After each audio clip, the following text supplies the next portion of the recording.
him to play for Nigeria. That's the backstory.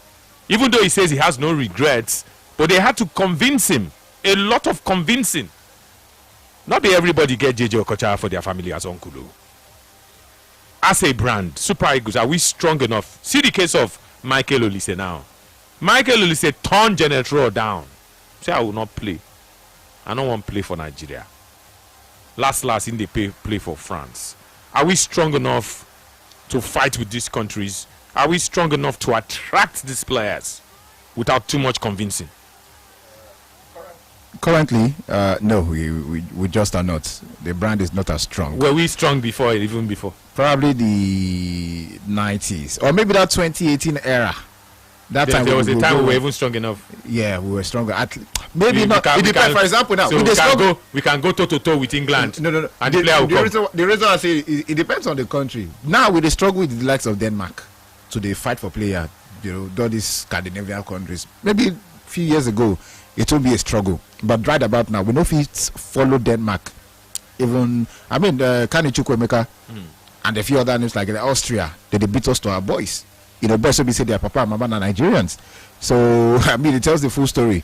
Maybe back then, but now we know they even qualify for World Cup. So what is first of all, I think the most important factor would be that pride that you are representing Nigeria. First of all, say you will represent your motherland, your country. That is the first payoff. Nothing else can trump that. But again, a player now get the opportunity. You lived in England all your life. We have to be realistic. You've lived in England all your life, or Germany, or whatever, and then maybe you're not culturalized enough. I don't know what the kind of things will be say the parents they pass to them. But the truth is, you don't have an opportunity. First of all, let us even take the fact that every grown footballer that they always hope or believe that they go make them. Most of them know that they're realistic normally. But they always get that belief, say, oh boy, myself will go reach there one day. That is now waiting they all generally get with that. But the truth is, the ones when we say you don't know, say, the likes of Olise, after you don't mature, or the likes of Cherki took a time, even though he's still young, it took a bit of time before he even got to the national team of France. Before now, under 23, they call him, and people were like, this guy's too good for under 23s before they started to call him last year. But a guy like that, because he say, my level that they had to play for a big team, I'd be an important player of a big team, and then you go put between France and Nigeria. Obviously, you would have to be convinced. Even that time, we never enter England national team. They had to. He said it took a lot of convincing. You have to be realistic. It won't be at that time. If you thought, I don't touch Arsenal now. Arsenal big Arsenal for Premier League, and then I'm becoming increasingly important. When they need the goals, they carry it will be inside that time. When they need something, it will be the bench. As a Wenger, they trust them, say, you fit change match. And they change matches. Before he got a big money move, even though he already entered national team, Super Eagles that time. But the truth is, if you are late between, say now him, in mind of your mind, even you yourself, put Nigeria and England or France. Wait, are you talking to me? No, everybody, even me myself. You first of all, you consider, okay, what can I get with achieving with so anything good. First of all, say I go Euros with England, and then compare to what you have in Africa or Nigeria. You have to be realistic and touch grass, feel the sun. The truth is, we cannot. Maybe when the likes of Fernandes, for example, now the new defender we have is currently 100% is going to make it to the best players in the league. When they do the lineup at the end of the season, we talked about Femi Aziz yesterday. 100% is going to be in the championship players of the season, the best 11, just as Fernandes in Scotland and a few other guys like that. You have some of these players would be that people don't hear them. Ask they link to this guy. When you have a lot of them like that, say okay, we want to represent the Super Eagles. We want to represent maybe the likes of Benjamin Frederick. Now it comes back, doing really well with the trajectory, and it goes to a team like say Chelsea, and then you have all of them all together. Yes, they can start to build that brand again, and then maybe hopefully qualify for the World Cup. By that time, they can look at maybe the likes of Austria. Una no go feel rival us against some of these players, because we are gradually building back a big brand that people want to represent and associate themselves with. But at this point in time, I don't think there's so many players who want to represent, who want to associate with the Super Eagles, with all of the nonsense where they go on with the NFF. And I mean, this thing it will be just talking about everybody here. I mean, it's an indicted to some people, and I don't know, say many of them they hear them. So for me, I think at this point in time, we are not that brand. We are not them at all. Okay. Even the Iwobi say this one at the talk, say I have to be careful. Say no matter shut them up. I have to be careful. Wait till they talk. Sports Radio. Is Nigeria strong enough? Are we strong enough? Joseph is saying no, we're not. Say we are not strong enough. 090-44,889. You can also send us WhatsApp messages. We go read them. We go check them. Sports Radio, hello. Hello. Hello, Anthony. Good afternoon. Good afternoon. What's your name? My name is Goziri Chizima, please. Okay, go on. Let me make my contribution on the talking points. Okay. Yes, I think the Super Eagles right now, we are not attractive enough to lure those players to switch allegiance to Nigeria. Okay. Let us analyze it this way. Okay. Even we have not been to the last two World Cups. Now, the last two we went to, we practically made up the numbers. We did not advance beyond the group stages. Even the Nations Cup, we won it 30 years ago. So these players, in as much as we may say that we don't take care of them, maybe their welfare is not worth taking care of by the FA. But I don't think those diaspora players, like people like the Ulysses, the very chasers, I don't think they are much more concerned with those financial benefits as they are with their careers. They are looking at the national teams that can advance or develop their careers, and we cannot offer them that. Like Mawe Sabi always say, we can only attract these players who think that their prospects with those European countries is dim, it's not there. That's the players we can attract. That's the truth. So we need to make the Super Eagles as attractive as possible by competing for those international trophies. Putting ourselves in the place to win the AFCON, to go to the World Cup on a consistent basis. Okay. So thank you. Okay, thank you very much. It says that we're not strong enough, we're not attractive enough. All these diaspora players, we're not strong enough to truly attract them if it becomes a situation of Nigeria versus France, Nigeria versus Germany, Nigeria versus Italy, Nigeria versus England. Say we're not rich. Or let's say when England no wants the player. Now that time we show face. But if England truly wants the player, or if now Italy want the player, or now France, they would always get the players. Is that true? Is that correct? Hello. Yeah. Hello, Anthony. Good afternoon. Anthony, I greet you. Good afternoon. Good afternoon. Joseph, hello. I hear you. Welcome. This is MJ1 now. Go on. Anthony, Yeah. waiting the guys, waiting when I talk now too. Nigeria knows one enough. Like, because the way you down and like that's why they like the way you talk about who are playing. The way Nigeria be, even you say your people no go play for you. Who tell you? Who tell you? Who tell you? Who tell you? Tony now too. Now you be now you be Papa. No, see, Tony, see, if you who don't see me, sugar for my commander, you go allow the email. You don't know that too much sugar is not good. You don't know. It may be so sugar they will maybe too much, just more for my make just than to put it as something for my. See, Tony, no lie. See, if they do Nigeria as a second country, we don't go down. Nigeria don't get that level. Okay. Or any country in Europe, we no lie because see, if we talk to if example even this Iwobi. Where they talk now, I can bet you, Anthony, maybe more. Inside in mind, in the regret. No, he just said that he has no regrets. He talking now. He say, he go not talk now, but social media no cover now. Me Nigeria no cover. Because inside in mind, I bet you, no like Anthony, you know the truth. In the regret, like they need play for survival. Because if you come and now and say he regret playing for Super Eagles. You know how we Africa is. We go forget the good things we don't do for us. Now fire go give us. Okay. So we have to just play along. Okay. So Nigeria no reach that level. Okay. Okay, thank you very much. A wise man once told me that bitter things heal and sweet things kill. Whatever you like, you can make out of it. But now one wise man now tell me that thing. Hello. Hello, Mr. President. What's your name? Anthony. What's your name? I respect you. Good day, sir. What's your name? Good afternoon. Yeah. The second caller have already said it all. In this Africa, we are giant of Africa, but we are nowhere to be found. The era of JJ, Omakachi, Choka, for Amuniko, those standards, make Nigeria proud. This is something that have done then. Make Nigeria one Nigeria today. Any corner you hear about Nigeria, you must remember one of them. Okay, now after that, those 8 people, we are nowhere to be found. And some people are prioritized because of JJ and the other people. Even go for different words now. Now when you mention that, they will recognize Nigeria too.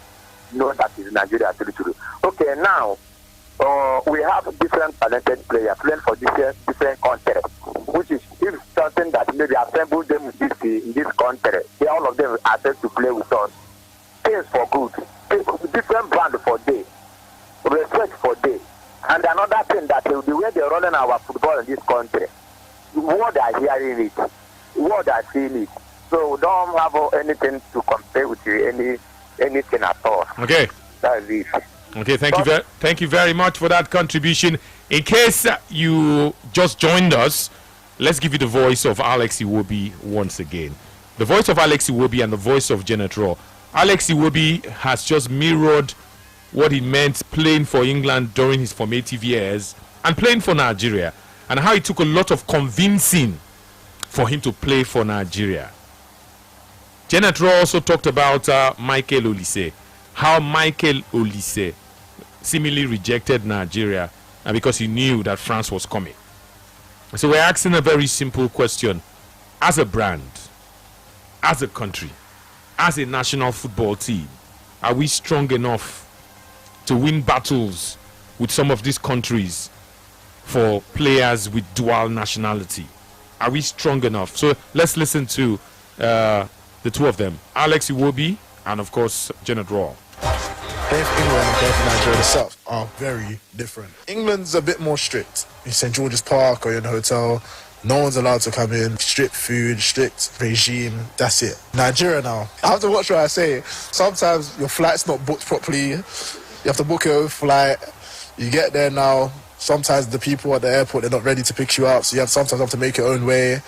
The hotels, they're okay. Sometimes the light goes. Sometimes you don't have anywhere to charge your phone. England, no one's allowed in the hotel. Right.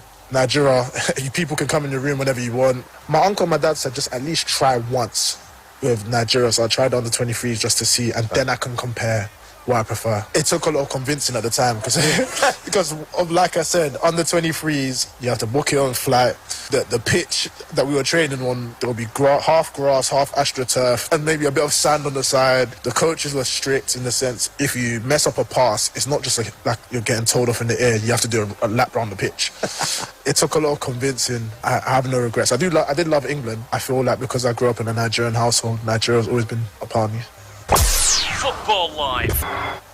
Yes, in 2019 I saw this player, and with my assistant Tunde, we had a look on him. We went to watch a match, and we tried to invite him, but he did not want this time to join us because I think he already knew that he can have a big future in the European team. He can play for several countries, of course. And this player already now 7 years ago, can you imagine? We saw him so strong, and unfortunately he refused to play for Nigeria.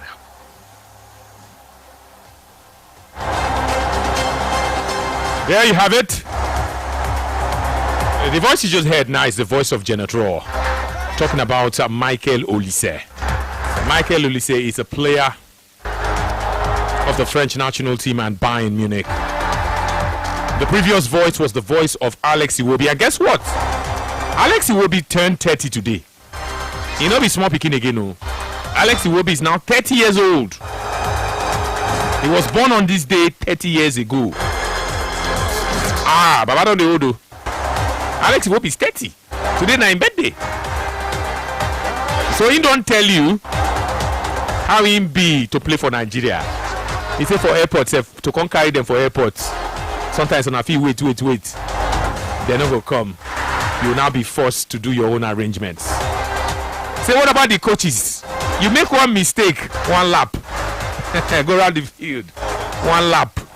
So you make 10 mistakes in training, 10 laps. Yeah, you go really come that training again. He said this coach won't keep you. Those are the things when they're not they see. He said, what about the hotel? Say sometimes light they go. No security. People will just fool the whole place. He said for England, they're not born, you know if you enter the hotel. What about tickets? They're not going to even book your ticket. Maybe now all these things now only say. Now only say no, they don't tell them. Only say just say me, I will wait for France. Nigeria called him early. France called him late. But he waited for France. He waited for the call. But I don't see him. Are we strong enough? Are we organized enough? Can we win these battles? Can we win these battles?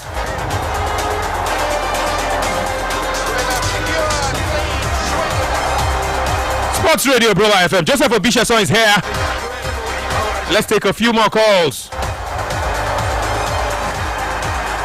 Easy. Happy birthday greetings to Alex Iwobi.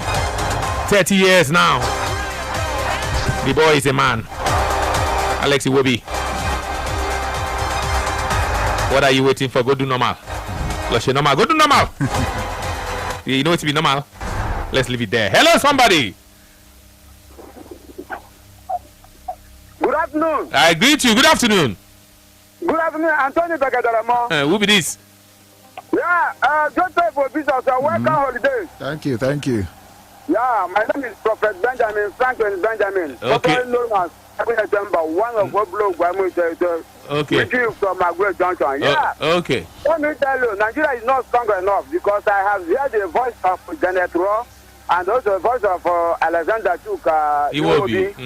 Yes. The young guy, I thank God for Alexander Chuk. He let he said that he would like to play to Nigeria and the foreign place with them. So he thank you. But for Michael Orisa said to Janet Rowe, I did not want to play for Nigeria.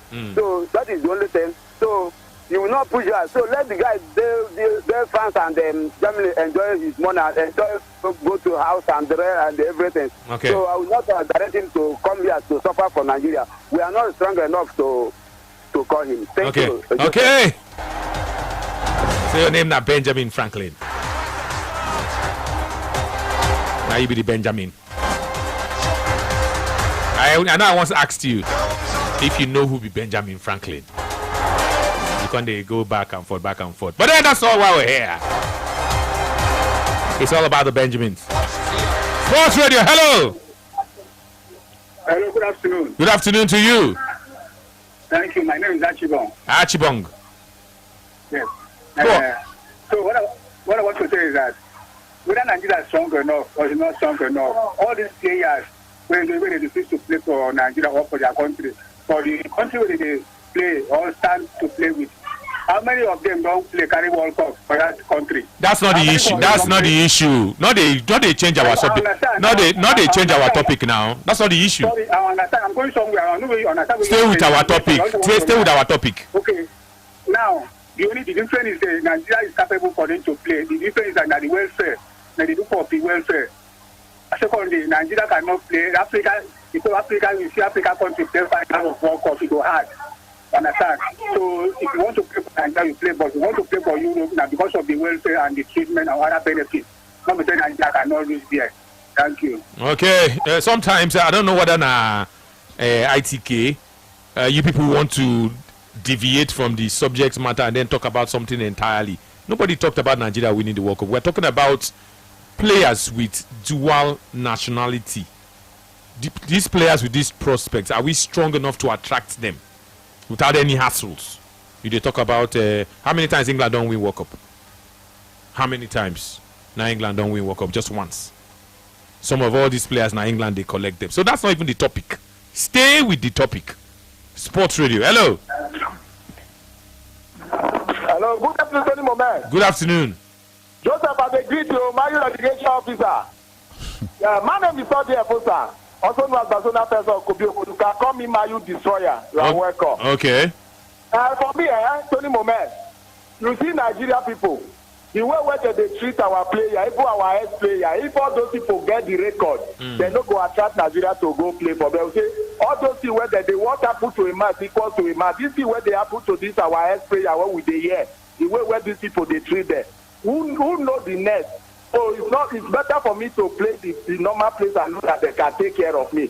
Like you now, you know that you can support Arsenal just for football because Arsenal know they do well, you don't run. If now you in Nigeria went there for England, now you go to play for Nigeria, you go play for England when you grown up there. Like person like you now. Don't you know?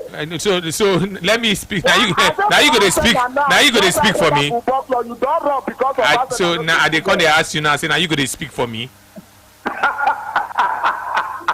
Why you they talk? Why you they talk the thing? We say you talk for yourself. That place where they dey is better than Nigeria. For them to play there is better. All the ramifications. I didn't make her. So if now you, I know say you go. Now they put me inside the detail. Say again. I say it. Now I don't know what an ITK. Not they speak for me. Speak for yourself. Speak for yourself. So you get some kind of things I'm not going to even talk for this radio self. But speak for yourself. Speak for yourself. Some of us, we still believe in Nigeria. Some of us. Yes. Do you speak for yourself? Not on the speak for me. Hello. Tony, good afternoon. Good afternoon to you. My name is Martin. Go on. Tony, just say good afternoon. Good afternoon to you. Welcome. You see the truth, as human beings, when you are spawned with options, you do assessment. And once you start assessment, that is when you look at everything that is involved. And once you are settled for that, you go for the best option. Let me tell you, just like what you will be saying, let's just assume that the parents don't want to influence him. Do you think he would have played for Nigeria? Look at what he said. And everything is, I called last week and I still say what I'm saying last week. Everything is administrative. If you look at what happened, or for any reason now we get Michael Olise online and ask him, I don't think it will be far from those things he will be mentioned. And it's not everybody that has that skin to assimilate such nonsense that is happening in our glass house. So the problem is that these guys have options. They did their assessment and found out that it's better for them to go elsewhere. Joseph mentioned Austria on a very good day. A football player have chosen Austria ahead of Nigeria, but because there is administrative discipline, Nigeria we don't have that. How could a player come and make a mistake in training? He has that player to go a lap. Sort of training is that? That's a PE teacher. Imagine that. Would that person, like you said, would come back for that training again? Somebody will come at the airport, no arrangement, not even their hotel, they stay. You allow people to fly. It's not that that's exactly what I'm saying. Administrative failure. Okay. And until we get it right, people will even abandon Nigeria for Burkina Faso. Okay. Just take it from me. Okay. Thank you very much. Okay, thank you so very much. Says Nigeria is not strong enough. We don't have the wherewithal in terms of administration. Alex Iwobi just confessed it. He's 30 years today. He not even let's say even called the fear on herself. Even though he mentioned it, say he has to be careful. So that means say he not talk the thing in full. He just give on the toppings he give us the top. Yes, because the video it is when they go on inside. Say you go make mistake. He say make the coach even correct you. He go say you go do one lap. Go You make go do another lap. Nigerian. I think that one. Nigerian coaches. That's one. That just something will be say it don't be part of the culture. Which culture? So a player like Alex Iwobi, you they come from England, where a coach like Arsene Wenger don't coach you. You can't come Nigeria. They can't make you do one mistake. You say make you go do one lap. I just believe it. You don't say you get how you go sit on the place. Say where be this?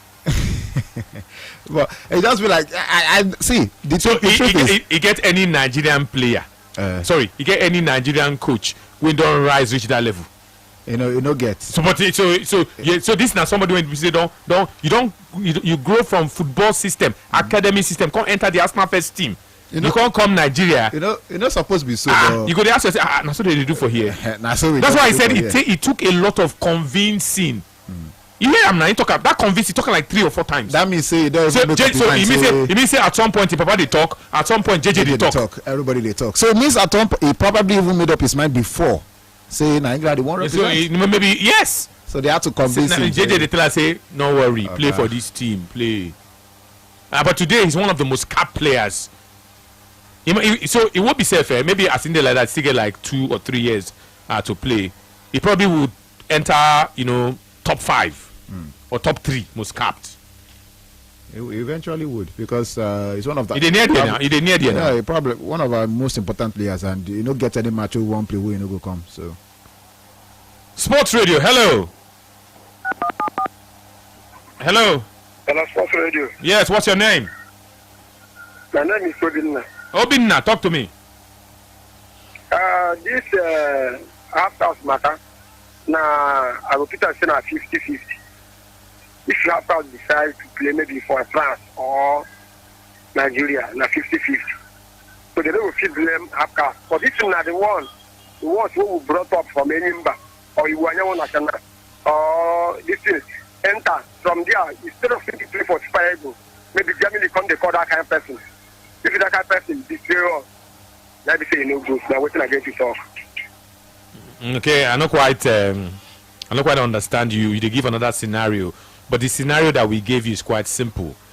Can Nigeria attract these diaspora players? Can we truly attract them? Are we strong enough to attract these players? Let's take 3 more calls and go to WhatsApp. I have tons of your messages. Hello.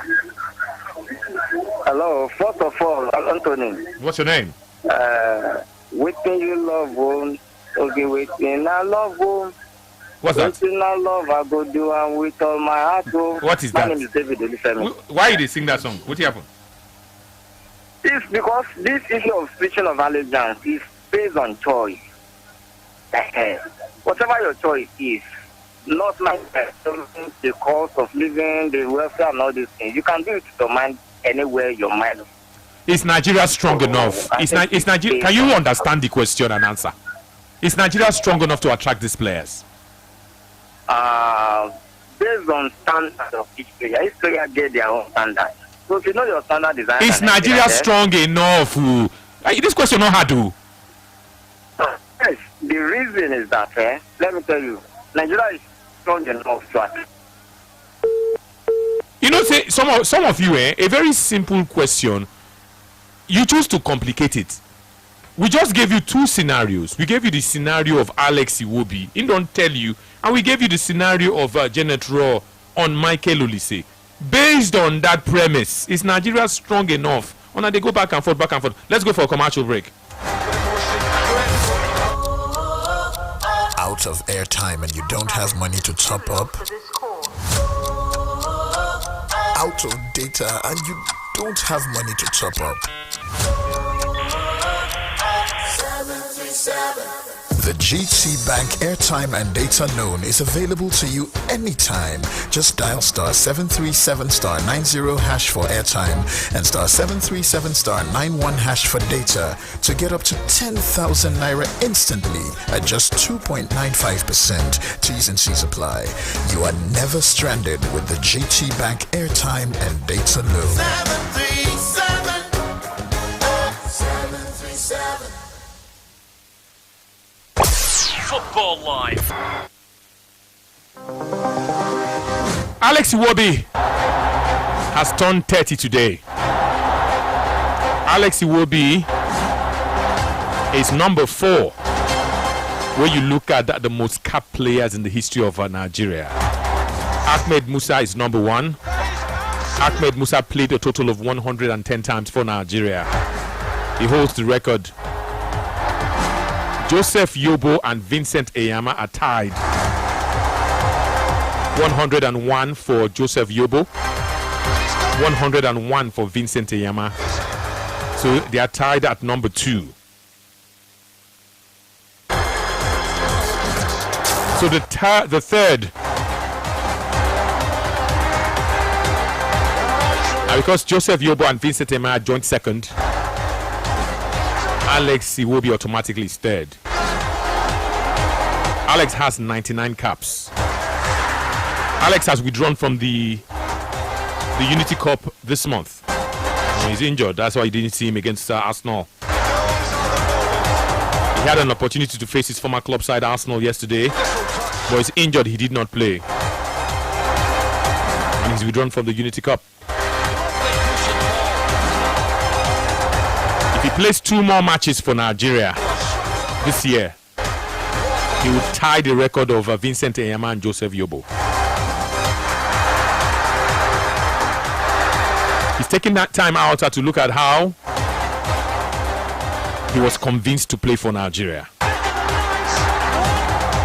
And that's why we're asking this question: is Nigeria strong enough to attract these players without problems? They just hear say Nigeria, they call them, they go pick. They hear say Nigeria, they call them, they go come.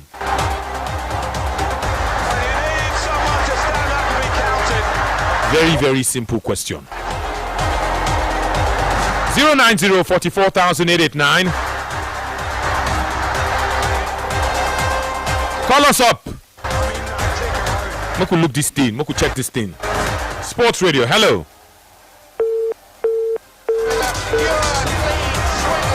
No reason and no check am. Hello. Hello, Tony. Good afternoon. Good afternoon. Obi there, sir. Go on, Obi. Anthony, you're not going to ask the question. Maybe let's tell her how you want to take the answer. No. They care how you can answer this question. Nigeria strong enough. No, Obi. Now me they moderate this show. If you don't answer the question, well, I go no. Is Nigeria strong enough? Yes or no? Then you explain. Now something of choice. Not be something of choice. Obi, not be something of choice. Is Nigeria strong enough? You don't really answer the question. No problem. Obi, if you not answer the question, don't leave him. It's not a question of choice. Listen to the Alex Iwobi story. We don't give you context. Not be something of choice. He told you how it was in England and how it is in Nigeria. You are just trying to now to know they worry you. Now very simple question. Now very, very simple question. Not they change my topic or not they change my question. Not be choice. If Nigeria call players and the players say no, they come. And he call one player, he said they call. You know here, he said then convince him. A lot of convincing. Meaning say no one come. Even though in Papa want him to come and JJ want him to come, he no one come. They practically begged him. England, they beg player to come play for them. Joseph, England, they beg player to come. Now automatic. No they call you, don't come. Even the likes of Grealish, Declan Rice. Then they swear. You know what? Hey, Brazilian player go dream. Now dream come true to play for Brazil. Same thing with Germany. You say that you don't understand the question now. You don't understand the question. Nigeria they strong enough to attract these players. When them Bonham, was he thinking of Nigeria or thinking of England? So players when don't they think of England? Are we strong enough to take that player from England? That's to break the question down very nicely for you. You don't understand it if you won't follow me, they argue. If to say Tomorino say na so it go be, if I choose Nigeria, but the fact is he had the opportunity. First of all, at that time, now England they high. So no need to explain them. So, but France, for instance, France and England, the player go think twice. Yes or no? You go think twice. You go think. You can think. But the truth is, what the moment that if Nigeria approach you and France approach you, it'll be even matter to you. And it's not a Nigerian problem. You need convincing to pick Nigeria. It happens to Ghana. It happens to Cameroon. It happens to Tunisia. Happens to Morocco. Happens to Algeria. In fact, it happens to the whole of Africa. Let's take one call and then I read your messages. Hello. Hello. Yeah, good afternoon. Good afternoon. My name is Emeka. Go on, Emeka. Thank you. For your question, I would say Nigeria is strong enough. Go on. My reason is this. You see, irrespective of players checking their opportunity that they have, this is our father's land. For now, I think we have to respect that. So, Nigeria is strong enough because everything everybody says is the opportunity for them. So, if Nigeria can qualify for Nations Cup, qualify for World Cup, we're strong enough. That is all it is to play for a national. Okay. Let's go to WhatsApp. We have tons of your messages on WhatsApp. Very simple question. Somebody they say you know that's very even funny. Say they ask you question. Now me ask you. I know the answer of the question. I know it's not one of two. So when you answer and then you did veer of course, I immediately know. I go no. Let's read comments. All right, Adekunle from Ikorodu, Lagos. Study base, this question is even a no-brainer as far as I'm concerned. These guys look at what the country has in place for them, their individual development, uplift, infrastructural output, organizational seriousness, and the choices they make, especially when it involves dual or multiple nationalities. Most of them will everly choose the other countries over Nigeria. Okay, good afternoon, Anthony Bekeremo. Good afternoon, Football Live, Milan Nation. Isn't it obvious Nigeria isn't and will never be? There's basically nothing that Nigeria can offer that is better. That is better or even at par. It's only when the players can't get anything from the national. Anything, the nations from these other countries that they now settle for the proverbial half bread is better than the dry throat Enube. We are an attractive brand.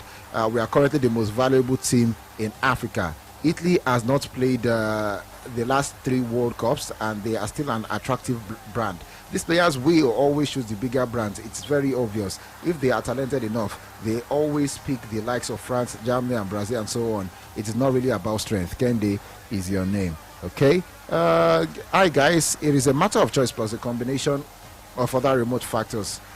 Race, stereotype, social, financial issues. We learned that Kylian Mbappe endeared himself to play for Cameroon despite a glittery development career in Europe. Where did you learn that one? Where did you learn that one? Okay. Kylian Mbappe made up his mind very early to play for France. I don't know where you did. Where he endeared himself to play for Cameroon. So imagine if. So this thing now it goes beyond Nigeria. Imagine if France was not using all these diaspora players, where they would be? I don't even I can't even think of France without. Maybe Holland not they use diaspora players. Germany not they use diaspora players. The only thing that would have been good for England not they too use them. Yeah. But England they use. They use plenty. Yeah, but it not be like France. Nah, France we use 11 players. All of them are diaspora. In fact, at one point, 95% of French. Germany said they use plenty. Yes. The most important areas of Germany na diaspora players. Most of them from Austria. So Germany, for instance, they chance all those small countries in there around them. Let's go for another break. And indeed, Joseph Obicheso is on top of it. Joseph, take us there. Yes, Gunners, it is not over until it is over. Absolutely over. And it's still the Arsenal way. Yesterday was a good day And of course, the hopes are still high. So to celebrate this great season so far, Chivas Regal, the official whiskey partners of Arsenal FC, is giving away an official Arsenal jersey signed by Victor Gyökeres. He scored twice yesterday. Martin Zubimendi and Mikel Merino. The challenge here is build your ultimate five-a-side Arsenal FC team with any era of Arsenal players. What about the Invisibles, the Emirates era, hybrid days, Arteta boys? Make it, just be creative about it and make it up. Show us that you really know this Arsenal that you support. Drop it, yes, the lineup in the comment section of the pin post of the official at Chivas Regal NG page on Instagram and X. The comment with the most likes win the jersey. So hurry, let's see who really is a gunner for life. Arise, we rise. Remember to drink Chivas responsibly. Fantastic. Arsenal indeed have opened a 6 points gap on top of the Premier League, and they're telling Man City, over to you. Man City don't play until tomorrow, and Arsenal say, catch us if you can. We don't do our work, we'll make on ourselves go do on our own work. Joseph Obisha, so you have more comments? Yes, more comments. Good afternoon, guys. This topic is not one that could be treated as a one-off. The answer right now is no, capital no.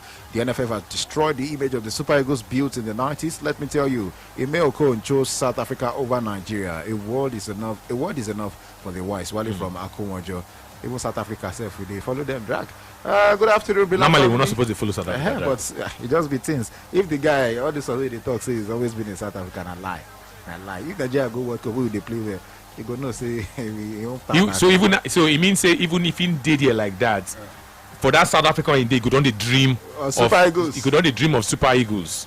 Now be the question: would they ask, are we strong enough? Super Eagles, is Super Eagles strong enough? Make them bond the player abroad. Even England go no say, Nigeria pass us for football. Go on. Good afternoon, Brilla family. It is written, if prophet is not honored in his own house. It is clear that Nigeria don't value the Super Eagles of Nigeria. In my opinion, the Super Eagles is strong enough. Every football team in Nigeria, football team is in different countries have their challenges. Joe is your name, okay? Just from Badagry, this issue is the issue of Africa as a whole, not even Nigeria only. We only get the leftover when things don't click for them. They remember Africa. See, when Wan-Bissaka finally decided to play for Congo, when all hope to play in Europe is dead, Nigeria had no date there to command any player. Okay, good afternoon, Brilla. I am Timothy, chatting from Ikorodu. Nigeria is not strong enough to convince foreign Nigerian-born players to play for Nigeria. Nigeria is too stingy with the money due to corruption. Brilla, it is true that, is it true that Michael Akpovie Olise is an honorable boy from Delta State? Yes, Akpovie. Good day, Brilla family. 100%. Alex so wait, I want to ask you one question. If they call somebody Olise or a name now Akpovie, is that an European name? Is that a French name? It doesn't sound French. Does that name not tell you the full story?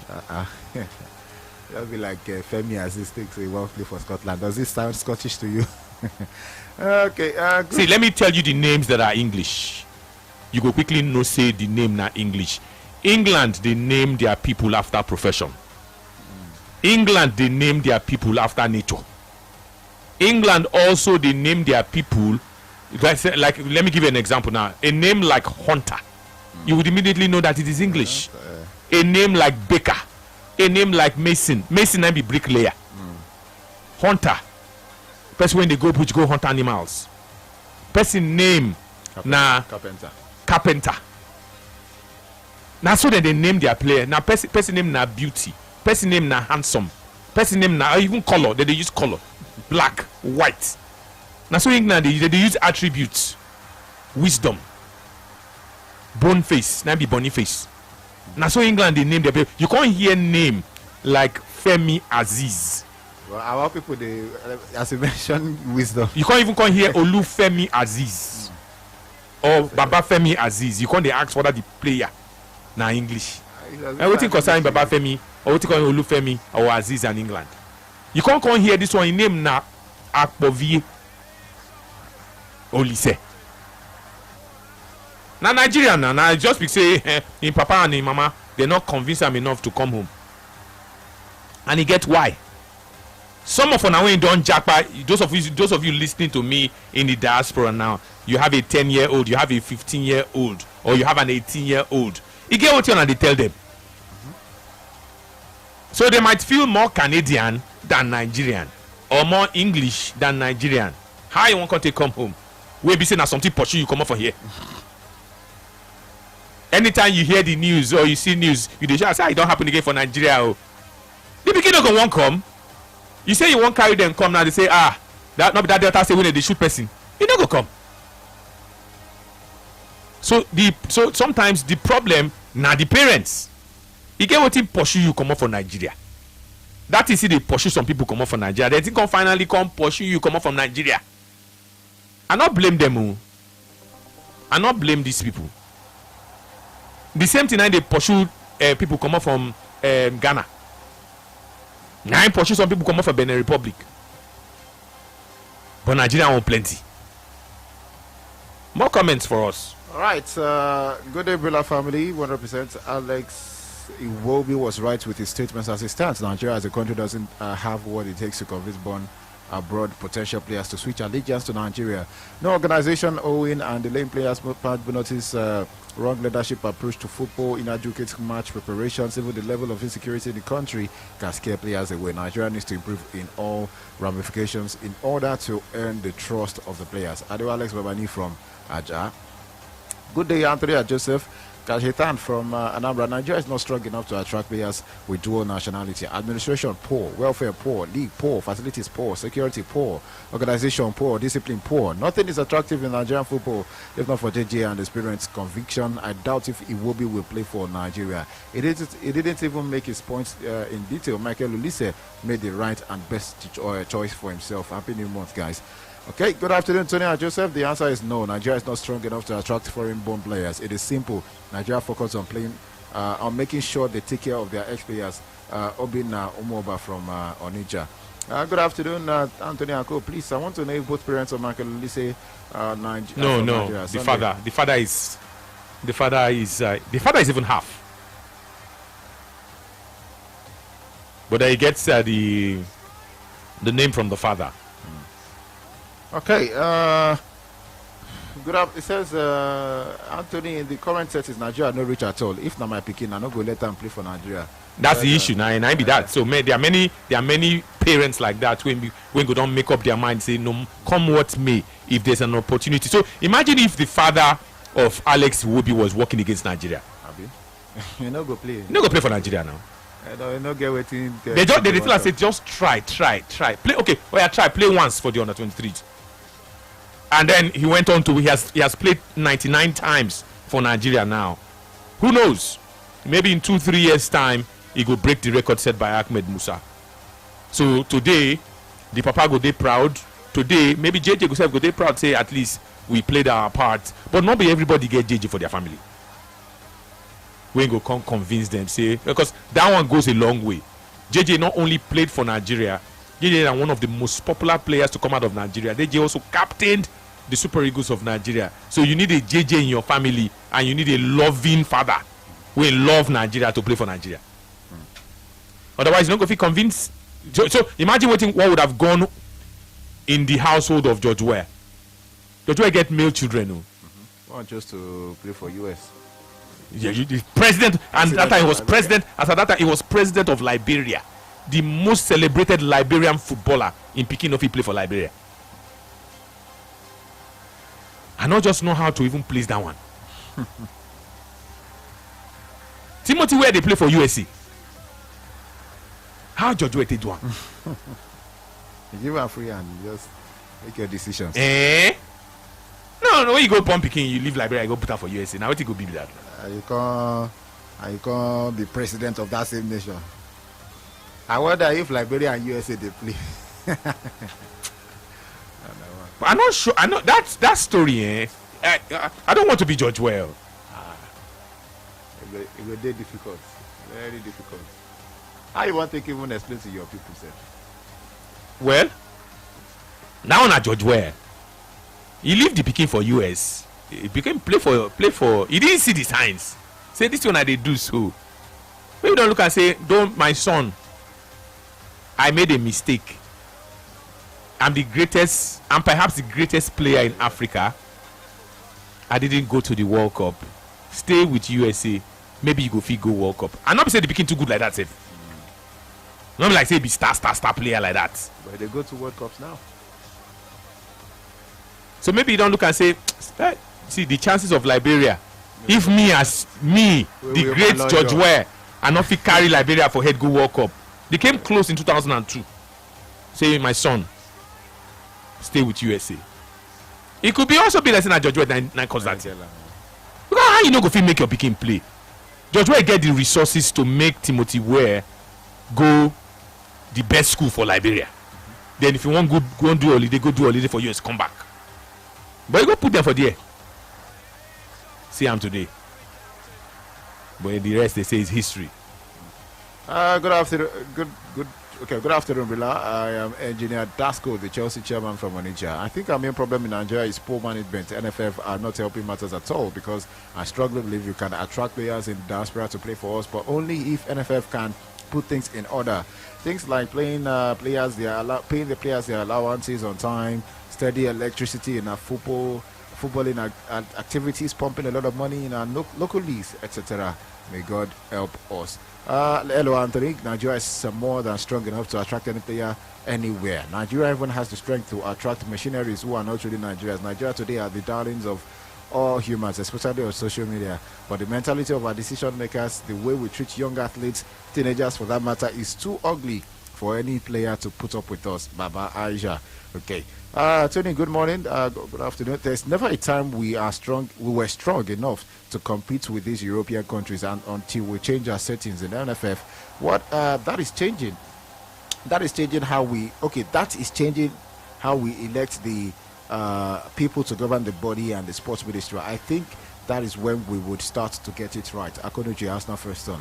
My name is Austin. Nigeria is not strong enough to attract any player from England. Any player that hits Nigeria call has zero chances of playing for England. Okay, good afternoon, Tony and crew. My son is currently 13. He plays amateur football and is really doing well. I've been planting the seed of Nigeria in him. Where is he? He's in Germany. He says, and tell him that he has to help Nigeria to win the World Cup. Happily for me, that is my boy's desire today, and he promised me he would win the World Cup for Nigeria. Chief Obika Stephen Okeze from Germany. Well, he's 13 now. Yeah, he don't near the time. By the time he's 16, 17, he's supposed to they knock on the door of one club for Germany. At least if he don't do the reserve team, don't they knock door first team. Good afternoon, Bella. This question, right or wrong, it is either yes or no. To me, I will say yes, we are strong enough. It's just a matter of choice. Still serial. Good afternoon, Tony and Joseph. Until we get things right in Nigeria and put things in place as per the Super Eagles welfare, Nigeria will not be strong enough to wrestle with our European counterparts when it comes to wrestling for players. You even put South Africa there now. South Africa, they collect our players now. If there'll be one of them, I think that there was a time when we say players say this thing self should get size. If you look at this thing deeply, there was a time in the not distant past when we say, even you see they happen now, but not like before when we say players will not fit play for Nigeria, then we go play for Benin Republic. Yes. You know that has happened before. Motoyosi. Of blessed memory. Olaiton. He still plays for them. They are one of their most important players now. Olaiton, yes. Olaiton. So they could not play for Nigeria. They always come Lagos Island for a year now. Then we'll go play for Benin Republic. So you get where. So we say we don't do them to some people. What's his name? Olisanda. All these there, but we know they know say some of even all these they are Adebayo. Yeah, Adebayo is of Nigerian descent, but we not see him that time, and then see him for Togo. If not be, Tunisia herself done an era of the blessed memory. That they tell us they nationalized at some point. So. That year, yes. Anyway, is it not on record? Okay. Is it not a record that Mbappe was denied the Cameroon FA to repair? Mbappe started playing for France as a teenager. He was at 2010 World Cup. How old is Mbappe now? Mbappe is 27. Bros. all this, leave that, all those things now fake news. I don't know where you're getting it from. Mbappe started playing for France as a teenager.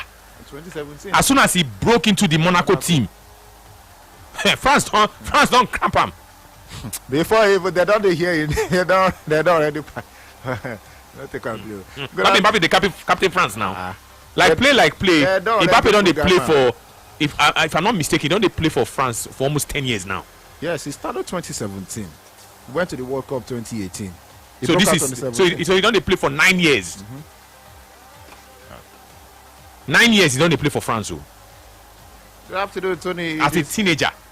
It is an African problem. Kobe Mainoo's father convinced him to play for England due to what happened to the father's friends who played for Ghana, Black Stars, some time ago.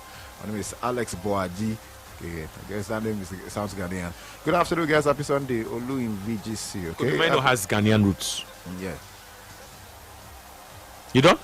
No. Happy Sunday, guys. Nigeria has the capacity to attract such players, but administrative player Palava is our biggest undoing. At the moment, we don't even have insurance of any sort for our players. No pension. We really need to work hard for as it is now. We can't even compete against any of the most African teams for players, let alone Europe and so on. Augustine from Anambra. Hello, Tony and Joe. English people name their people like Ijo people. Tony, that's not totally true. Nigeria has gotten to a state where we cannot hide things from the kids. We as parents try to ensure that our kids know home, but the Nigerian state will not allow. Children of now see all the things that are happening. Imagine we're watching news and all the news are almost negative. No good news coming off. I prefer them listening to Bira Daily before they even go to school. Where are you? Where in the this +44, so in the UK. So now tell us what we know. Now something pursue you come on from here. Tell us the truth.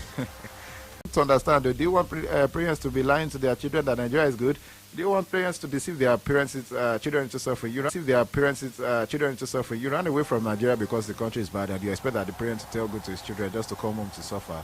What? Who be this one? I said outside the Arena program alone is enough to let the child know that Nigeria is worse. Who be this one? Who is this one? Where is he? It is Nigeria. It is nice. Except maybe you are using a Nigerian number from. Which one is say you go lie to your picker? I don't understand that part. Anyway. So there's no good thing about Nigeria. There's plenty good thing. Is that so? So you know if you choose to tell your picking any positive thing about Nigeria, so everything about Nigeria is bad. Is everything about USA good? In fact, I have more. Or you don't think that we can tell you bad things about the USA? If you want to start or tell you bad things about the UK, USA, even the easy USA. At some point, we're having this was like the old office. We're having a conversation about bringing up kids in the US. I said I'll never bring up my kids. So let's not come here and say that everything about Nigeria is bad and everything about the USA is good or everything about UK is good. No, it's not possible. Is that so? You don't know that one. If it starts that one, you go just the fear for this life in general self, because you don't get country, we don't get the bad side. So you whine us. Good afternoon, Tony and Joseph. My name is Uche, the amazing Chelsea fan. Had it been Michael Olise was not a superstar, no other country from England or Germany called him, he would have turned to Nigeria. Players abroad used us to do their second choice, and that is the truth. They don't trust their origin, and they don't put they put their origin and second choice and not first choice. So such is life, and if the other country fails them, they can always run back to us. If Alex was picked by England national team, he wouldn't have played for Nigeria, and that is the truth. Things are not right here. Okay, good afternoon, Tony and Joseph. My name is Tunde Mafikuyomi. While we have previously built a strong brand that can still attract players, our current administrative structure is significantly lacking, and this is a critical factor. In summary, despite our past achievements, we are not presently in a position to attract these players effectively, as we are relying too heavily on past successes rather than our current operational strength, and this will not take us anywhere. That's it. Indeed, let's go to our next talking point. We must talk about Manchester United and we must talk about Liverpool. If you go down the years, we've seen very exciting games between Manchester United and, of course, Liverpool. These two, when it comes to football in England, they are great rivals. Great rivals. They have the same number of titles.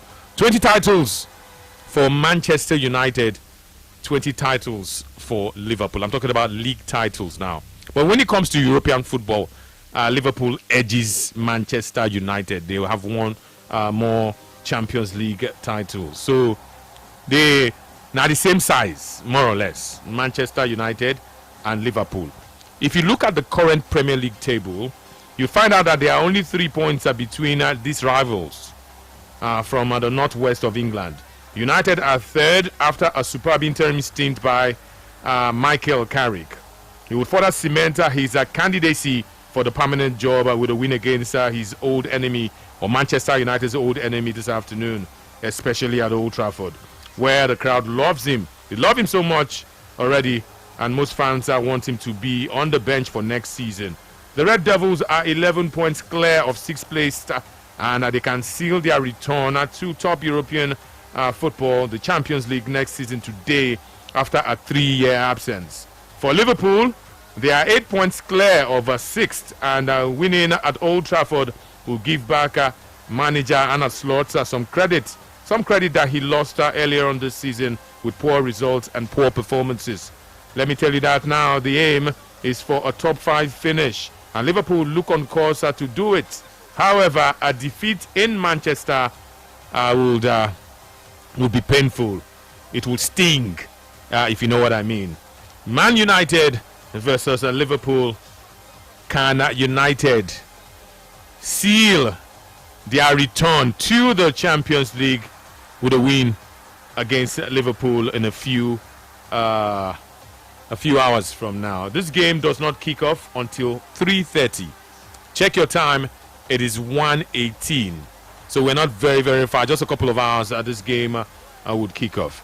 Man United versus Liverpool. Before I have you answer this question, which Manchester United Liverpool game at Old Trafford, because I know so you'll be unrepentant Manchester United supporter, which one they sweet you past when you look at this old fixture? This fixture don't tell. Why are you Liverpool? From yesteryears, from last season, yesteryears. Which one do you remember? I think I remember the one 3 years ago, 2022, 2023, because they don't take away we get joy against Liverpool. But we won 2-1. Sancho, was it Sancho or Rashford? Yes, under Erik ten Hag. I think that's first of all that game. It came early in the season, and the fact that we were basically underdogs.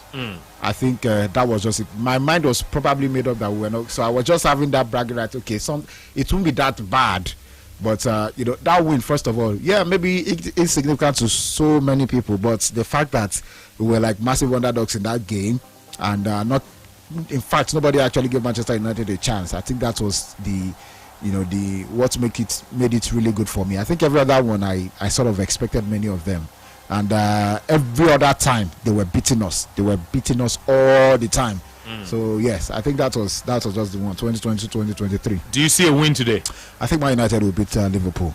First up, most of the guys who are popping would not be available. Mamardashvili would not. The goalkeeper Alisson would not. Salah would not. So I think where they are right now, I think they are maybe not the most vulnerable, because I look at their past couple of games, they've actually been on their ascendancy. Apart from Manchester City and Manchester United, yes, Liverpool have the best form. Yes, Liverpool have the best form in England. So at the current time, because like in their last 5, they've won 3 times. And they've lost 1 and drawn 1.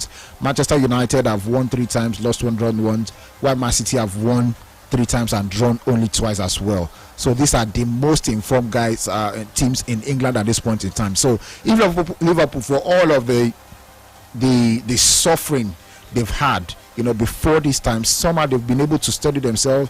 At one point they were oscillating between 6th and 7th and then 5th. Now they're like maybe not cemented that 4th position, because they are still level on point with Aston Villa. Only goals difference is making them ahead at this point in time. But the truth is, somehow mentally they've been able to that shift, and been able to do like 3 games on the bounce is something that worth applauding.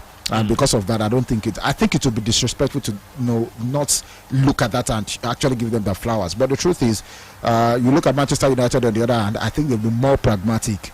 Yeah, those two, that draw against Bournemouth and then that loss against Newcastle. Leeds United. Okay. In these last 5, basically turned up something to them. I think they're not going to be doing it really sweet. That loss was at Old Trafford. Yes, it was. It was at Old Trafford against Leeds United. I think with that loss, they've done 2 on the bounce.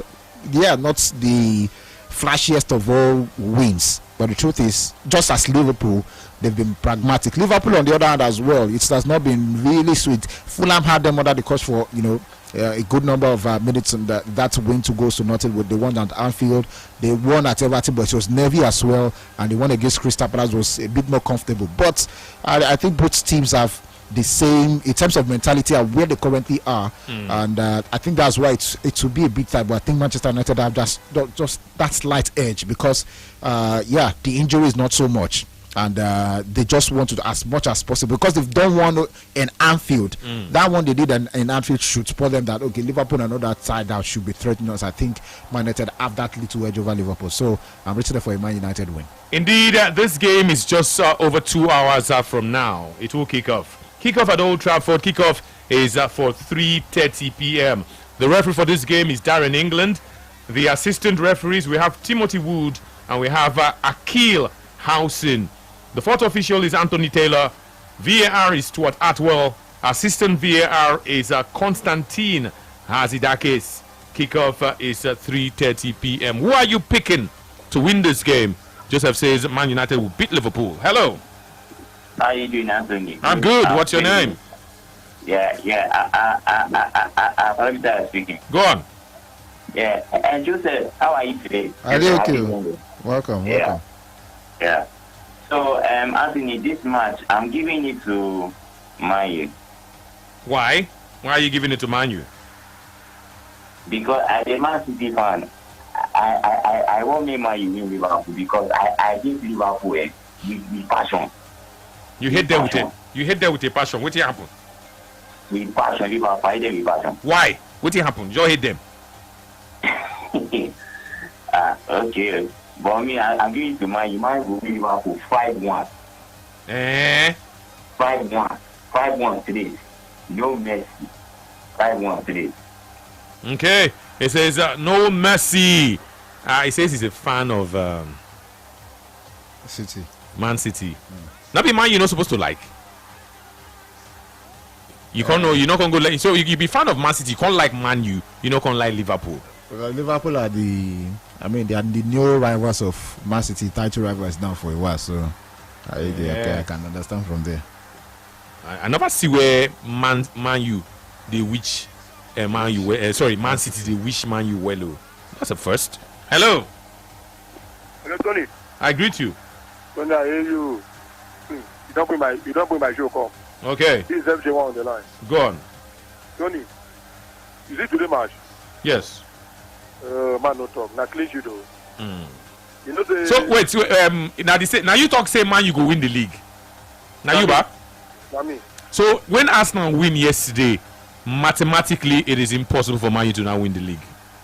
Why now? Because we deposited 1 point now. You know go calculate the maths. You know sabi maths.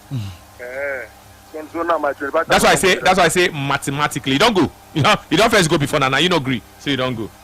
So much wrong with that. It's gone. It's like you talk with joy. Which one say I dey talk? Which one say I dey talk? I dey tell you how it is in a joy. I dey tell you how it be now. You will answer me immediately. Say it's gone. It's gone. It's gone. No problem. If they say I no win my money self, me I just pray me as and I win am. Then my own prayer now 2 better play. I play make sure no qualify for Europe next season. That one at 10,000 boost. So if they say I lose, that one, you don't lose. I'm not be say this thing. You don't go. It's gone. They do. Now 2 better play now. I play one. I play me man you will leave. The other one said fit cut because Chelsea if you go beat Man City for FA Cup, they don't qualify for Europe with that. Which are between compared Chelsea waiting for 10 position. If they beat Man City for they FA Cup, Now 4-0, Man City will give them. More they look now. The 2 tickets go cut. My 10,000 he go cut. You separate for me now. For what? Support me. Not be so not be people now get Chelsea. You say? People when they support Chelsea, they not need prayer. Don't need. Now money I put now. That don't concern anybody. Who send you work? Now 10 pay now. Tony 10 pay na money. You go enter go to Aja. Now money now. No Allah. Make sure they don't qualify for anything Europe. Man win my money. You sure for me. Okay. That one don't go.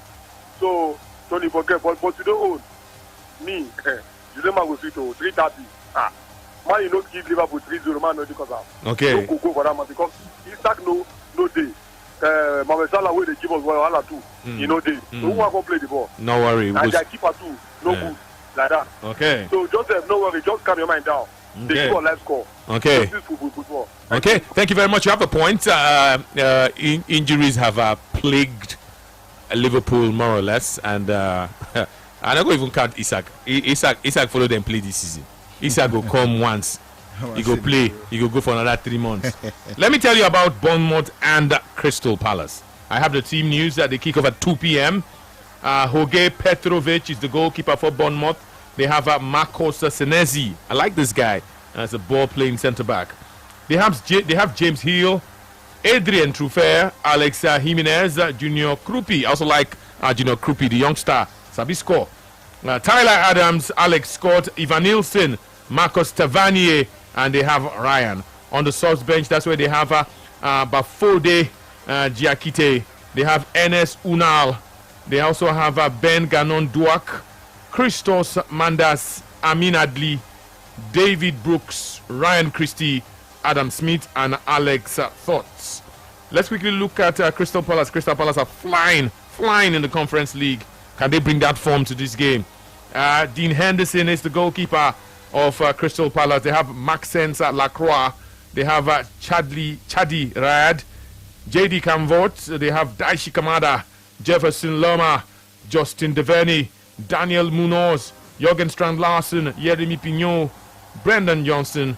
On the bench, Tariq Michel, Remy Matthews, Nathaniel Klein, Walter Benitez, Rio Cadines. They also have Chris Richards, Ismail Assar, Jean-Philippe Mateta, and of course Adam Watton.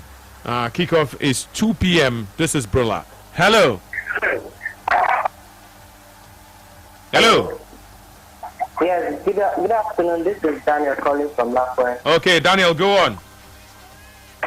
So, I see a match to win today because the way Maya is playing lately, especially this year, 2026, it's so beautiful to play. But I still feel that they're going to finish third, and Liverpool is going to finish fourth. Yeah. Bye. Okay, thank you very much. Sports Radio, Man United hosting Liverpool, 3:30 p.m. Who's your winner? That game kicks off in exactly 2 hours from now. Hello.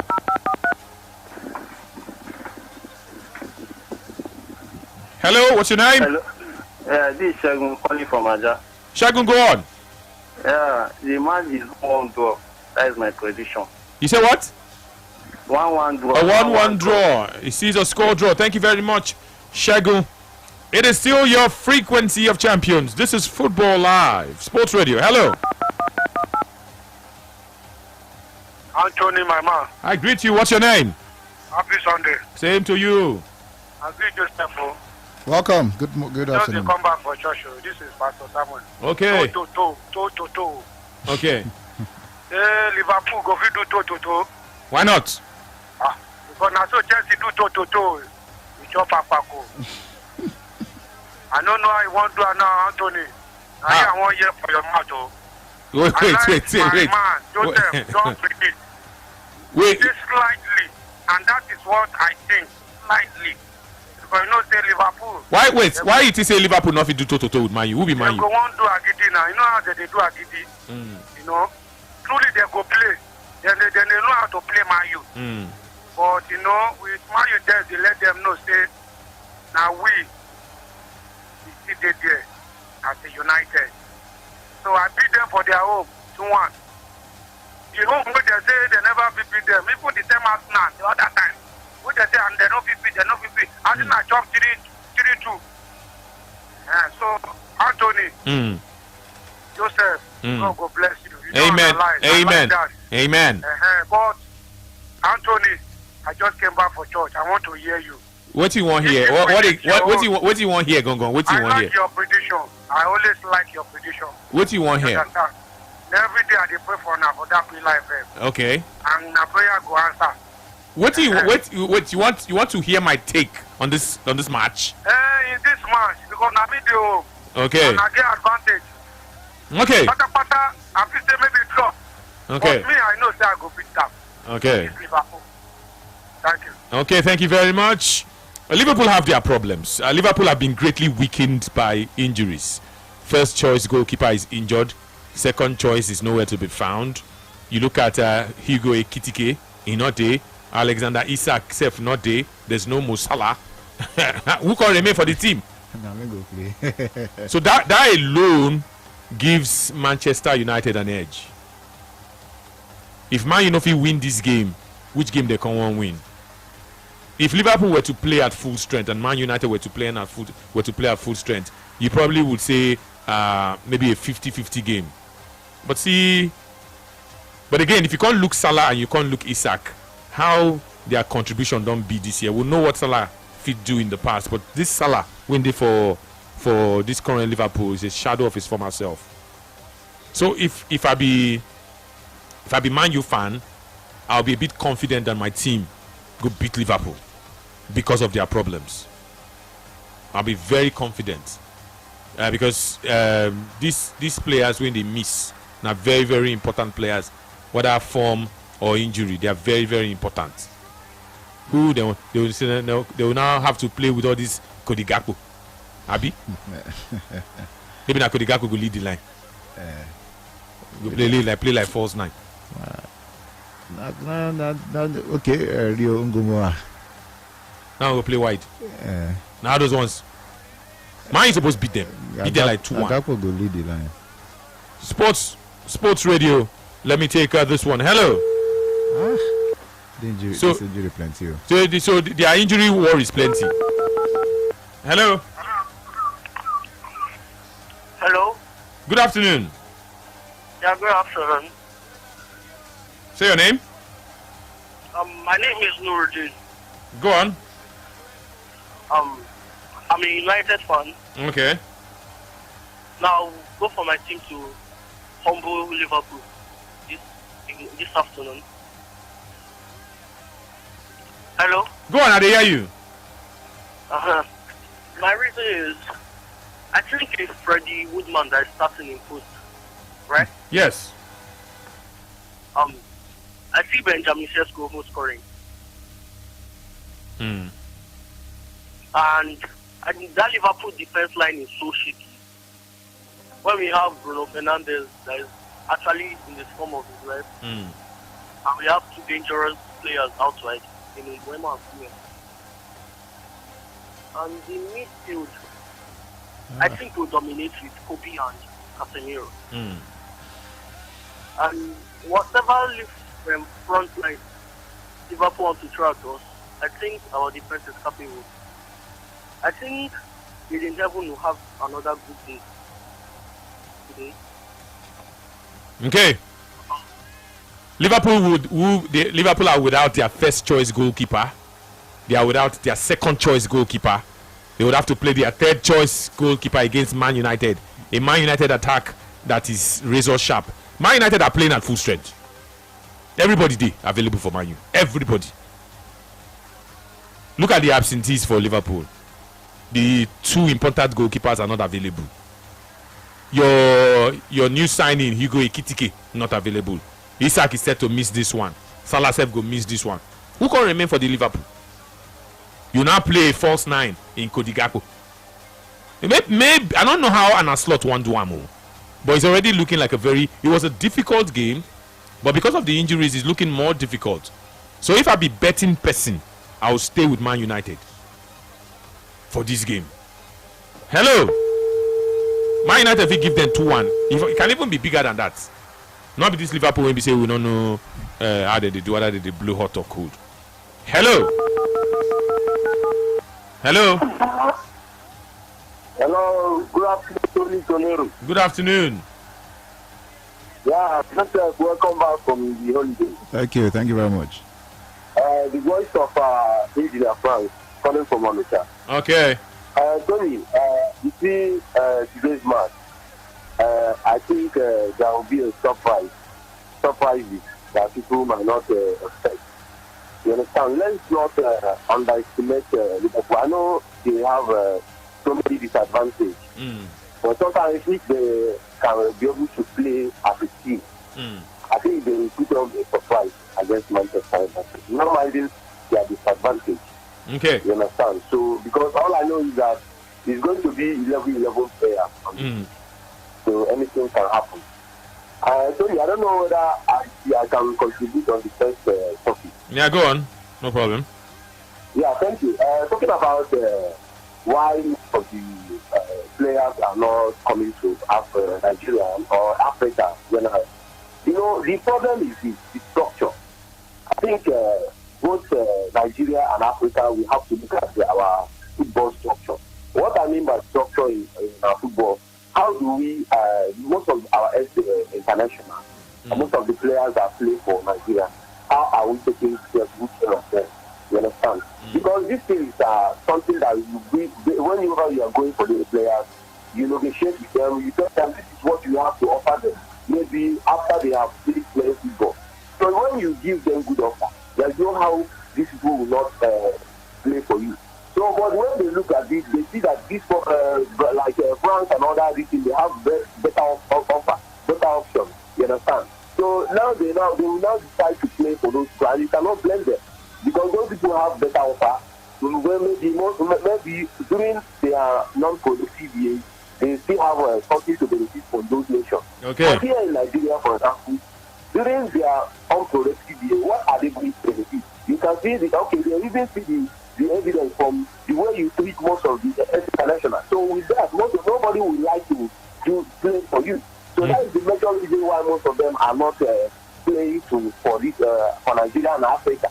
Okay. So that's my take. Okay, thank you very much. Let's talk about the Champions League. Let's talk about the Champions League. It looks like Bayern and Paris Saint-Germain are not going to change anytime soon. Last Tuesday, these two sides gave us a thriller, a game perhaps that we would not forget for some time to come. 9 goals were scored in that game. Paris Saint-Germain beat Bayern by 5-4. These two sides have warmed up again. Bayern played 3-3 yesterday. Paris Saint-Germain played 2-2 this weekend. 3-3, 2-2. If you were following the Bundesliga, you'd have seen how Bayern, of course, came from behind to play a 3-3 draw. You'd also, if you followed the French Championnat, you'd see how Paris Saint-Germain were held to a 2-2 draw. They played against Lorient. Bayern Munich had Michael Olise to thank because he scored a late goal that saw them draw 3-3 with Heidenheim. Fans and pundits across the world have constantly praised the performances of these two teams, how they score plenty of goals, plenty of goals. But the big question is around that they are defending. They score and they concede. Heidenheim 3-3, Bayern. Lorient 2-2, Paris Saint-Germain. One question I want to ask you out there, I want to ask Joseph Obicheson. They say defense is what wins you titles. Say Bayern not to get defense and Paris Saint-Germain not to get defense. Looking at the Champions League, this kind of their defending, will it prove costly? One of them will be knocked out next week. Yes. Not be which one next week. In a few days from now, we don't enter the new week. On Wednesday, they go play for Germany. Bayern will try to cancel that 5-4 disadvantage. This kind of defending, it no go cost one of these teams, obviously, for the final. One of them go reach final. To be honest, I think that's where it's because I felt even at PSG, it was scandalous of them. People just will not talk about it because I mean they flash it to the eye, they present to the eye the scoreline, but there's absolutely no way you should be 5-2 up, and then you're having a nervy finish to the game. I do not want. I don't know how it should be looked at something that is normal. Yes, this is a Bayern Munich that they pride themselves scoring goals. Yeah, they were losing to Heidenheim and they actually came back in that game. But for Christ's sakes, this is PSG not supposed to be Heidenheim. And to be honest, I feel like many of the games Bayern have played this season, even in the Bundesliga, many times they've had to come back, from nervy score, like maybe 2-0 down all of a sudden, and then by sometimes they leave it extremely late to come back in those games and even get a draw or win, as the case may be. But the truth is, I think it shows how, I don't know if to call it discipline, or it's just crazy what the amount of goals both sides have actually considered. In fact, identical from home and away, the kind of goals they concede, sometimes I look at it and feel like this should not be so. So it means most times, or the managers actually prefer the attacking way of playing, and they most times focus more. And understandably, last year it was Barcelona, because Barcelona, were always like, okay, at least if it can outscore you, it is all fine, it is all good. But I think for me, what will be lacking here is the fact that, okay, people don't want to take charge of things. Sometimes you have to be pragmatic. None of this, all this nonsense. Imagine taking the 2-0 lead into the second leg, for you to try as much as possible to get that buffer, and you're throwing it away. To be honest, I think both sides are evenly matched, and of course, by virtue of the scoreline, I don't think anybody will say Bayern would not be able to do it against PSG. Even if I feel like Bayern Munich would try as much as possible, because they are going to Germany now, and somehow Bayern have this mentality in their head. They've got really good players who can, turn this, turn things up. But PSG, on the other hand, have just Marquinhos, and most of the players are more attacking than even defensive wise. So for me, I think PSG will be the team to suffer. Maybe I'm even calling it early for PSG to not qualify. But I think the PSG defense is worse than that of Bayern Munich. Bayern Munich they've got defensive players that can attack. They've got the wingers that can attack, but also they know how to defend when they need it the most. And so, are you saying the Bayern defense is better than the PSG? Yeah, defense? I think so. I think I look at the likes of Kim Min-jae, the likes of Upamecano.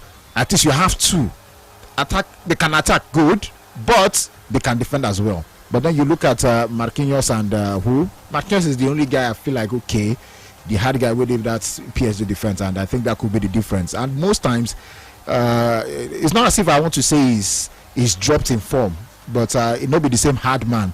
And for you to even command your area as much as before, you don't really get him. So I think for me, Bayern self not be say pure like that, but I think PSG are just worse off in this instance. And for them to consider after going very comfortable, shows that they need to address something in that defense, and if they are not careful, Bayern would use that against them. Sports Radio, look at the Bayern defense, look at the Paris Saint-Germain defense. Do you think that this defense would eventually cost one of them when they get to the final? They concede many goals, they score plenty of goals as well. Hello,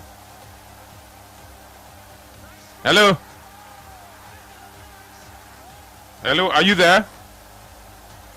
You can call us back if you can. Still Sports Radio, still Brilla. We're looking at Bayern, and we definitely are looking at Paris Saint-Germain. Who do you think has the better defense? Will their poor defending, or the fact that they concede plenty goals, especially when you look at the Champions League, will it cost them? Hello.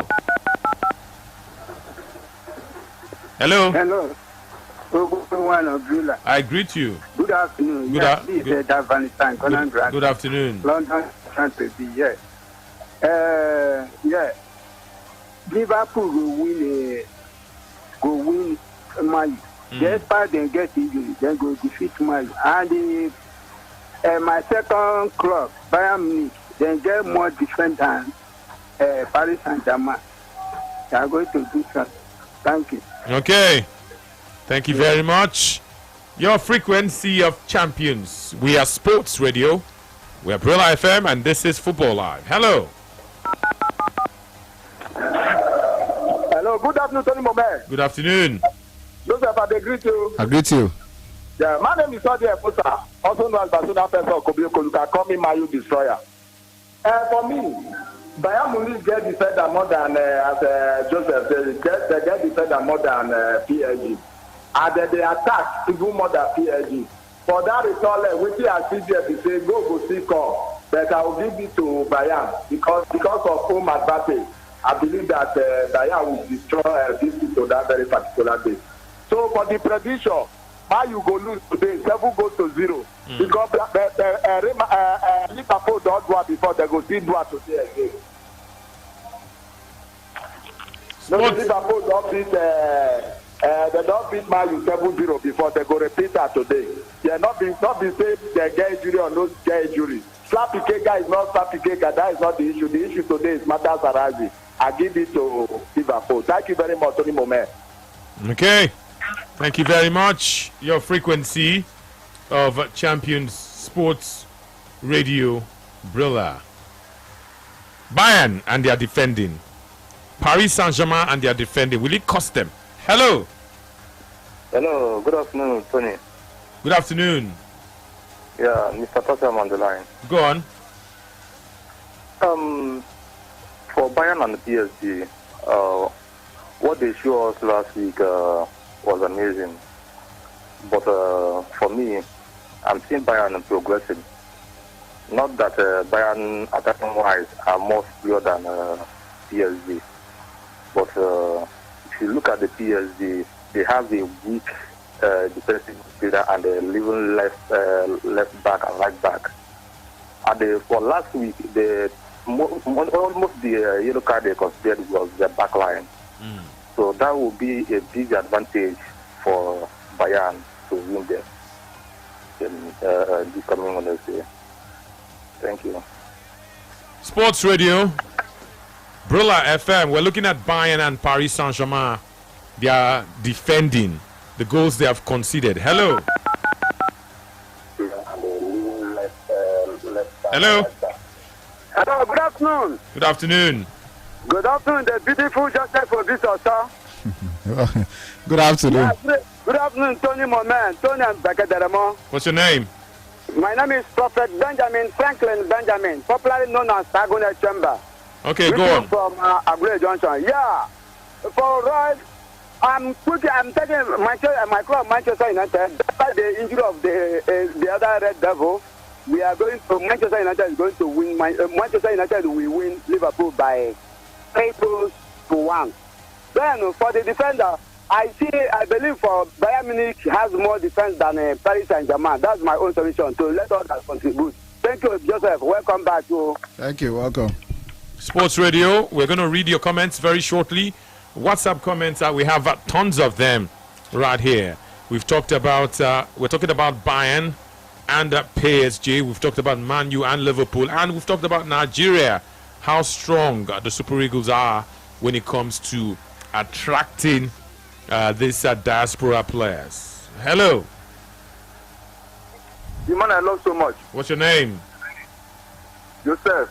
And Anthony Becker, the man I love so much. Now, Sport General, they call you from Abuja FCC this afternoon. You people are doing a wonderful job. Happy Sunday to the man I love so much, and Joseph. Same to you. Welcome.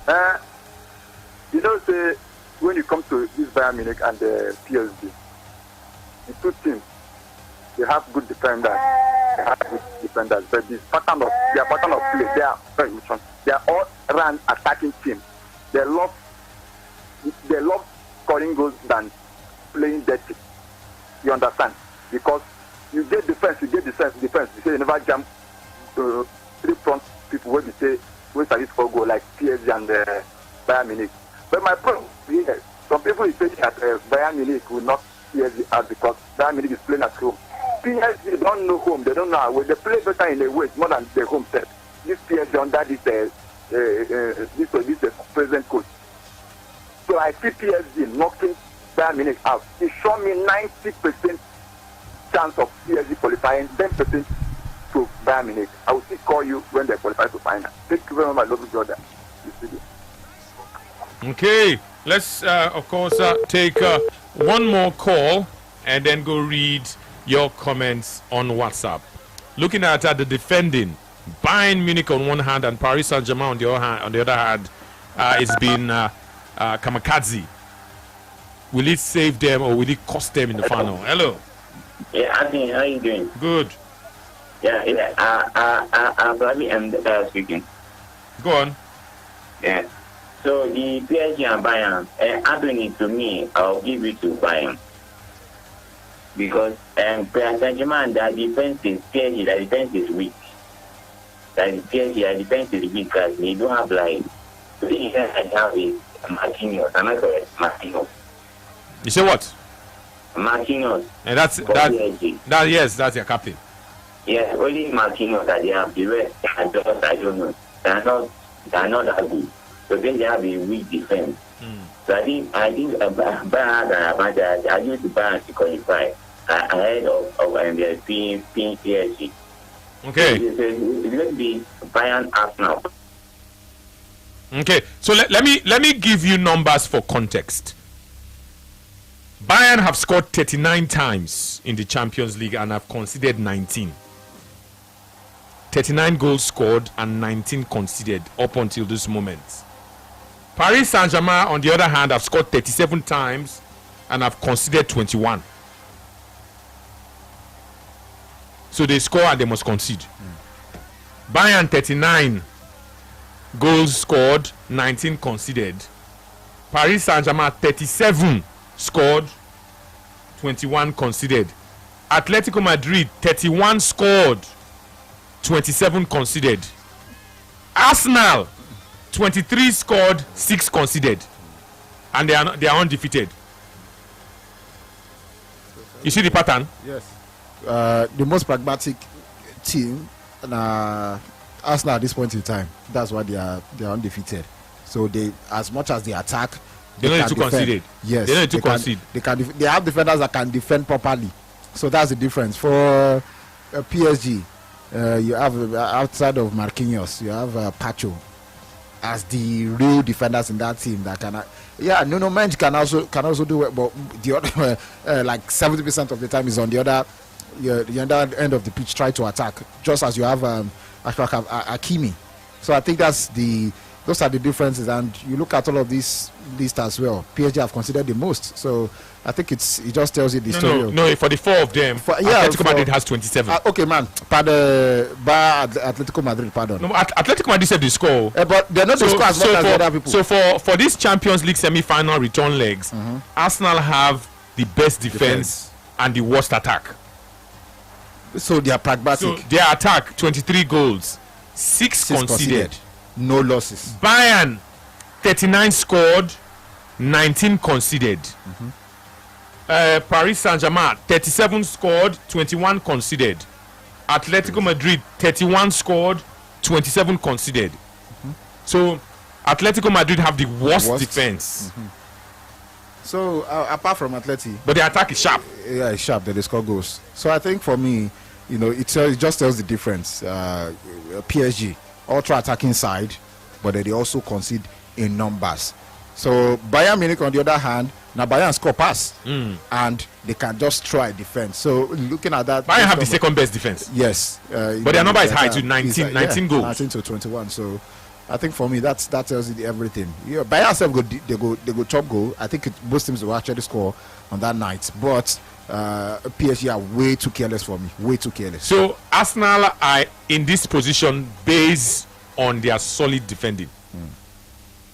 Based on their solid defending, I think they conceded only 3 goals in the league phase. This other one now, they concede 1 against Atletico de Madrid. Bayer Leverkusen, they conceded 1. That's all. So that means they conceded 4 in the league phase. They didn't concede against Sporting CP. Bayer Leverkusen was 1-1 in Germany, 2-0 England. In England. The other one was 1-0-0-0, and this one is 1-1 now. So they are here based on their strong defending. Okay, let's read comments. All right. Where do we start from? Okay. All right. Good afternoon, guys. Enjoy your program. God bless you all in Jesus' name, amen. Thank you, Alex Delight. Okay, Tony, what is good about Nigeria administrators? That is the context here. Not that Nigeria as a country and culture is bad, but the system of things here is backward. Enjoy your day, guys. Ken Chooks from Lagos. Good afternoon, guys. I see Man United winning. Michael Carrick wants to be the permanent manager, so he will have to win to convince them he is the right man. Okay, to convince them he's the right man for the job. Daniel from Satellite Town. All right, Augusto from Anambra. I can never forget Man United versus Liverpool in the days of Torres in Liverpool, where Liverpool won 4-1 at Old Trafford. Okay, good afternoon once again, guys. I tilt towards the side of Man United to prevail against Liverpool in today's fixture, given Man United are in their element in this long league rivalry between both, and Liverpool are having deficiencies here and there.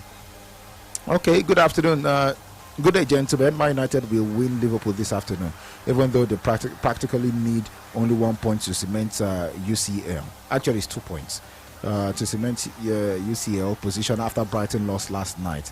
And if Bournemouth loses today, Man United will be home and dry for Champions League next season. Win or lose today, Ugo. All right, thank you very much, Ugo. Okay, good afternoon, Tony and Joseph. Abiodun from Egbeda. I cannot allow my children to talk less of my enemy children to play for Nigeria. The welfare alone is very bad. Now that the security is worse, corruption, not paying the players when due, Nigeria government is not serious, my brother. Okay, good afternoon. Right. Okay, good afternoon, Tony, the correct Arsenal fan and the short black boy, Joseph. My son is 6 years old and plays football. His energy is crazy. He's currently in a football academy. We might leave the country in a few years' time, but he would need to choose the country we would want to represent. I know he will make it in football. Watch out. Fejiro is his name. Daffy from Bisam Oshodi says, United will beat Liverpool today. I am supporting them even if I hate Reds or Devils.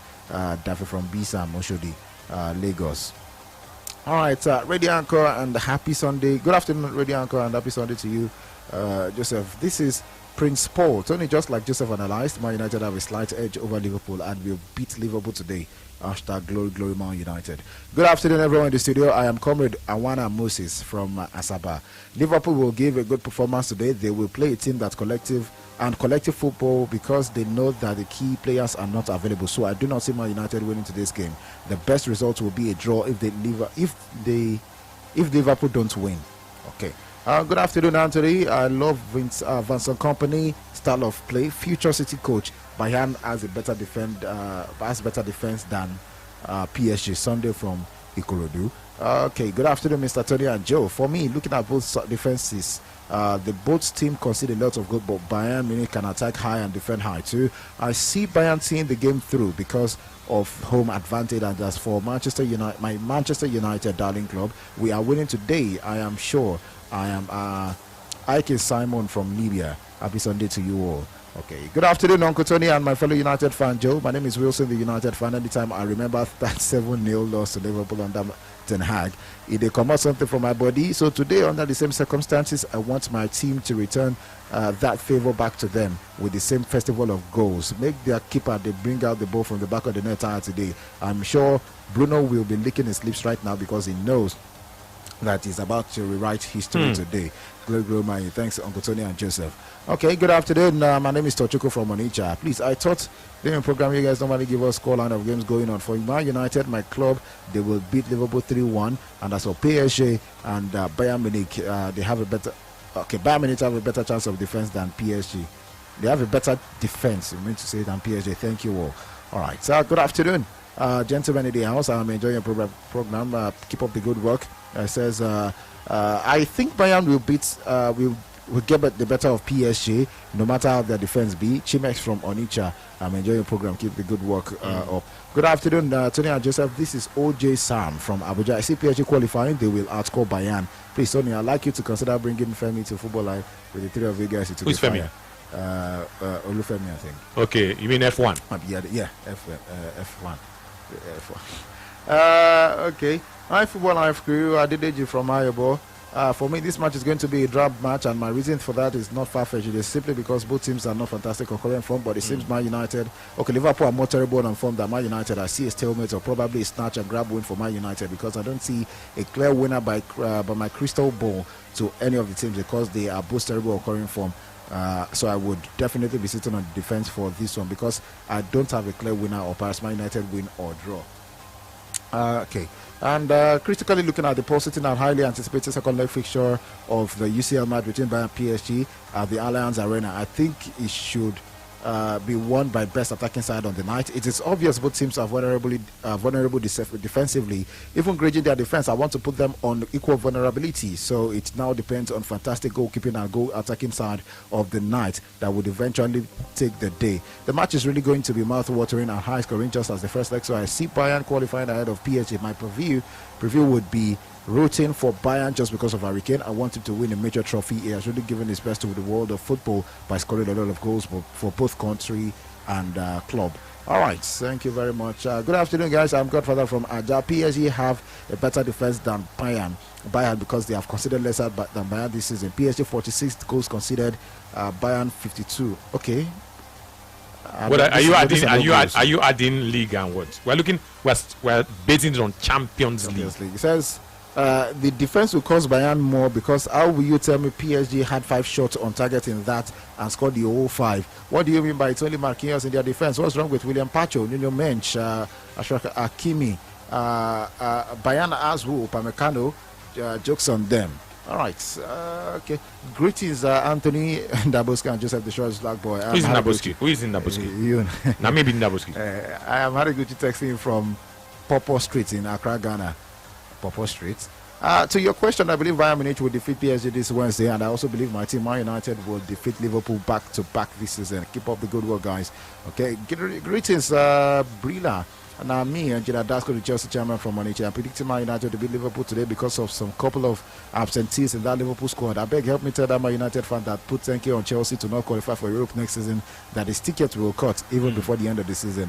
I think PSG have a better they have better defenders than Bayern Munich because you can't compare players like Marquinhos, Hakimi, Nuno Mensch, Pacho to that Bayern side that has Upamecano, Jonathan Tah, Alphonso Davies, Kim Min-jae. I strongly believe that the difference is clear. PSG are more of world class. Okay. It is a difficult game for Liverpool today considering their form this season. Injury too has hampered their season. This bad Liverpool defense has considered less league goals than Chelsea and Man United. If Liverpool can cage Bruno, it's over for Man United. Mbeumo has been on AFCON mode, no goals in 9 games. Ahmad only has 2 league goals this season. Hakimi, Nuno Mensch, Pacho, Zabani, Marquinhos are better defenders than Bayern. Bayern don't have good full-backs. PSG also know how to defend when they want to. I'm Emmanuel from the UK, but they've never wanted to in Champions League and even their league this season. I don't know what you're talking about. Liverpool to win by 3-0. I am Chris Okoma from Agenebode. That's about it. Okay, let's go to the grounds because one game has kicked off at the Vitality. Bournemouth are taking on Crystal Palace, and after about 4 minutes, it is a goalless affair. Sports Radio Brola FM, let me take you elsewhere. Let me bring you up to speed with score lines and fixtures. Let me tell you that game, 5 minutes in, Bournemouth no goal, Crystal Palace no goal. The game you've been talking about is the game that kicks off at 3:30. Once I have the team news, I'll give it to you. Manchester United and Liverpool. Aston Villa take on Tottenham Hotspur, and that's of course for 5 p.m. Going elsewhere, let me tell you that Celta de Vigo and Elche halftime score. Celta de Vigo is 2 and Elche no goal. Still to come in Spain, Getafe take on Rayo Vallecano. Real Betis face Real Oviedo. Espanyol Barcelona face Real Madrid. That's an 8 p.m. kickoff. In the Serie A, one game has ended. The early kickoff has ended. Bologna and Cagliari settled for a goalless draw. Sassuolo and AC Milan are in action. That game just kicked off. It is 5 minutes old. It's goalless. Juventus and Verona would play much later, a 5 p.m. kickoff. 7:45. Internazionale, better still, Inter Milan would host Parma. In the Bundesliga, St. Pauli play from 2:30 p.m. They are hosting Mainz 05. Mönchengladbach and Dortmund is a 4:30 kickoff. 6:30 kickoff would see Freiburg host Wolfsburg.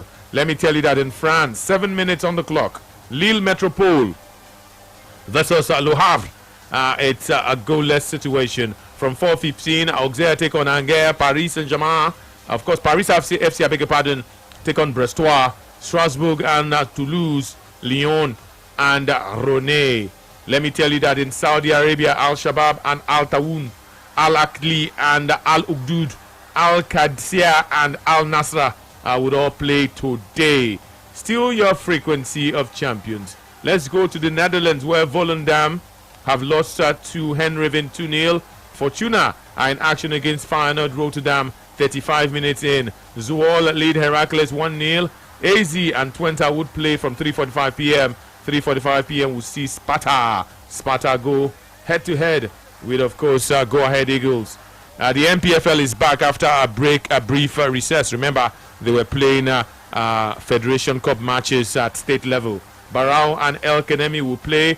Bayelsa United and Enugu Rangers, Bendel Insurance and Katsina United, Enyimba and Remo Stars, Kun Khalifat and Kano Pillars, Niger Tornadoes and Kwara United, Rivers United, Abia Warriors, Shooting Stars and Nasarawa United. Of course, you have Warri Wolves and Plateau United also playing in the NPFL. Sports Radio Brilla FM is the station, and this, of course, is Football Live right here on Brilla. We're going across the grounds, bringing you up to speed with happenings in the world of football. Those of you who follow the league in Brazil, let me tell you that Grêmio had a man sent off, Atletico had a man sent off, and at the end, it was a goalless draw. Let me tell you that Cruzeiro and Atletico, 3-1 in favor of Atletico. Flamengo and Vasco will play from 8 p.m. Sao Paulo and Bahia, 8 p.m. as well. Chapecoense and Bragantino is for 10:30 p.m. Later tonight, Internazionale will take on Fluminense. That's a 10:30 p.m. kickoff. This is Football Live. Hello. Hello, Wagwan of Brilla FM. I greet you. What's your name? Tony Montana, I respect you. Just big bros. Go on. You calling from Adegule. Go on. I want to talk about Man U and Liverpool. Okay. That is sometimes when those people, they do like traditional, or don't they do already. Whether Liverpool complete or not complete, Liverpool all the way. Okay. Come for Bayam and the DHC. Now I go know whether that is super computer, the original, whether I know the original. Okay.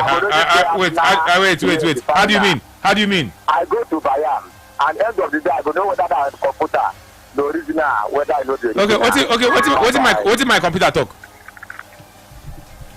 Oh, you don't cut. I wanted to find out from you what did my computer talk. I say since you go for Bayern. Hello. Hello, hey. What's your name? Good afternoon. Happy Sunday to you people, all of you at the studio. Okay. Happy Sunday. Okay. No other person that knows Pogba. No Pogba from here at the local government. Non so Pogba. Now you be. Thank God very much. Are you and your family and the lovely work at the studio? We good. Today? All right. People that are protesting over Man, they will chase people that is protesting over Man U, Liverpool. That Liverpool will play Man U 3-1. No problem until the final whistle. We will show them that Bruno still remains the best midfielder at England up till now. Yes. Okay. Bruno Fernandes is the best midfielder in England, and he always doing it. And we believe that he must do it. Yeah, so that's for Man U fans, right? Yeah, King of England, nobody know football. Okay. Up Michael Carey, we must win Liverpool at least. Okay. 2-0 from 2-0 up. Okay. Yes. No wahala. Then Crystal Palace match. And Aston Villa straight winning. Aston Villa must win their match. Oh yeah, now. Because yes, they will win their match, sure. Okay. Up United. He said no so Pogba. Up United. Your frequency of Champion Sports Radio Brilla FM. Let me tell you that AFC Bournemouth.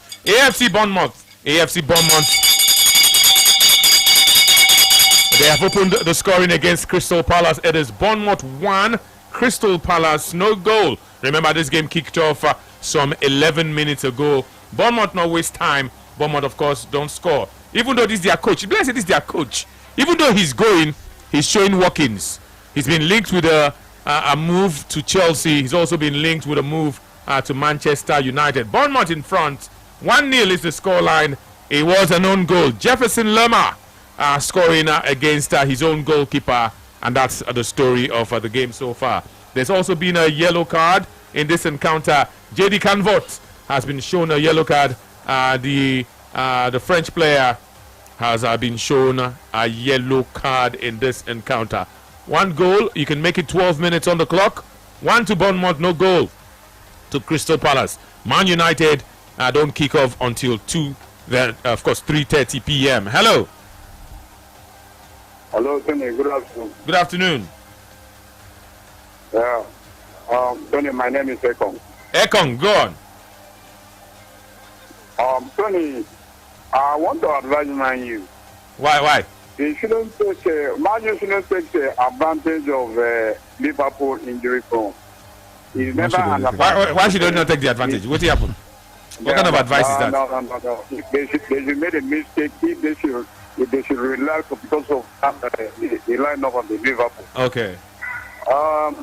Now, Tony, you see PSG and Bayern. The two team defense for me are breakable. I told you the last time that I was on the audition. Real Madrid exposed Bayern defense. Exposed Bayern defense until Madrid lost out of that match because of the red card they got. That was where they stopped out on that game. Now I'm going to Bayern PSG. I don't know what PSG were looking for after leading 5 goals to 2. I don't know what they were looking for. What were they looking for? If Bayern defense were just so good, why did they concede 5 goals? Under 11-11, they conceded 5 goals under 2 goals. You understand me? So, that defense are breakable. And meanwhile, on the amount of Wednesday, whosoever that score first, whosoever that score first, that man will win the match. Okay. You'll qualify for final. Okay. Now, Tony, please, I want to ask you something. Please, do me a favor. Tony, please, about Nigeria, can you tell me one good thing in Nigeria that you today that you can tell your child that this thing is just too good in Nigeria that your child should focus or have attention concerning Nigeria?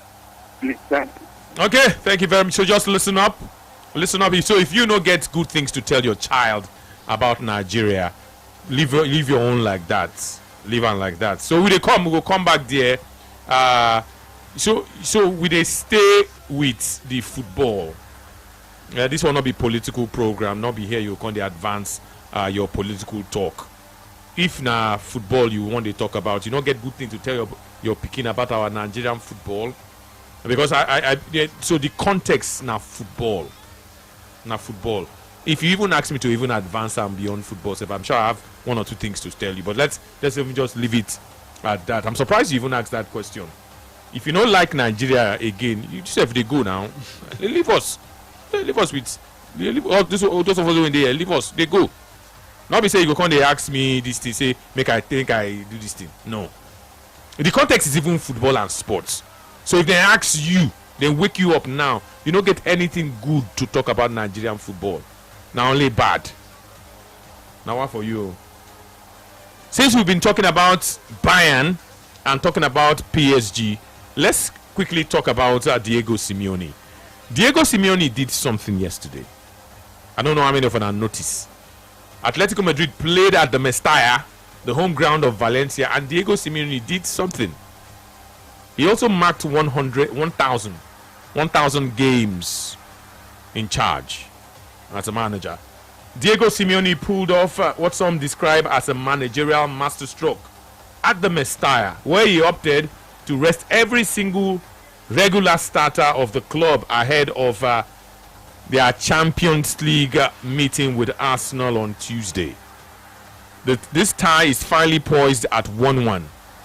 The first leg semi-final between these two inside the Metropolitano in Madrid ended in a 1-1 draw against Arsenal. And to prepare for this game, he did squad rotation. He rotated his 11. And they went on to win that game. They won that game, a vital 2-0 victory over Valencia, in a move that underlined his confidence in his squad depth. Atletico Madrid boss Diego Simeone made the audacious decision to change all 11 players from his previous starting lineup, with the second leg of the Champions League semi-final against Arsenal looming. The Argentine coach prioritized fresh legs for this trip to London, essentially fielding an entirely new team for the trip to Valencia, where they won at the Mestalla. Atletico Madrid indeed rested all their players. For Arsenal, Arsenal fielded like 70 to 80% of some of the players that would most likely play on Tuesday. It was a 3-0 win for Arsenal against Fulham. It was a 2-0 victory for Atletico Madrid at the Mestalla, where they played against Valencia. Do Atletico Madrid have the edge? Joseph Obicheson, based on squad rotation. Based on yes. Do they have the edge? I think it's based on squad rotation. They have the edge. I mean, that's simple and straightforward. Because I mean, Arsenal played with their strength, with their full strength. They played almost at full strength. Yes, against Fulham, while the others are resting. Talking about Atletico Madrid. So it's an advantage for Atletico Madrid. Yeah, so because that's the thinking of Simeone, resting players. But that would not be, where it's all going to be. Is it an advantage? But it's an advantage. You're better rested, 100%. I don't think anybody can take away from that. But another thing is, what could also come for as advantage for playing as full strength for Arsenal will be the fact that they are still match sharp. Those ones, yes, they go to warm up with trainings here and there, all of those things, but they are match sharp. And sometimes, for you to keep going, you get more balance as you keep going. You just be like bicycle, but in this case, the more you go on a bicycle, the better it becomes. But the moment you try to slow down too much, you lose momentum. Or when something happens, for instance, and you get that adrenaline rush, when you continue with that momentum, that's where you probably get successful with a lot of moves that you want to make in terms of mobility and all of that. But the moment you start to rest and then that energy don't dry off you, for you to actually do the same thing, go be the same way. I'm not saying it was all down to this analogy, but I think for me that's also what also counts for Arsenal, because I think they have the opportunity to keep that same focus. So it's now left for them to because we're able to do this. I mean, imagine any team having such a fantastic game against Fulham, scoring really good goals. A player like Gyökeres, first of all, good for the confidence, because I did this. I can actually do this. So that momentum, you want to keep firing on that. I think it's something that is that could count for Arsenal. So for me, yes, on the conditioning of the players, the health conditioning, good for Atletico Madrid. But I think on the psychological side of things, I think it's an advantage at Arsenal. Let's take your call. 090 44,889. Hello. Good afternoon, Anthony. Hello. Good afternoon, Anthony. I greet you. What's your name? I greet you. I greet you too. Welcome. Romeo. Anthony. Advantage or no advantage? They collected 4-0 at the Emirates before. And why Arsenal figured all this one is because Arsenal have hope of flipping the premiership. And Atletico themselves is out of the. There's nothing they will do. Even Magic cannot use the La Liga Cup again. So that's why they rested everybody. But something comes on, they will collect. Arsenal is going to pull them out of the Champions League, whether they like it or not. And that is how it's going to be. Thank you very much. Okay, Sports Radio, Brilla FM. 21 minutes between Bournemouth and Crystal Palace. Bournemouth still very much in the lead. It is still 1-0. 1-0 for the Cherries against the Eagles. 1-0 is the scoreline. Jefferson Lerma scoring the own goal in this encounter. Can Crystal Palace come back, or will Bournemouth score again? Hello. Hello, good afternoon, Tony Momet. I greet you. Joseph Manu, Education Officer, they greet you. Welcome. Yeah, my name is Sergio Posta. Also known as Barcelona Festival of Koblio. You can call me Manu Destroyer or Manu Bomber. You're highly welcome. Okay. For me, Tony Momet, you see Arsenal, this current Arsenal of this season, Arsenal, they are good to go. I believe that any strategy where this is for you, he rest all his player, you don't feel come out Arsenal. This way, Arsenal win first in 1-0. 0-0, 1-0. Now, from there, I know the Arsenal don't they mature well for the game. For that momentum, when they reach their home, I see Arsenal go play, and where these people go come for Arsenal, and they see Arsenal go play these people, like 3-0 or 2-0, correct score. I'm telling you the truth. So now what is going to happen for that match? This time around, Arsenal don't mature well. This season, they go win that league. Amen. Thank you very much, Tony Moment. Okay. Sports Radio, Brula FM is the station. Indeed, this is Football Live. We're taking your calls and we are taking your contributions. Hello. Hello. Hello. Yeah, good afternoon, Tony. How are you today? I'm good.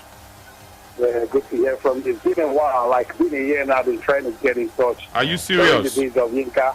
Yeah, I've been trying to get across to you guys. It's been difficult, even outside from Lagos. So if you're trying to, so there's always WhatsApp and there's social media. If you can't get across through the phone lines, try to reach us on WhatsApp.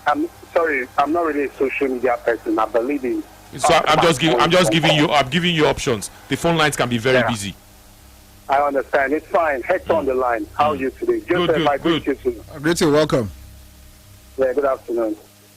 Tony, I want to aid what the previous caller said. Which one? The supercomputer, to me, I feel is from Abao. One thing they So what are you doing? No. I need to understand. What are you saying? You're saying that Paris Saint-Germain will get knocked out. Come again, please. What are you thinking? What are you saying? You're saying Paris Saint-Germain will get knocked out. My supercomputer is saying that Arsenal and PSG will make the final. Definitely, I put that to you. Let's forget about anything. I'm a die-hard Man U fan. Okay. But I put it to you that Paris Saint-Germain we're going to be knocked out. I don't see that their 5 goals like a fluke. Fine, they go, but to a certain extent, not to contend with Bayern Munich. Okay. Just take me to my point. I will try and get back to you.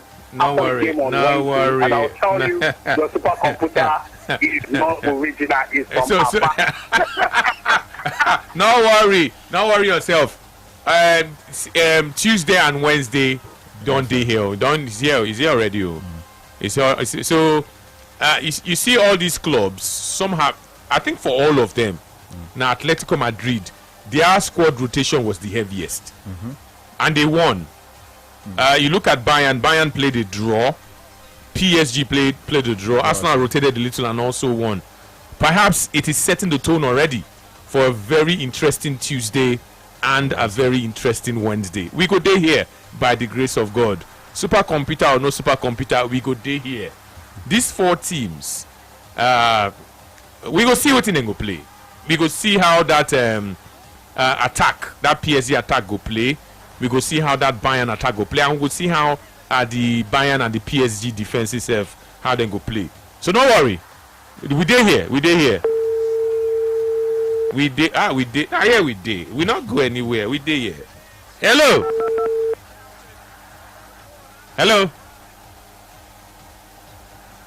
Are you there? What again? Yeah, it's Tottenham on the line again. Okay, we say what's your name? Mr. Tottenham. Okay, yeah, Mr. Tottenham. Oh yeah, now go on. For me, the Arsenal fans said that they beat Atletico 4-0. Is it not this squad that played in Spain that's going to play against Atletico by Tuesday? What can they show in Spain? If Atletico took all their chances in Spain, they would have beat Arsenal like 4-1 last week. I don't think their chances. Me, I don't see any strength Arsenal has to stand this Atletico.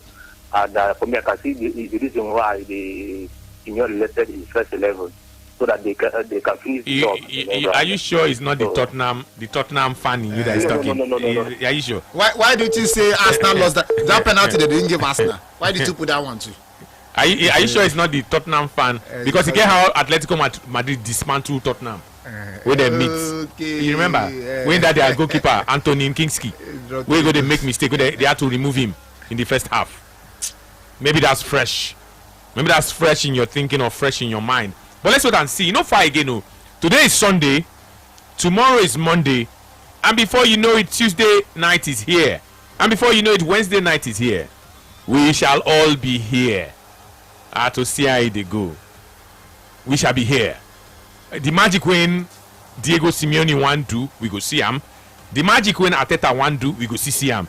The magic when either company or Lucho want do, what's it be that name again? What's that? The coach of Atleti, Luis Enrique. So the magic way they want to do, we go see everything. Don't worry, the action is right here on Brilla. We go see everything. God willing, we day here. We'll be alive to see these semi-finals. Hello.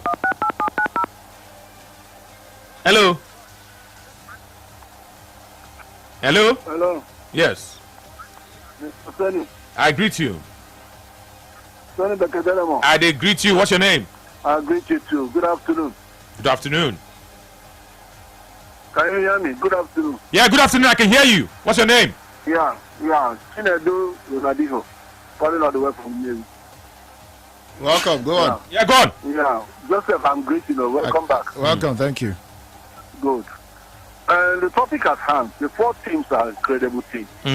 It's not easy to make it to that semi-final, especially the Bayern Munich and the PSG matchup that produced 9 goals. That's awesome. You understand that? As for what Diego Simeone did, I think that's a brilliant idea. And it paid well for him. Yeah. Because I mean that the gamble did not work out well. He will be forced to use his first 11. So what he did to match his 1,000 games is managerial excellence, acumen. I love what he did. And I think it's an advantage over Arsenal when they play on Tuesday. I think it's mathematically advantage. Supercomputer or no supercomputer, the game will be explosive. And I'm still seeing Bayern coming over, decisioning PSG in the final. I'm seeing it, in the semi-final to mix Atletico Madrid. You understand that? Some English fans will not like it, but that's exactly what I'm saying will happen. Bayern, Atletico Madrid in the final. Thank you so much, Mr. Bekedelemo. Okay, thank you so very much. I hope you people are not using style to beef my supercomputer. When I leave my supercomputer alone, it's not from Motigba, it's not from Computer Village. You people should leave it alone. It's not from Motigba. When I leave, it's from Japan. When I leave my computer alone, I used to go take Begona. There's something we've not talked about. We need to talk about that thing. In a way, this thing we want to talk about, it concerns Bayern Munich. I want to find out from Joseph, and I also want to find out from you out there, if Bayern true get rival for these aspects. People have not really been talking about it, but let's talk about it today. This season, Bayern Munich have broken through an attacking barrier that few even realized was up for debate. People don't even know. By reaching the combined 100 goal mark, 100, in fact, they don't pass 100 goal because Olise score again. By reaching the combined 100 goal mark across competitions via the trio of Harry Kane, Michael Olise and Luis Diaz, the record German champions have written a new chapter in football history. For the first time in the 21st century, a team outside Spain's La Liga has managed to field 3 players who together have surpassed the 100 goal mark in a single season. What had previously eluded the top leagues in England, in Italy, in France has now become a reality in the Bundesliga. Before now, it had happened in Spain. Before now. Now Spain, then they do them. They know they feel do them for England, Germany, France, and Italy. But in the meantime, one man that I told you that I like so much, Krupi, the Frenchman, is about to take a penalty, and so far in the colors of Bournemouth, they miss. Krupi! Krupi!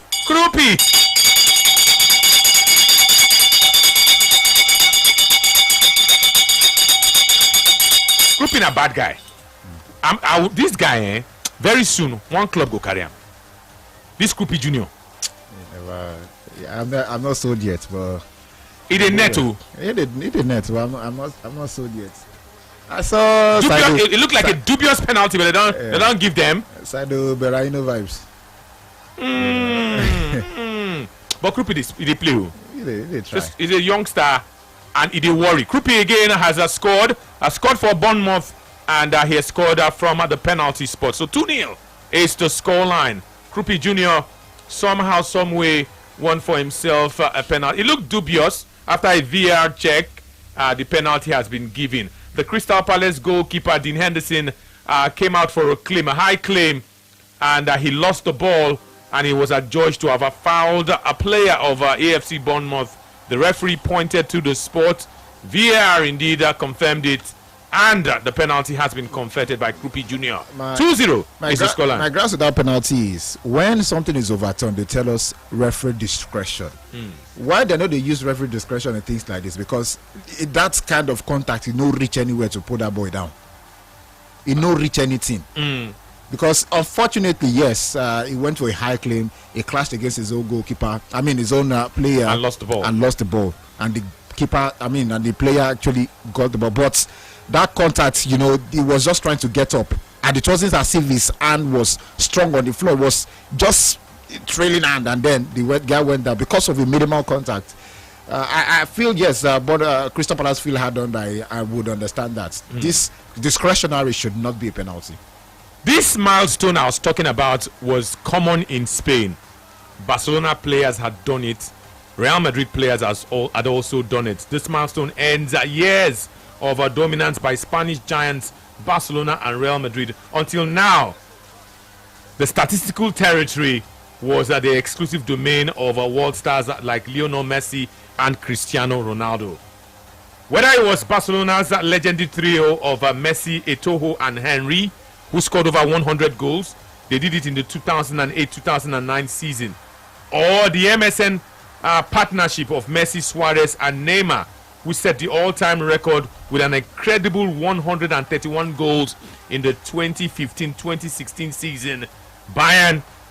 This Bayern attack has entered that territory with Harry Kane, Michael Olise, and Luis Diaz. They've joined that league.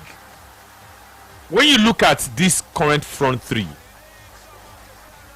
of Harry Kane, Michael Olise, and Luis Diaz, tell me which front three in Europe can rival these three. Good. Simply put, nobody.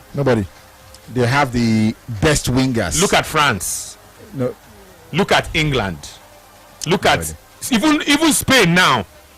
Nobody. Any front three can rival these three. Make England never enter that chat because they know Man City. Doku has 2 goals in the Premier League this season. Doku. So no front three can rival. Make England Harry first Kane, of all sit down. Michael Olise. Nobody. They have the best wingers in the world. They have the best striker. What about PSG? PSG, they don't get striker. So basically, Dembele and Desiree Doué. That's it. Bakola. But that's just about it. Okay, no three. No three. They no reach 3. Nobody. Barcelona, they no get strike. Okay, Lewandowski. They did now. They no day. So nobody reached these 3. Lamine Yamal just crossed double digits how many weeks ago? They no day. And I think the reason why it's not so much of a big issue with people, it's big. Nobody's talking about it, but that's how good they are. The reason they be stand alone. Yeah, the reason why it did like that because you look at the strength of opposition most times. I think that's what sometimes gets Bundesliga. Some of the people don't go really reckon with them because you look at Barcelona for instance. Barcelona did 131, they did 122, they did 110. They did 100. They did 100 again. So that they do them steadily. So does it not shock you that nobody outside of Spain has been able to score a trio has been able to score. Only them, not be the full team, score 100 or 100 plus goals. Because we are having, there are lesser superstars, in the current generation of football, and the fact that for Bundesliga, even when Man City they couldn't do it. Man City, Man City. Apart from when Haaland is scoring like 50% of Arsenal, Man City, what do you expect? Although at that time we had the Ronaldo, scoring the most, obviously, of the, most of the goals, because at once is one season he did half. That's when Real Madrid did it. They did the highest is 118 goals. That's BBC. Ronaldo did 60 goals that season. 60 goals, more than half of the entire difference. Karim Benzema scored 32. Gonzalo Higuain scored 26. So you look at the other. You look at the MSN, obviously. The MSN did the record. They did the record. Messi, Suarez, Neymar. Yes. So it means at least you go get the competition. They are going at it. But for Bundesliga, who they again? So that's why sometimes I feel like people no go really rate them like that. At one point it was only, I think last season it was only Serhou Guirassy. Before then Serhou Guirassy and Victor Boniface. So that's just about it. And then you look at the English Premier League. More time now, people don't. I think they are playing so safe now in the English Premier League that because the competition for the Premier League is really intense. So nobody really wants to. Nobody can rival Harry Kane, Luis Diaz. I mean, if you're the best, and Michael Olise. Saka never did double digits this season. This is the best team in England now. Arsenal, Martinelli, nobody know. What's his name? Trossard. Gyökeres just did 20 yesterday. So these are the best attackers in the Premier League. I mean, after Haaland, Harry Kane has done 50 something. Olise 21. Luis Diaz 26. Haaland has been was stuck in 22 for more than 2 months. He was not scoring.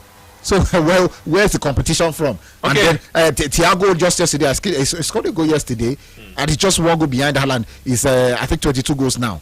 So for me, nobody really there, and the competition sadly will continue to get low because the level of players coming up the ranks, really there. Most players are overrated now. So that's off to Diaz, Kane, and Olise. Before now, it has never happened. It was always happening in Spain. From BBC to MSN, BBC, MSN. MSN have the record actually. Messi, Suarez, and Neymar. We're looking at the front three. The front three of Bayern Munich. They are the hottest in the world right now. Is there a front three of any of your clubs that can rival the front three of Bayern Munich? They have crossed 100 goals. Harry Kane, Luis Diaz, and Michael Olise. Michael Olise scored again yesterday. Check your teams.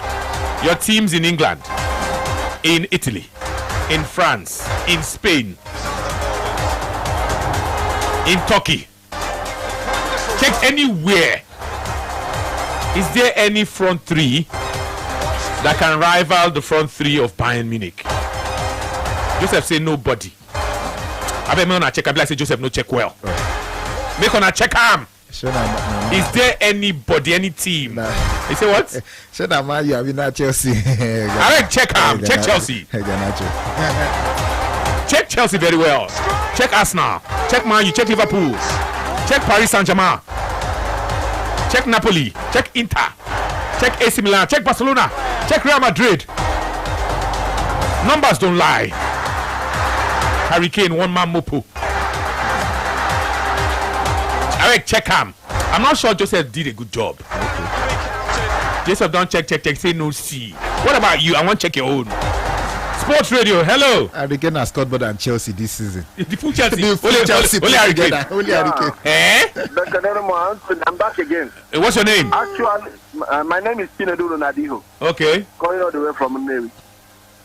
I'm glad that you raised this again because it has happened before. The terrific trio, the devastating trio, in MSN. any club. You mean MSN? Over 100 goals. MSN. To be celebrated.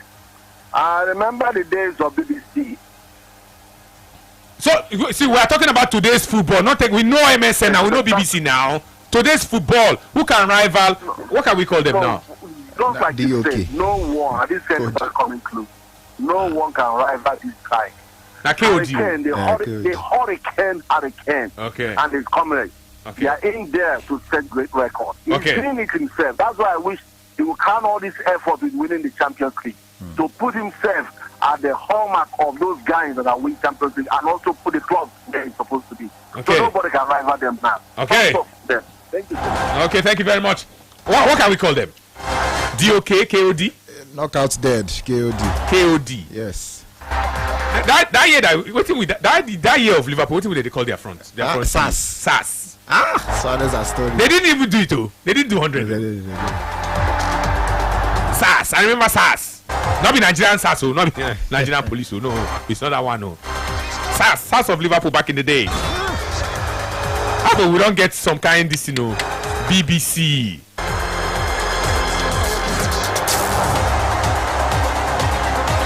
No, that BBC na Bale, Benzema and Ronaldo. Yes. That be BBC. Yes. Higuain no did it. Higuain do what he do. No. But BBC na Bale, Benzema and Ronaldo. Cristiano. When Higuain did it na CBH. Now them even get. They are the third on the list. They had 118 goals. 2011, 2012. BBC gets the highest way BBC gets now 100. You see, only 100 they do. Yes. But the MSN I be the Oga. Messi, Suarez, and Neymar. MSN. Kane, Olise, and Diaz. KOD. I bet what me the front three of your club. Hey, man, you gonna get Konya Sesko, Bilbo. You know even sweet self. That's why they can't even score 50. They're not hot. Yes, sir. They're not hot. They're not hot. I beg, let me check. I want to check in Spain. Oh no, they shout Lamine Yamal. You don't see waiting Olise, Diaz and Kane they do. Center forward, Harry Kane. Only 50 something and counting. Sports Radio, hello. How you doing? How you doing? Good. What's your name? I've heard the entire speaking. Go on. Yeah, Anthony, to me, like your guy said, Joseph, I would have loved to pick Man City, but apart from Haaland, Man City, apart from Haaland, for Doku is good, but Doku never score more. Apart from Chelsea is trying. Chelsea, apart from Haaland. You know, you say Hurricane, only Hurricane. Chelsea has 53 goals in Premier League this season. Hurricane alone don't score 54. But Joseph, listen to me. Let me ask you a question. How many players have scored more goals than Haaland? Mention one for Chelsea. Mention one. You know, mention one for Chelsea that has more than Haaland. Mention one. Nobody has more goals than Haaland. Nobody. Even Chelsea players don't get Haaland. Nobody. City don't even get trial. After Haaland, they don't get. Nobody. How many people don't score for Haaland for even that same Man City? I beg about Haaland, Daddy. Nobody. But we Chelsea that they are rubbish. They can't play anything. Chelsea that they can't. Okay. I beg check the rest of the leagues. Any front three that can rival KOD, Kane, Olise, and Diaz. Anyone that comes close. Check very, very well. Check your clubs. Hello. Good afternoon. Good afternoon to you. Good afternoon. Good afternoon. Tony, for me, the only team that can match Bayern forward. Though they have the wingers that can match their wingers, fully striker, they don't have striker in Barcelona. If Barcelona can buy a good striker, a striker like Coutinho, almost did it last season. They almost feels like a nice one, like something good between the three of them. Just that Lewandowski is Asian. He doesn't have that strength. But if Barca can buy a striker, they can do it. After winger, they have the winger that can match the other guy, like Yamal and Vasilia. If they can buy a striker, they can do it. Thank you. Okay, they can do it, but for now, they cannot match the front three of Bayern Munich. Who can match the front three of Bayern Munich? Look very, very closely across the leagues. Hello. Hello. Hello, what's your name? My name is Guiga. Boyga, go on. Those that can the front three that can match them. Yes. Is GSM. Which one be GSM? Gyökeres, Saka, and Martinelli. So GSM, how many goals have they scored? Oh, I think I like the way you put it. GSM, Gyökeres, Saka, and Martinelli. But how many goals have they scored? Have they scored up to 50? The three of them combined. Have they scored up to 50? Call us back if you can. Hello. Hello, good afternoon. Good afternoon. Can you speak up? This is Nuruddin on the line. Okay, Nuruddin, go on, please. The KOD partnership, the only team frontline I see that can actually match them is only PSG. Okay. But the problem is that PSG, they don't use the center forward. Yes, I think they use a false nine. They use Ousmane Dembele. Yeah. So I don't think that will count. He will count. Why won't he count? He plays in the position. False nine or no false nine. It's a partnership. They are front three. Yeah. Alright. And as for Arsenal, I think the Arsenal fan might be saying GSM. But do you know an interesting fact that Casemiro has more goals than Saka this season? Are you a Man U fan? Yeah. Okay, why not talk about the Man U front three? Who is your front three? And how many goals do they have? Let us not go there, please. Why make we not go there? So that will just be banter. Okay, no problem. Thank you very much. We're looking at front three. The front three of Bayern have crossed the 100 goals barrier, just like the BBC back in the day, just like MSN back in the day. But MSN remains number one. But right now they don't have, like you guys are saying, they apparently don't have any rivals. Who comes close to these three? Hello. Hello, Anthony. Good afternoon. Yeah, this is Desmond from the state. Go on, Desmond. For me, I think HDC. You say what? HDC. Which one is that? Manchester City. What's the acronym? That? What is the combo? I think almost like 50 something goals. Okay. Okay. Okay. So let's look at combinations now. Harry Kane, Luis Diaz, Michael Olise. Elsewhere you have I don't know if this is complete. Kylian Mbappe, Vinicius, and Valverde. Barcelona, Rafinha, Ferran Torres, and Lamine Yamal. Man City, maybe I can pick Erling Haaland, Ryan Cherki, and Phil Foden. Diego Simeone and of course Atletico Madrid. I want to pick some of their top scorers now. Julian Alvarez, Solot, and Griezmann. If I go to Marseille, they have Greenwood, Aubameyang, and Paixão. If I go to Internazionale, Lautaro Martinez, Marcos Thuram, and Kanahoglu. Who again? I think go again when we say that it makes sense. Basically, I think that's just that's it.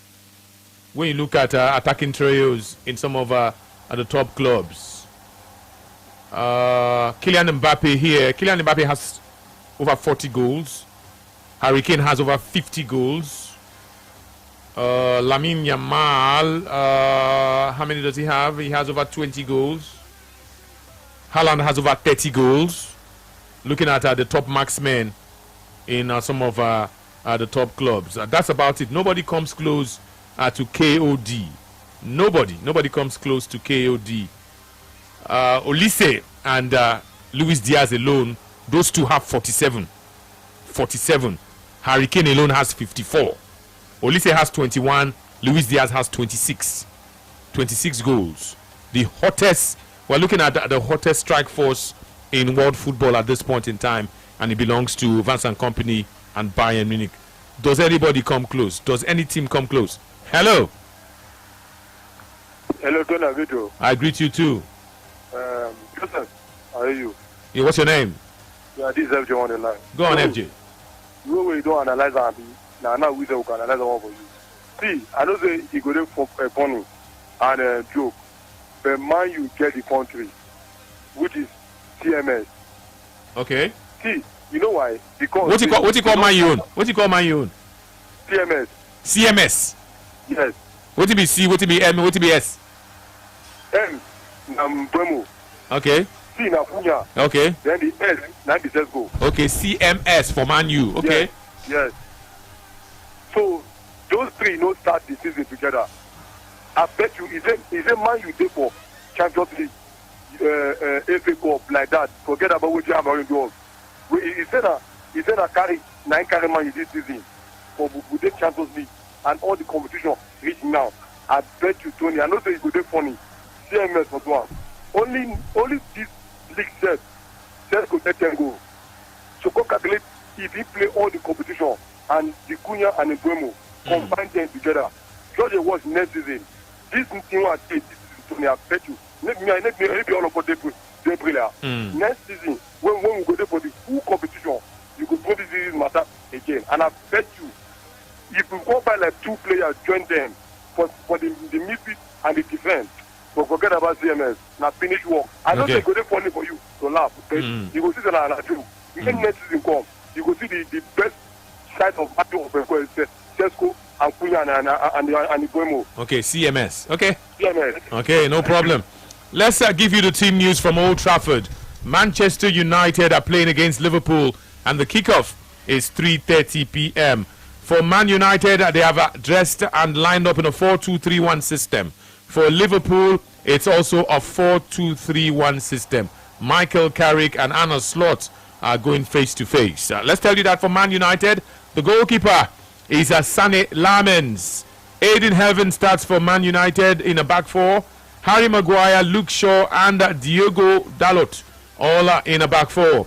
Let me tell you that in the midfield, you have Bruno Fernandes, Kobe Maino, and Casemiro. Benjamin Jesko leads the line. Mateus Cunha, and of course, Brian Mbeumo. Like this caller rightly pointed out, CMS is at the Manchester United attack. Mateus Cunha, Brian Mbeumo, and of course, the man them call Benjamin Jesko. On the bench, Mason Mount, Joshua Zegzi, Orobosa, Tyrell Malacia, Ahmad Diallo, Nusar Mazraoui, Patrick Dogu, Manuel Ugarte, Altair Bayandir, and Lenny Yoro. Those are the players for Man United. Quickly, we look at the opponents. Liverpool will start out with their backup goalkeeper, Freddie Woodman, in the absence of Georgios Mamardashvili and, of course, the Alisson Becker. Freddie Woodman starts. Virgil van Dijk is the captain. Ibrahima Konate, Andy Robertson, or better still, Andrew Robertson. There's also Curtis Jones. Let me tell you that Dominic Szoboszlai, Alexis McAllister, Ryan Gravenberch, Cody Gakpo, Florian Wirtz, and Jeremy Frimpong all starting for Liverpool FC. Milos Kerkez is on the bench. Armin Pexi, Federico Chiesa. There's also Will Wright. There's Karen Morrison, Troy Inyone, Joe Gomez, Riongo Moha, and of course Tala Ndiaye. Kickoff is 3:30 p.m. You have the lineups. What say you as we look at Liverpool and Manchester United? Kickoff is about 35 minutes away. Yes, what do you make of the lineups? Hello. Sports Radio Brilla is the station, and this is Football Live. Lineups out. We're looking at the front three of Bayern as well. Hello. Sports Radio Brilla FM is the station, and it is Football Live right here on your frequency of champions. Hello. Hello. This is Nuruddin. What's your name? Nuruddin Ramsus give my insight. Okay. Go on. For Man United, he looks very solid. And as for Liverpool, Curtis Jones playing right back. Well, that's what it looks like. So is either Curtis Jones or Jeremy Frimpong is playing in a front three. In fact, he's playing behind the striker. So your right back today is Curtis Jones. Curtis Jones is your right back. The Gakpo is leading the right. Yes. Line, right? Yes. Then who is not playing the attacking midfielder? So you have Szoboszlai. Okay. Szoboszlai is playing behind Gakpo. At the middle of the park. Say what again? So it's Gravenberch and McAllister. So you see, Liverpool is playing 4-2-3-1. You have McAllister and Gravenberch sitting just in front of the back four. Okay, that's what I was saying. Okay. Alright. Sports Radio, thank you very much. They are playing identical formations and identical systems. 4-2-3-1 for Liverpool, 4-2-3-1 for Manchester United.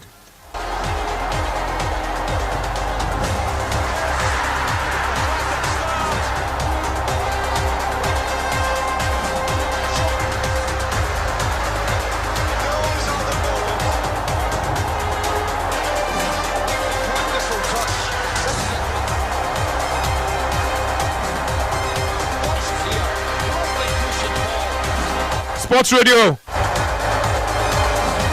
Joseph Obishoson, we have the team news. Is this what you were expecting for Liverpool and what you were expecting for Man U? Yes, for what I'm just confused about for Liverpool is the fact that Jeremy Frimpong is played up top ahead of Curtis Jones. But it means, I mean, they've played Szoboszlai in that position many times. Yes.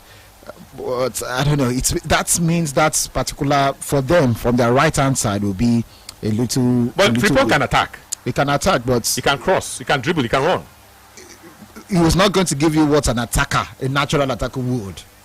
And in terms of supporting from the back, I just think it should be a bit, weaker than what they have. Everybody plays at the correct position on the other side, which is the left hand side. But I think generally, I just look at that right hand side. I think it's a bit weak. They would need something extra, for them to get that right hand to actually work, and that's where I think again Szoboszlai is the one who suffers all of these things the most because he's versatile. So it means he'll be drawn into support at those that center more time in this game. For Manchester United, I don't think there's anywhere you can complain except the fact I did not expect Luke Shaw to start because it felt as if he was injured. He started every game so far this season, and I felt when he was taken out of that game in the last win against Brentford, I felt maybe he might not play against Liverpool. But it's good to have him back, and I'm sure that Carrick will be happy for that. Well, Diogo Dalot basically the same. I think it's what I expected. It's what I expected from Man United, Casemiro and Kobe Mainoo. But I think where the headache would be for Liverpool would be from that right hand side of the entire pitch, and of course Cody Gakpo. I don't remember the last time he played as a false 9 or even as a 9 at all, because it's always been him. And Florian Wirtz, I feel this is where he's always been thriving, even when it was at Bayer Leverkusen. But he's not the same guy. The confidence is not as much as before. It's not as high as before, and it means you would have less joy because he likes to drift into the middle. But once you have Szoboszlai there, except they are going to play a floating formation, but I just think it's going to be too much headache for even Arne Slot. And I know for sure that this is more of an experiment than something that is tried and tested. So I think that's where they might be. He has nothing else to do seriously at the slot. But of course, that's what he's been forced to do, to go with this. And I'm sure he's going to take whatever comes out of this game by a draw. A loss. I think he'll be happy to get a draw. But for Manchester United, it is expected that they go full strength. They've done so, and I think they have the better advantage in this game. Let's read your comments. We have loads and tons of your comments on WhatsApp. Joseph Obishoson, Sure Black Boy. Let's read those comments. Football Live right here on Brilla. Get ready for it. Joseph Obisheson, take us there. All right, straight right into the comment section. Man United won Liverpool 2. This is from Surulere, Chelsea. And for the man who said Chelsea will not qualify for Europe, he will lose the ticket. Thank you very much, Tony and Joseph. Okay, good afternoon, Tony. Please tell the man about how Bella is making us happy if we can't see anything good in Nigeria. Thanks, Abdullahi. Okay, if Diego Simeone make him rest all in coaching, all the coaching staff, rest himself too. They will still collect for Emirates, and the match will end 2-0. So for that guy, make we not get him twisted. We are doing a football show. Some things might be happening outside of football, but if you want to talk to footballer, not be football matter and I go they talk. Not be football matter, you could take talk. So if JJ Okocha they talk to Alex Iwobi normally, he could tell him politics. No concern now. So there's nothing when you be say you want tell an aspiring footballer about Nigeria, about football. It has to be football. Because first things where they know they live for here. So anything we go concern and just that basic football. If you want to play for USA, now politics are not going to talk. Not possible. Not be football. Because I not try understand. They try understand where they come from, for football or for sports. If you want to run for Nigeria, you know, person you go to look up to, where you go down watch as a football player, and for the Iwobi family they had JJ. JJ play for Super Eagles, so JJ no go get any better thing to tell Iwobi about Super Eagles. You not get anything to talk about. If you're picking a big play ball now, you not get anything. Okay, which good thing you want to tell your picking about England for football? So they win World Cup. 1966. So I just they ask you. If you are a father now, and you get girl picking and you get man picking, you don't go know anything to tell them about Super Falcons or what you go tell them about Super Eagles or Golden Eaglets or even the under 23.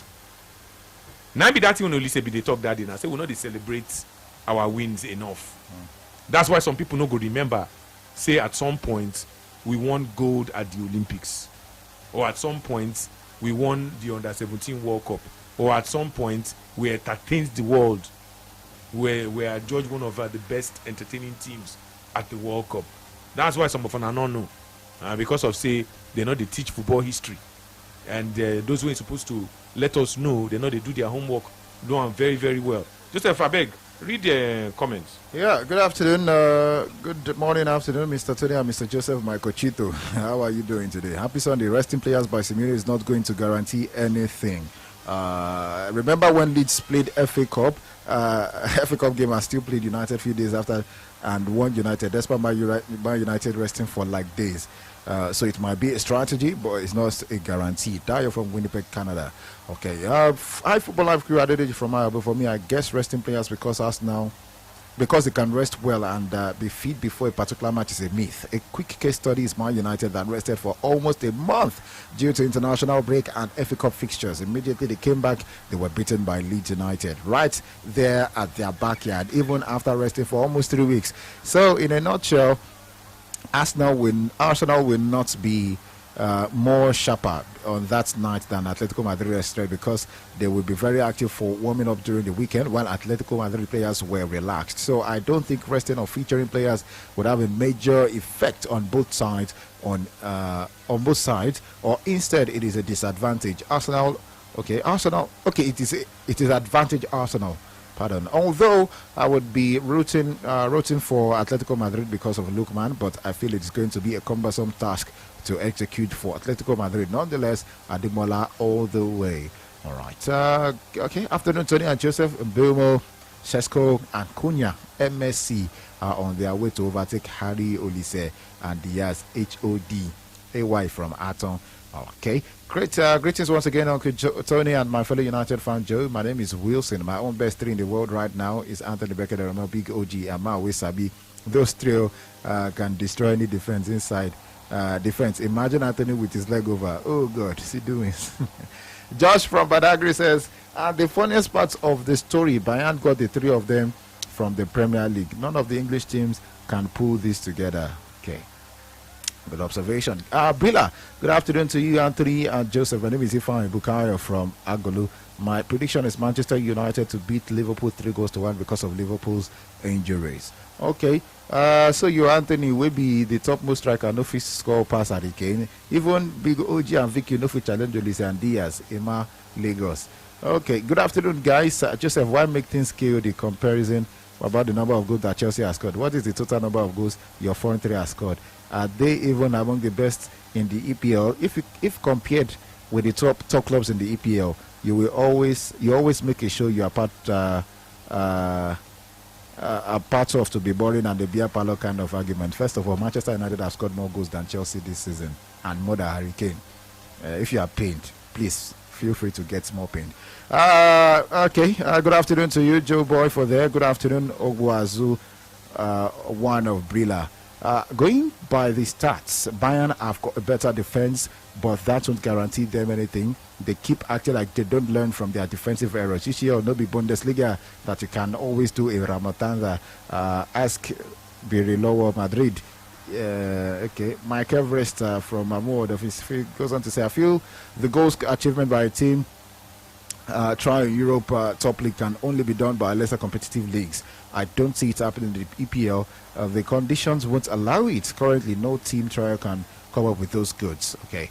Good afternoon, Julius. Julius from the island. So, Joseph, you want us to play Gomez up top so that it will be easy for you. I mean, what has Frimpong go cook Shaw on that wing at least 5 times today, which will make Konya think twice if he wants to attack. Curtis Jones is slow. I can't play on the wings. My only fear is Calamity Konate and wasteful Gakpo. I expect Liverpool to win 3-1. Zobo with a free kick goal. Okay. Hello, Brina. Anthony, I want to ask you a question, and I want you to give a sincere answer. Have you, as you are working in Nigeria, if CNN Network or Sky Sports or BBC offer you work, are you not going to collect the offer? The match between Liverpool and Man United, I give it to Man United. They ask us a hypothetical question. That question that you just asked now is irrelevant. We are talking about how Nigerian players can switch. You get waiting pursue you come up for Nigeria, and you get waiting make you stay for Nigeria. More would they stay with the top? Not the ask hypothetical questions. Okay. Okay. There's one shot from Siri says, Tony, if it's trick election, why they allow kids to vote for Ataku? -5 already for you from tomorrow. Ifeanyi from Siri, I'll be shown from Siri Larry, and that's about it. If you know, so so those people when they carry their kids come vote. They show passion. They show their kids to be passionate about their clubs. If you no get picking, or if you get picking, if you don't like them, you stay like that. Not they tell other people how they want to blend their own children. My kids, I have a 5-year-old boy. When they go, it's going to turn. Don't they passionate about football? And if you can't say he want vote for Hatta, could make a tell and say make him not vote, as if it's a bad thing. Sometimes let's be guided. The way we do some of our things. If you are not like the Super Eagles, just simply say you don't like the Super Eagles. And if you don't like Nigeria as your country, find your country, go front now. It's that simple. If na Canada be your country, they go. If na Ghana be your country, they go your country. Some persons believe in Nigeria. So if I don't understand the context, we're gonna leave him. The man comes out and then he confesses. He even mentioned that he has no regrets. He's played 99 times for Nigeria. That it took a lot of convincing from his father and his uncle. The uncle incidentally played for Nigeria. Not only that, captained Nigeria. He obviously will not be like that for some. But you get waiting and they tell him. He talked about all the problems. How one coach, if he make mistake, they go tell us make him go do 1 lap. But against all odds, he don't play 99 times. Today na in birthday. I'm talking about Alex Iwobi. Joseph, remind me again. Now which one you be that year? Cochito or Cochila? Remind me. I'm a Coachila. He said what? I'm a Coachila now because I don't get. He said what? I don't get the Say it certificate. Coachila. So now Coachila now be say a player make mistake. If you say one lap, Coachila, right? Yes. Yeah, you have to be a Coachila. PE teacher. You don't even tell the player what he go do next. He say make he go do 1 lap. Oh yeah, 3 laps, 4 laps. And this now player when we say they come from Premier League, where they really coach them. You can't carry and come Nigeria, you can't they confuse them. Some of them are something they pursue now. If that team manage pursue, you go where they good.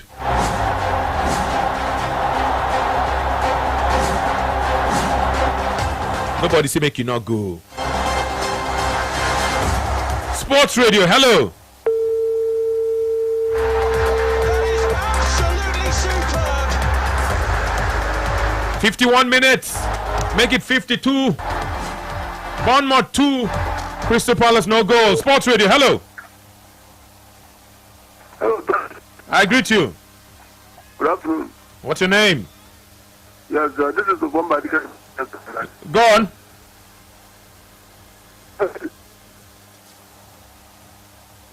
Oh. Ufomba Dike, you may have to call us back if you can. It is still Football Live right here on Umbrella. Hello. Uh-oh. Football Live right here on Umbrella. Taking your calls, taking your contributions as we count down. Manchester United, Liverpool. Hello. Hello. Hello, Tony. I greet you. What's your name? Don't best, so this is MJ1 on the line about the Wobby. Tony, see, I want to ask about this girl at the counter. Now, our family all, is it in Nigeria? How you take on Nigeria? Because for the female Super Eagles, not only she wants to say she did for England, she come national for Nigeria. So I don't know whether England no accept them, now she love to come for Nigeria because you see they shock me here because she play for Leicester City. She did for England all this while. She come national for Nigeria. And she is able to go. I only wonder whether they don't call her for England to implement in 92 us. I will be second choice. Then I think I ask you this, you know, person about as she found her. Who she be really? She be Nigeria, how? I'm not be Nigeria, Papa. Okay, so what you have done now waiting normally I know they like do for my show, and I would implore you to not do it again. If every caller or every call when I receive, they make requests, they talk outside our focus, we won't have a show. We honestly will not have a show. Please, let's try as much as possible not to do that. Make we not do that one, I beg. I use God beg you. Not take us off focus. So even though I go do am this one time. This one time now if you do am for you. I go do am this one time for you. And I'm not going to entertain any other requests. Hello. Hello, good afternoon, Tony Moment. Okay. Joseph, I greet you. I greet you too. My name is Sergio Efosa, also known as Bazuna Person Kobioko. Call me Mario Nyukunuka, you are welcome. For the top PC where we dey talk, I give it to Bayamo because I request to score 50 goal only he score goal where pass all the goal where people Mayu people don't score. For me, I give it to the Marquez for that Bayamo needs. They attack it too much. For Baka, for give. But Tammy Yamara, I think I know say now off and on because of the injury. So I cannot say because of my club I will put a statement. For me, I give it to Bayam. So for the match where we go on today, Mayu Liverpool, I give it to Liverpool. Liverpool goes to 0. Liverpool 7. Mayu no yet to make Papa yet coming. I will think happen today. We take it back. We go watch as moreover they follow you. Thank you very much, Tony Moment. It's a dumber to you people. Dumber. Okay. So for Ashley ordinarily is English. But her grandfather was born in Nigeria. So they did plenty of tracing So now from her grandfather, who was born in Nigeria, now they take Tresang when he take play for Nigeria. She had played for England at youth level, across all the levels in England up to under 23. So what are this talk of whether Nigeria na second choice or Nigeria na third choice? That's for you to determine. So they now have from her grandfather. Now she take play for Nigeria. I hope that's very, very clear for you now. Hello. Hello, Anthony. I greet you. Anthony, good afternoon. Say your name. Yes, Anthony. Now, Daniel Desmond, they call. This is about greet you. I greet you, my brother. I bet if you talk about the three front line when I talk. Yes, you can. For me, I outside the top 5 leagues where you mentioned, the only people I feel like say the few rival Hurricane and Inco, now only this Sporting Lisbon front line. Those people that have done well. If you watch well when the last Jokeres come out there, the person will take over. The Suarez they do well. So for me, now the only people who have but for in the top 5 league, I don't see anybody. I don't see nobody. I'm telling you, nobody. Okay. Let me tell you that Bournemouth and indeed Crystal Palace have continued. 58 minutes, Bournemouth 2, Crystal Palace no goal. Let me tell you that in Germany, St. Pauli and Mainz are also playing. Mainz are in front and we're fast approaching half-time. We have seen 2 minutes of additional time in the first 45. So that game is like that, 2-0. Let me also tell you that action has continued in Italy. Bologna and Cagliari, they finished theirs in the goalless draw. Sassuolo are taking on AC Milan. AC Milan are down to 10 men and they are losing that game to Sassuolo. Not very good one there for AC Milan. Sassuolo scored after only 5 minutes. Berardi opening the scoring and Lorient making it 2-0 shortly inside the second half. 2-0 is the scoreline. Fikayo Tomori got 2 yellow cards and you know that that's a red card.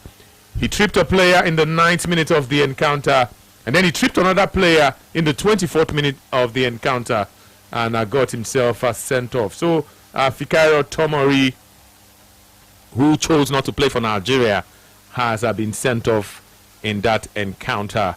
AC Milan down by 2 goals to nothing. It looks like say this kind of game now they cut people tickets. So if you pick AC Milan maybe to win this game or to you double chance them for this game, that your tickets they don't go. No thanks to Fikayo Tomori. But even when he got the sending off, they were already 1-0 down. Talking about AC Milan. So talking about 2-0 scorelines is the same scoreline in England. Bournemouth versus Crystal Palace. 090-44,889, 090-41,889. Those are the numbers you want to call this afternoon to be a part of the show, Football Live. Joseph Obicheson is right here as we count down to Manchester United and Liverpool. We'll take this call and then we'll move to another talking point. Hello. Hello, good afternoon. Good afternoon to you. Mister, I want to ask Chelsea game is what time? What is that? Chelsea game. Chelsea not playing today, till tomorrow. Chelsea and Man City, who are indeed finalists in the FA Cup, they don't play their matches until sometime tomorrow. So keep your dial locked right here. Stay with us right here on Brilla. Let's talk about the Premier League title race. And because you mentioned Man City are in action against Everton tomorrow. Man City now have 2 games in hand. Arsenal have opened a 6 points gap because they played 2 games more than Man City. Arsenal beat Newcastle 1-0 and last night they beat Fulham by 3-0. We're looking at a Premier League and we're looking at plenty of drama. Some have said advantage Arsenal again. Some say no, make Man City play their outstanding. But outstanding not be point. Yes, sir. You must first play the game, score, and can't win the game. We are in the middle of one of the Premier League's most dramatic and tightest title races. But did it swing back in Arsenal's favour on Saturday? That's one question begging for answers. The Gunners went 6 points clear of Manchester City with a 3-0 win over Fulham and have just 3 league games left on their fixture list as far as the Premier League is concerned.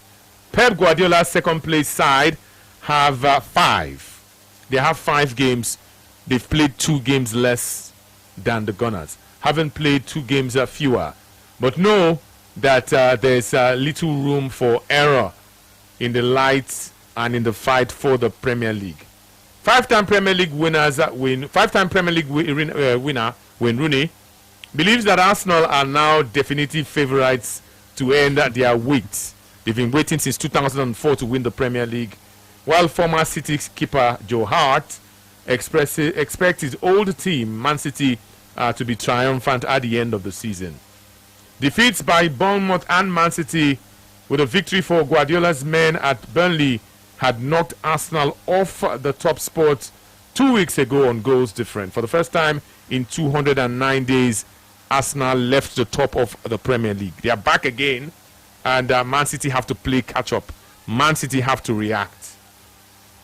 Man City, first of all, have to react tomorrow against Everton. Arsenal go to watch because Arsenal have a game in Europe against Atletico de Madrid. Is it advantage Arsenal when you look at the way Arsenal have come back again on top? They've played 2 games now, not considered, and they need Man City to play catch-up. Is it advantage Arsenal once again? The reason why I'd say advantage Arsenal would be because, first of all, if I'm going to say anything about City, it's going to be hypothetical because, yes, they never play. But they need to play win. Yeah, I have a feeling that, first of all, Everton at the Hill Dickinson, they are different. I don't know. There's something in that stadium. Man City have a wonderful record against Everton. Yeah, but Everton at the Hill Dickinson. Once in a while, Everton, they mess them up. Yes, but I feel like people might not clock it, but I feel like Manchester City feel like they're so near now, and that pressure would actually come on them. Yes, Arsenal at this point in time will just try as much as possible. And I feel because Manchester City are so near, they are not feeling the pressure as much as they would maybe when they were like 2 points even or 3 points clear, which Manchester City haven't played all their games and they are both level on games. But I just feel like right about now, Man City will feel like, oh, we are so near it. We just have to put everything, everything has to be ordered. And when you're trying so much to be perfect, sometimes you forget some details, and I think that's where Everton have nothing to play for. They will just try as much as possible to want to frustrate them, and I think that's where it's going to. And that's little bit of pressure will probably get to Manchester City, and they might cave against Everton. I'm not saying they would lose to Everton, but I feel like I watch Everton at that Hill Dickinson Stadium, and I feel like this is a different shade of Everton, and they want to make.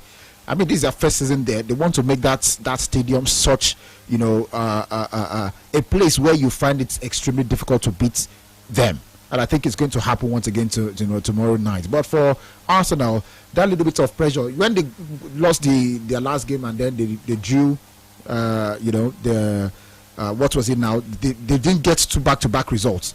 I felt okay. What else would possibly go wrong? I think they'll start to take the games one by one. And they'll try as much as possible. Let's just take the next one as it comes. If we get a win, that's the perfect scenario. But what else? I mean, what's the worst thing that could happen? So I think if they use that to their advantage, whether we like it or not, that goes different would always count for them at the end of it. But even though I believe that there will still be a point, difference between Arsenal, or some points difference between Arsenal and Manchester City. I don't expect Manchester City to go perfect until the end of the season. So I think for me, going by that result yesterday, it was a confidence booster. Fulham, you might say, okay, they are not so much, especially now that they've lost to Iwobi and some guys. But the truth is, with how Arsenal played yesterday, they played that like they were hungry. And I think that is just enough, to take up a bit of that pressure and for them to actually own the situation. So for me, that's why I say, a bit of advantage to Arsenal. before Arsenal play again, Man City would have played at least twice. They will play Everton tomorrow and play Brentford on Saturday before Arsenal play West Ham on Sunday. Is it advantage Arsenal? That's the question right now. Hello. Anthony, good afternoon. Good afternoon. I greet your partner there. We greet you too. So, my name is Don Petty. No, go on. I want to say that Man City have passed through this fire before. When they were having about three, matches to play, to catch up with Arsenal. So we were saying all manner of things. And they passed through it, and they were even saying, okay, when they play Arsenal, the Arsenal is going to either draw them or beat them. And they pass through it against Liverpool, they pass through against Chelsea. So they are passed through this player. So this one, your colleague is saying advantage. I don't see advantage. These guys, they will still go there and do their job. Their destiny is in their hands. Nobody will do it for them. You will see tomorrow, they will go to that Everton home, beat them and collect 3 points and move on. So I don't see any pressure against us, Man City and do their job, because the job is in their hands, their destiny is in their hands. Nobody will do it for them.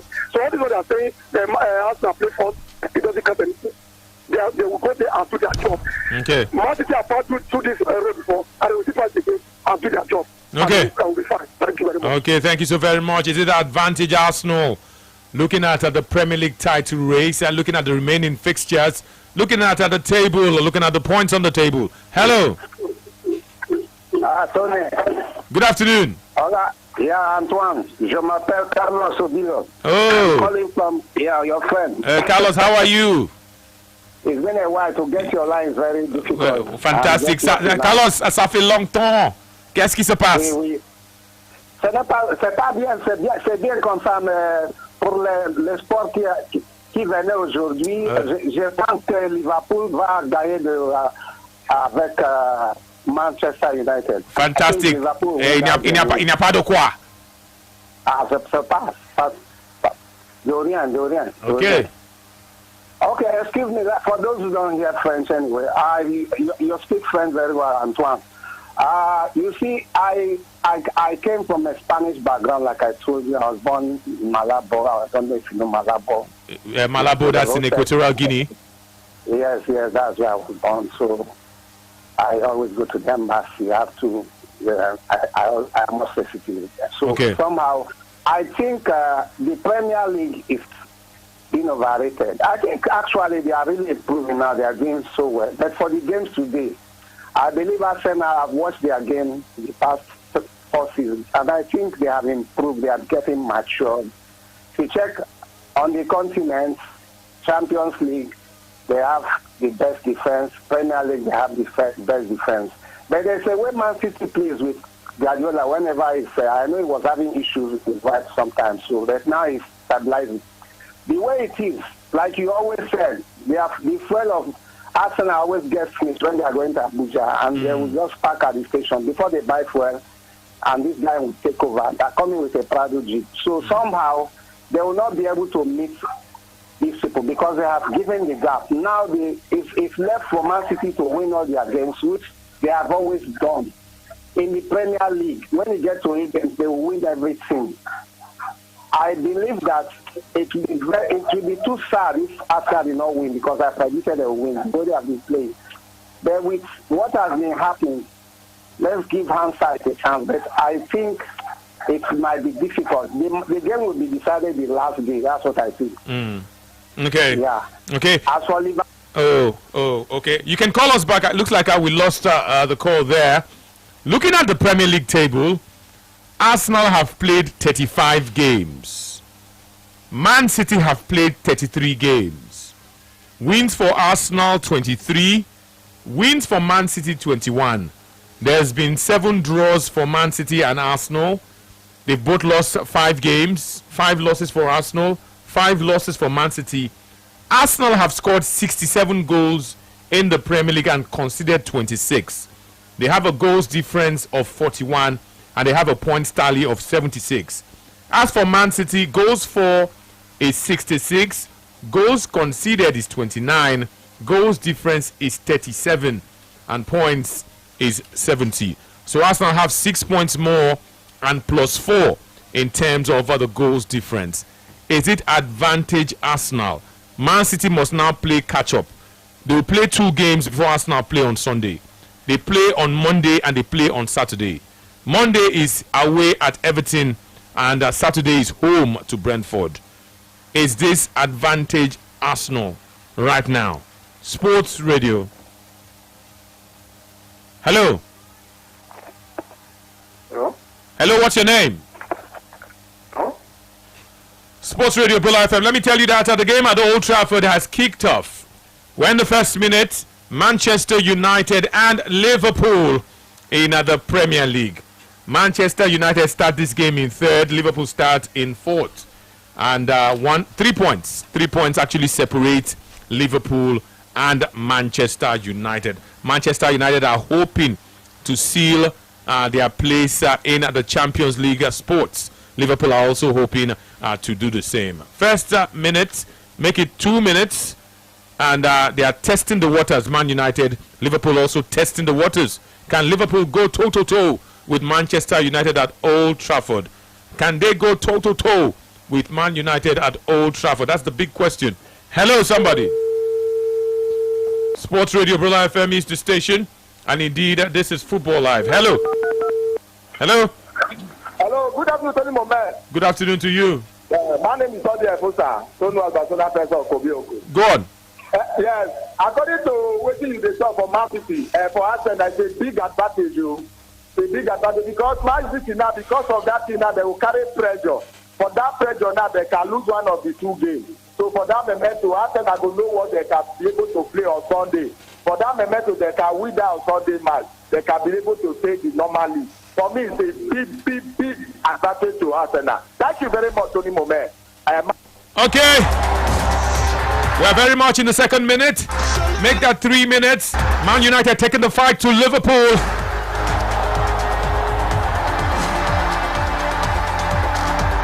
Man United have a win probability of 43%.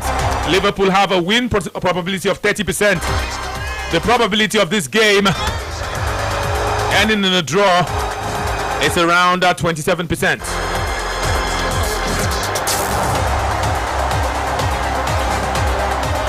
So far, so good. Both teams are testing the waters. Man United looking very confident in the opening exchanges. The Liverpool backup goalkeeper looking a bit dodgy, looking shaky. But so far, so good.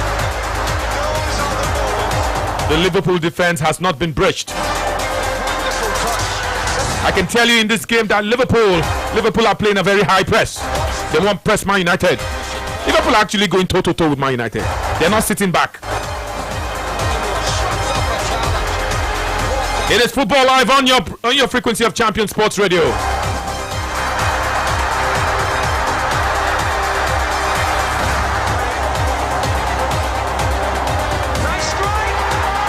Who will score first?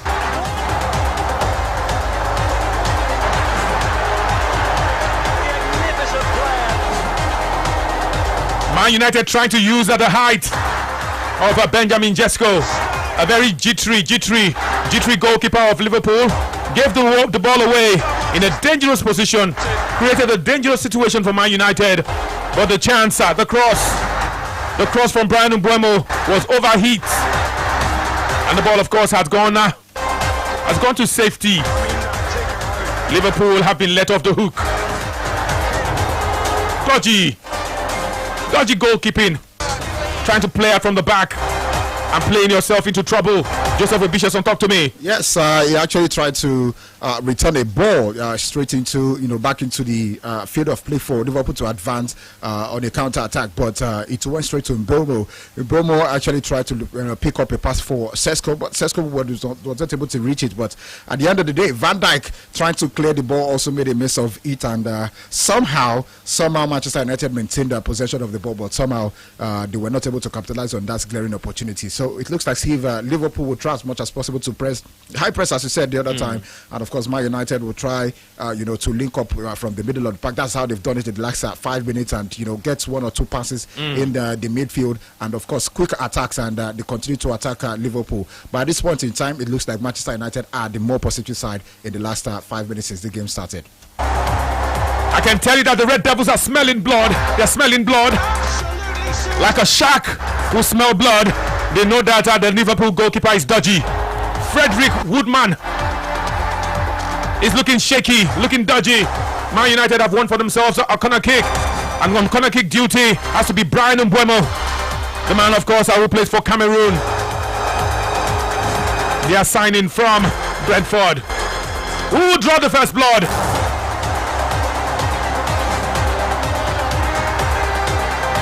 Who will draw the first blood? Man United!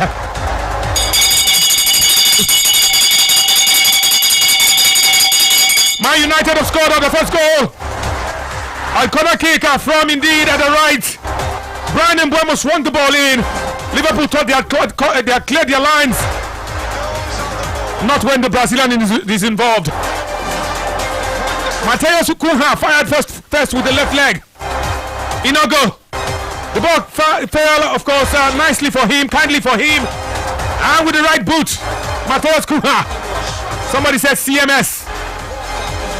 C for Cunha.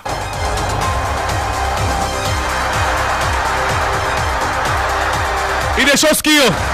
He fire one with right. He fire one with left. CMS. CMS actually created the goal. Benjamin Sesko won the corner kick.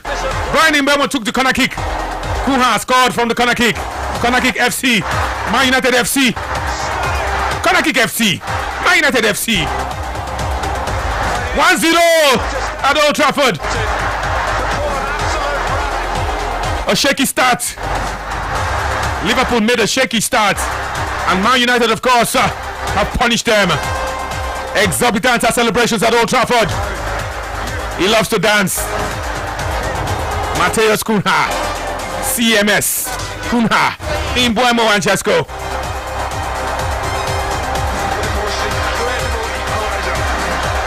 Liverpool trying to come back very, very quickly. They put Man United under pressure. But Cody Gakpo, he could not punish. Free header for Cody Gakpo. Free header. But he headed the ball wide. Cody Gakpo. We don't even play 10 minutes. Man United don't score. They mean business. Mateus Cunha. Naman UB. He played the first one. He changed leg, played the second one. One must enter, and he don't enter. Man United, of course, have made 3 goal attempts in this game, and they've scored from 1. They are enjoying the lion's share of the ball possession. 66% of the ball to Man United. Liverpool 34%. What can they do? What will they do? This is Football Live on Billa. As it is hot. Sports Radio. Good afternoon. Good afternoon to you. This is Mr. Frank. Okay. The way they scored, it's too surprising. But anyway, because of Michael Carey, so that they can retain him. But if they refuse to retain him, whatever that happens to them next season, that is their business. It's not my own. Because we are the world champion. Okay. Then, what you are, okay, I wanted to say something for Man City and Arsenal. Maybe that's your time. Should I go on? Go on, no problem. You see, I'm giving Man City the game. Why I'm giving Man City that trophy is this. Arsenal has lost ideas. Because the only thing that remains now is this new pattern of their corner kick, playing it short. And people have noticed it. They have lost out of ideas because if not that Saka came back yesterday, they couldn't have done anything. And Saka can get injured at any given time. I'm not wishing him. I'm just analyzing my own as I understand. And Man City, all of them, who are you going to base on? This Sheikh is who? They are on fire. So apart from Saka in Arsenal now, who else can you hold on and say it's not for this? The only idea they have now is that short corner they are playing. Okay. So they don't have the Man City. Man City will have the day at the end of the season. Okay. So Okay, thank you so very much.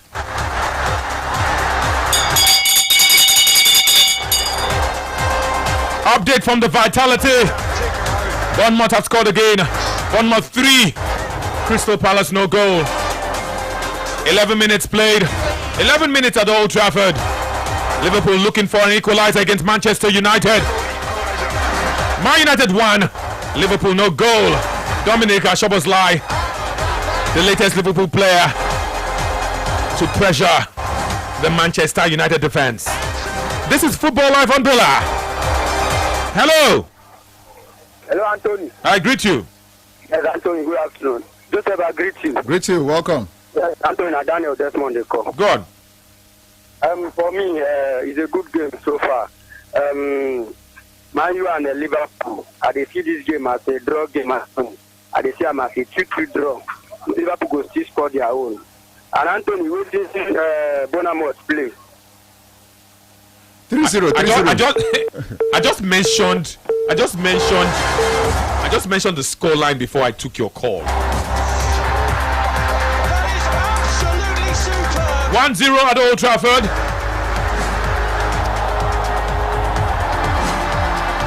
"12 minutes played. Man United are in front. Matheus Cunha with the goal. Let's tell you that Man United have won a free kick. Kobe Mainoo was fouled up by a player of Liverpool. Play stopped momentarily. Play will now continue. We've seen 12 minutes of action. Crystal Palace are, of course, trailing by 3-0.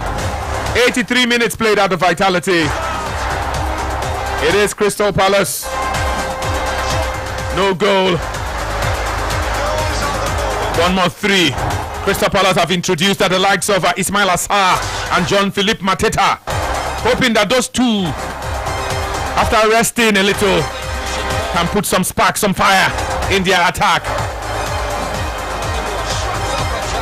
Talking about fire, Liverpool are playing with fire.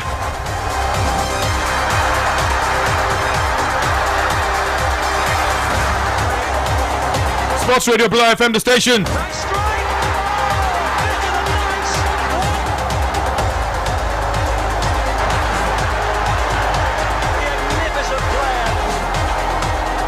Liverpool have played some promising football in the last 2 minutes. Man United are on the back foot. Can they make Man United suffer? Can they make Man United pay? Plenty of ball possession for Liverpool. Plenty of passes exchanged. Man United tried to hit Liverpool on the counter-attack. I can tell you that Man United have transitioned the ball very, very quickly. Very, very quickly. Very, very quickly. Almost.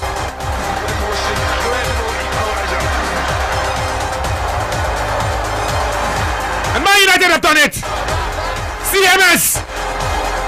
C don't score. M don't score. CMS. 2-0. That counter-attack from Man United was deadly. Liverpool were pressing them. Liverpool, they pressed them. Man United got off at the counter-attack. And it was CMS again. Bryan Mbeumo started the counter-attack. And Benjamin Sesko finished it. CMS. Somebody saying that CMS. C don't score. M never score. But S don't score. That was a deadly counter-attack from Man U. From defense to attack. And they scored. Intelligent work from Bryan Mbeumo. Superb. 2-0. We have not even played 15 minutes.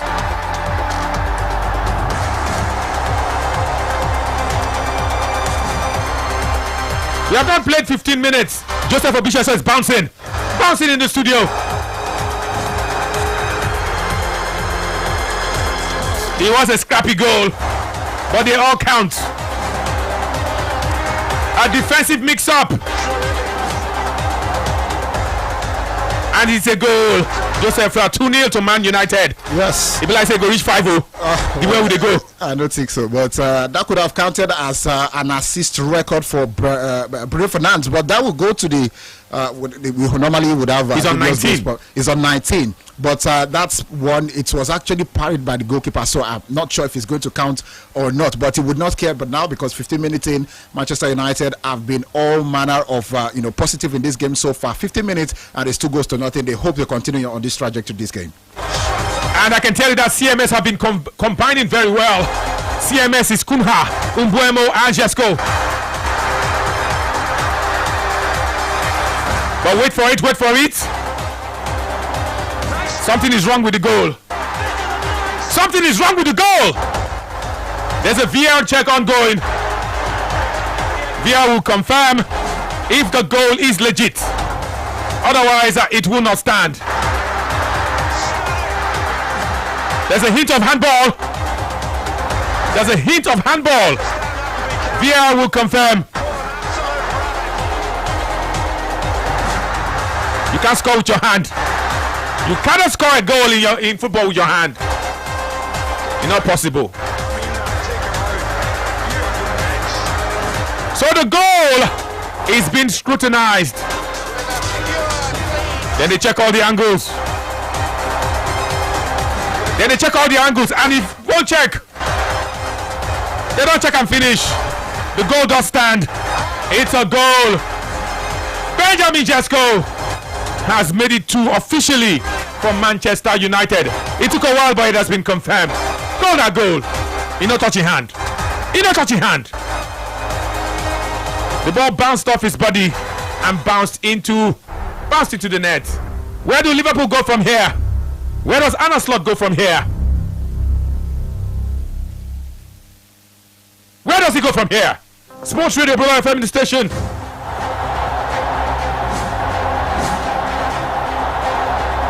Michael Carrick. Sports Radio, hello. I did greet you. What's your name? I just with my presenter. I'm seeing a difference from Adebule. Good one for Man U. Up United. But it's not their fault. The many people that are not available for this match is enough to this thing to happen. Current. So I wish Man U all the best to go and collect the 3 points. Come for Arsenal. Arsenal have already made a good chance because back to say we should use what we are seeing compare what we are not seeing. We have already seen this point already. Man City we know where to be found for now. So I give it to Arsenal for this moment. By my presenter. Okay.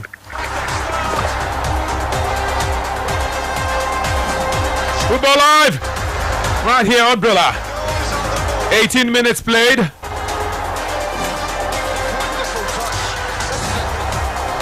Make that 19.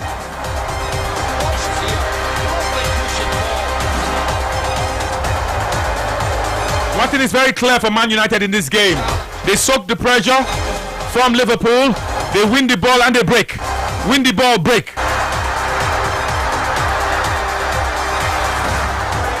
Joseph Obisha, so I'm sure that the way and manner Man United scored the second goal, Liverpool will be very, very careful when they press high up the field now. Yeah. They'll be very careful. And I think they've seemed to target the 2 fullbacks to, press against. I'm talking about Curtis Jones. Somebody mentioned that he's slow. And, WhatsApp, that he's slow. And maybe that could be the reason why he's not playing up top against Frimpong. And, of course, Robertson as well. It seems as if they've identified those 2 men as the weak links in the defense. And they've actually capitulated, when they try to transition from the back, fast breaks for Liverpool now. And those are the reasons why they are not able to have that cohesion from the middle, where you have majority of your guys trying to equalize, trying to score the goals. And even in the front, there's not much of sometimes you have more communication gaps, and the basic not together. It's basically a scattered goal approach from them, especially up top. For Manchester United, looking at the structure,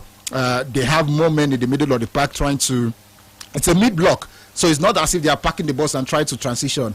Kobe Mainoo has done a really good job of being able to not only sustain the press for Manchester United when they are transitioning, and also in tight situations when he needs to do a quick transition. So for Manchester United, it's been really a game of allow them play whatever they want to play. We maintain this structure, middle of the block, and just don't get behind us. And of course, try to win it. Bruno Fernandes has done a really good job of trying to maintain that structure from the middle. Casemiro as well has been playing fantastically. So I think it's been a really good formation and structure for Manchester United. So when they get the ball, they do not attack at goal. They try to find a third man run, even in the middle, and then try to release at the second attempt. Not even at the first attempt in the counter attack. Second attempt, and it's all gone blazing from there for Manchester United. Really good, performance so far. 21 minutes in, Manchester United 2, Liverpool no goal.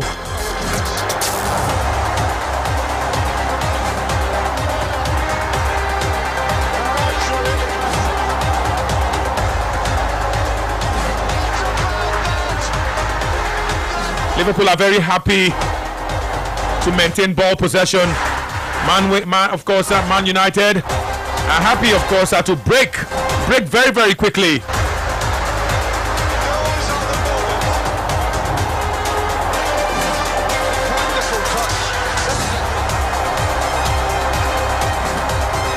Sports Radio Bro FM. Players stopped. Because from a counter attack, Ibrahim Konate, he sort of pushed Benjamin Sesko, and Benjamin Sesko fell awkwardly, and he hit the advertisement hoarding. But it looks okay. Play definitely will continue. No punishment for Konate. Now football. You jam body be that. He has to be careful. I think there was a game against Galatasaray. One other one in the Premier League. They've actually made that Konate is fond of doing this. That was basically a push, but I think the referee did not particularly see from fouls. I felt Vea could possibly would have called him back. But the fact make Benjamin Sesko chop. I can not be food. Why would he fall down like that? I can not be food. Chop if you want to play ball, the chop. Chop better food. Chop better food. So that you go get power. Small push like that, you just fly come off of field like that. Chop! I come not the form kaka. Chop food. You never go field there go say chop. You know chop. Joseph, you know chop. Why you go fall like that? Sports Radio. Man United trying to break again. They now have a pattern in this game. They allow Liverpool to enjoy the ball possession, and they break with speed. As in, they break with full speed. Liverpool never learned their lesson.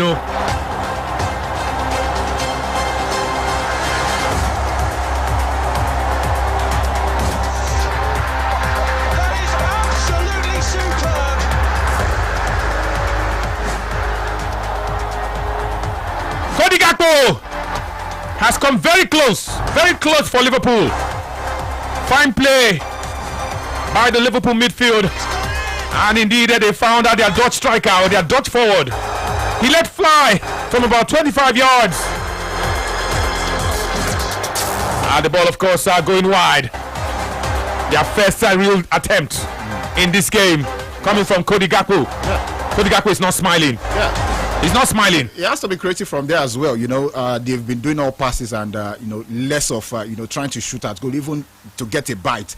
And I thought that was actually real creative from him. He saw that he opened a gap.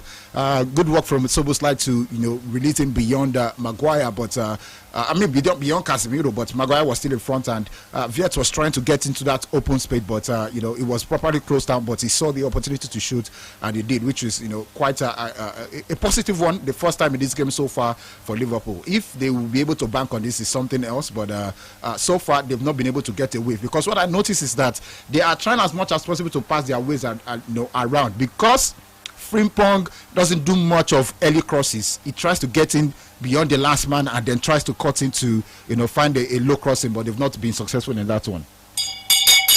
Full time at the Vitality.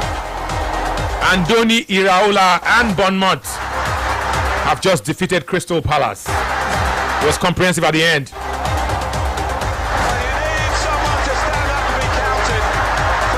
3 Kondo. 3-0. The full-time score. Bournemouth are marching on. Sports Radio. Let's take this call. Hello. Hello, Tony. I greet you. I don't tell you. This is FJ on the line. PMS. I tell you. Now 3-0. I take it 3-0.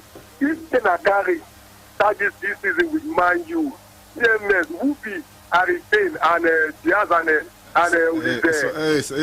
small. I mean, they tell you. Okay. Ubemo will score. PMS. The way they call the service, I like out. Better calm PMS.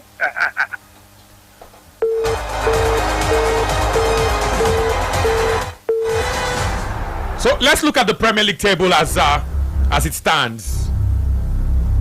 Man United, if they win this game, they go up to 64 points. They will be 6 points behind Man City, who are in second spot. Liverpool will remain in fourth spot.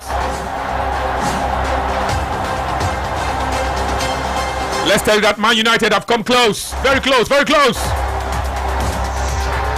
Once again, they played on the counter. Superb counter-attacking football by Man United. And they almost punished Liverpool. Bruno Fernandes could not connect very well. His one-time snapshot was off the mark. If Aston Villa get a win later today, that means that Liverpool will drop out to 5th. Aston Villa will climb up to 4th spot. Bournemouth are right now, after their win against Crystal Palace, they are right now on 52 points. They are 6th on the log. Brentford, because they won last night against West Ham, have 51. They have 51 points. They are 7th on the log. Brighton are 8th on the log. They have 2 more points than Chelsea. Chelsea are down to 9th. They are 9th on the log. They are out of Europe completely. They must do something in the final of the FA Cup if they want to bounce back. 28 minutes played. 6 attempts for Man United, 2 goals. 2 attempts for Liverpool. Ball possession 61% for Liverpool and 39%. 39% from Man United. Man United have grown into this game. They have a pattern. They allow Liverpool to do all the tippy-tappy. Collect the ball and counter. Collect the ball and counter. And that's why they are in front, 2-0.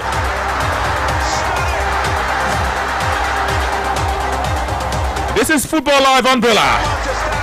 Hello.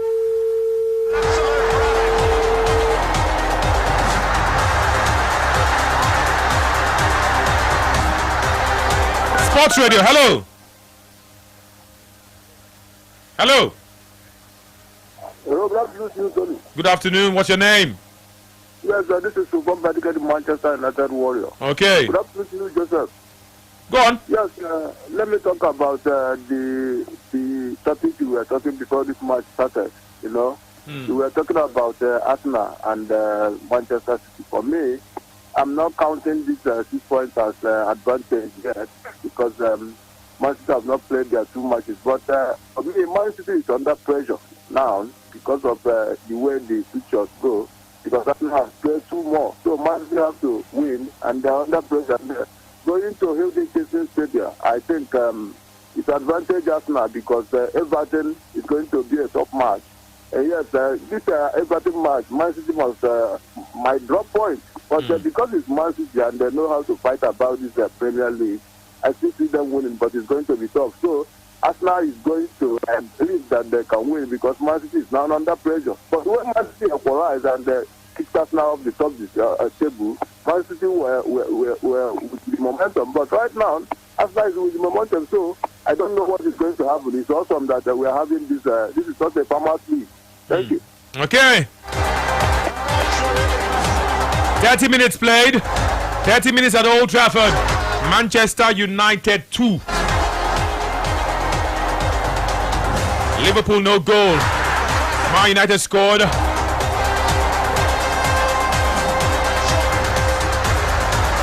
Quick goals from Matheus Cunha and Benjamin Sesko. That's the story so far. In case you've just joined us, let's take you across some grounds.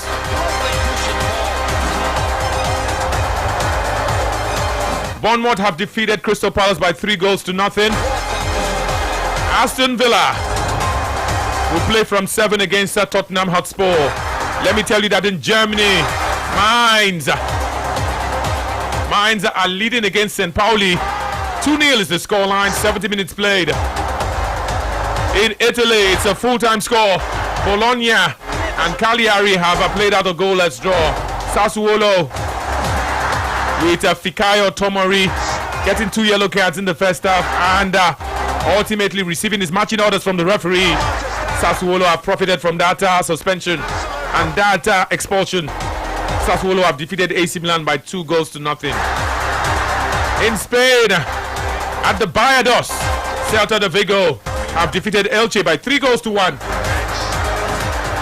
Getafe are playing and they are hosting Rayo Vallecano. This is some small Madrid derby of some sort. Both teams are not far from each other. They are both housed in Madrid. Rayo Vallecano 1, Getafe no goal. Football Live umbrella. Man United have an attacking free kick from a promising position. Bruno Fernandes is on top of the situation there. He wants to create an opening for the Red Devils as they seek a third goal in this encounter. The match is 32 minutes old. All the big guns have come forward for Manchester United. All the big guns.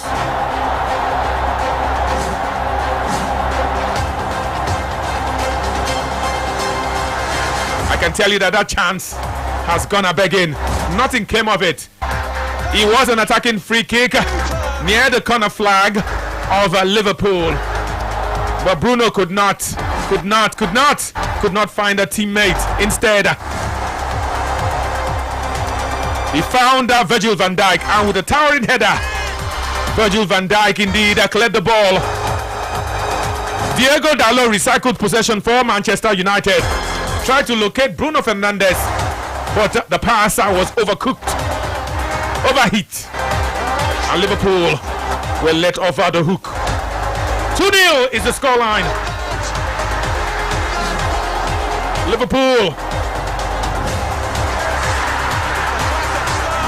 Liverpool, so far so good, have no questions answered. They cannot answer the Manchester United onslaught. They have not been able to answer the questions of CMS, Cunha, Mbeumo, and Sesko. Yes, that's what them be. CMS.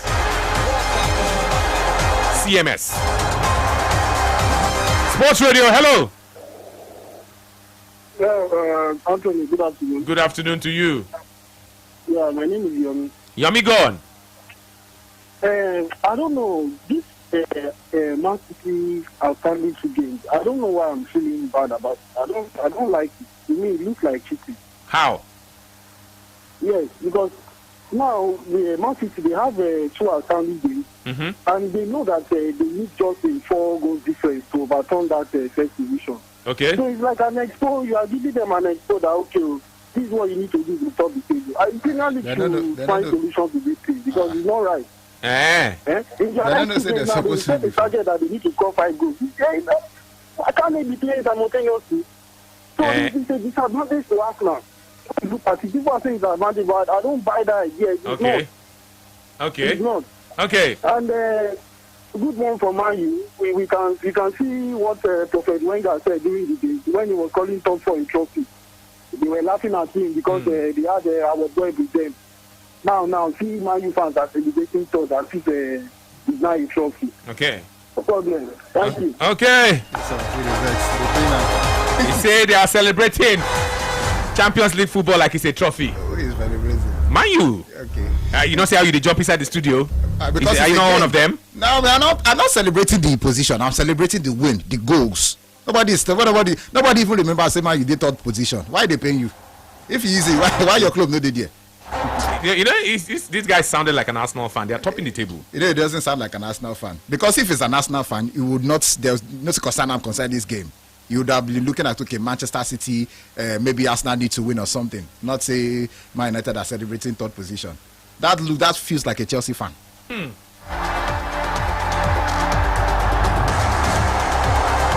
Football Live on Brilla. Looks like the referee is having a very tough game. Man United players are trying to deceive the referee. Liverpool players are trying to deceive the referee. The latest one is Jeremy Frimpong. Jeremy Frimpong went down.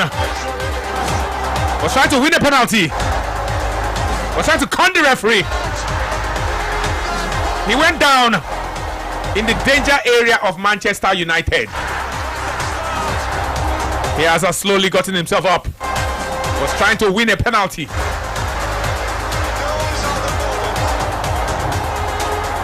He was trying to win a penalty.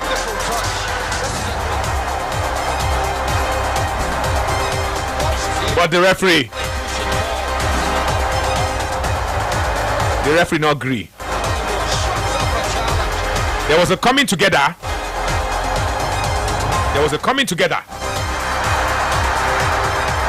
But the referee no give Liverpool penalty.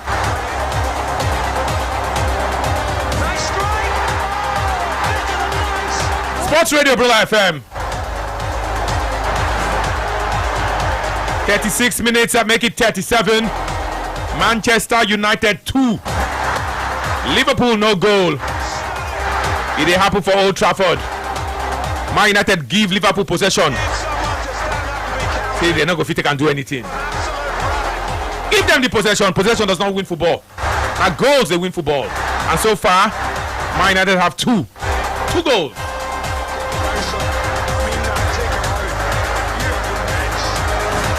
What can Liverpool do? What can they do? Hello.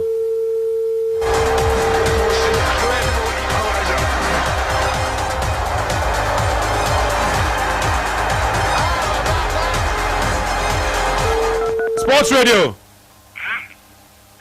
Good evening, Anthony. I greet you. What's your name? Romeo. Romeo, go on. Anthony, good one for Manchester United. And another one, Arsenal Man City issue. Anthony, whether the devil likes it or not, Arsenal will carry that league. Let me tell you why. Okay. All the whole Man City remaining matches are fighting to play inside Europe. Do you understand? Bournemouth, 6th position. Aston Villa, 5th position. Brentford is up there too.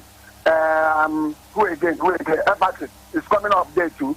All of them, they are up there to fight for the Europe competition. So it will not be easy. Like Bournemouth now that have won this 3-0. Man City will still play them, and they will not like to leave that 5th position. They would like to play inside Europe. The same thing to Brentford, the same thing to Everton, the same thing to Aston Villa. Oh, just 5 of them, they are up there. Okay. So how do you think these 5, Man City will just come and beat all of them? You think say Man City care whether they fight for Europe? And I'm telling you that the 3 remaining matches Arsenal is West Ham. That one is definitely. So West Ham is fighting for relegation. I thought that they will lose. Arsenal will beat them. Arsenal beating them before. Arsenal will beat them again. Then is it Burnley? That one Arsenal will count it for them. Is it this Crystal Palace that have just lost to Bournemouth that Arsenal will not be? That is the 3 remaining matches Arsenal. Arsenal will wipe 3 of them. And it's only goals. I just want Arsenal to score the goals. Then let's see how it goes. I'm telling you, Arsenal have won this league already. Whether they like it or not. Okay. Thank you. Okay. I like the way you put it. But do Man City even care? Do they care? Man City send them. Hello. Antonio Zakadraman. What's your name? Solution. Okay, go on. As the Arsenal fan, and I can tell you that I'm in love with what I can carry to win as Man U.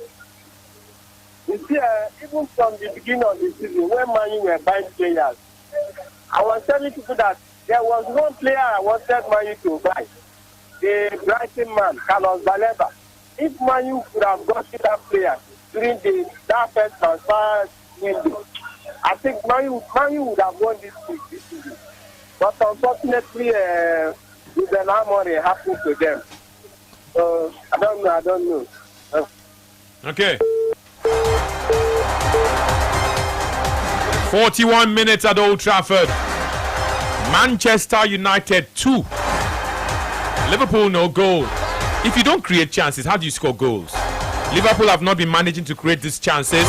They are just happy to knock the ball around, knock it in their own half, knock it out, of course, in midfield. And that's it. And then play speculative shots from distance. Ryan Gravenberch has played their first shot on target. A speculative shot from distance. No problem for the Man United goalkeeper. No problem for Sané Lamens. 3 attempts, 1 on target for Liverpool. Their first shot on target coming after 40 minutes. Joseph Obicheson, and it was a speculative effort. Yes, just as Cody Gakpo's earlier shot, it came from just distance. From distance, and they were not able to make anything of it. But it continues to be so. Man United, continue to sit tight and see where it leads. Plenty of counter-attacking football has been the difference for them. So I think Man United have been comfortable.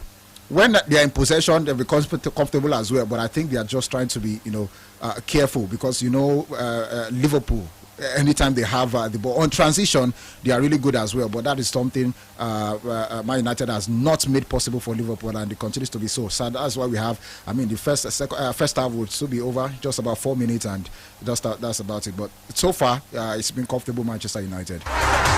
It's been comfortable for Manchester United. Liverpool have not really troubled Man United. They've controlled the possession of the ball, but they've not been able to count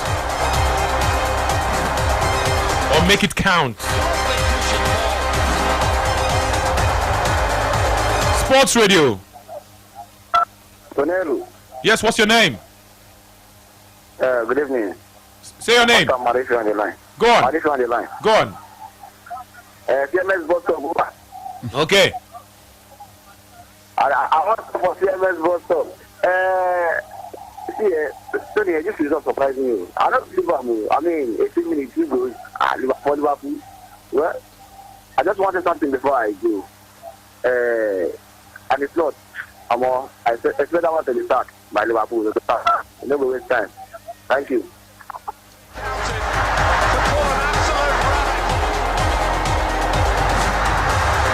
43 minutes, going to 44. Man United again have won for themselves a set piece.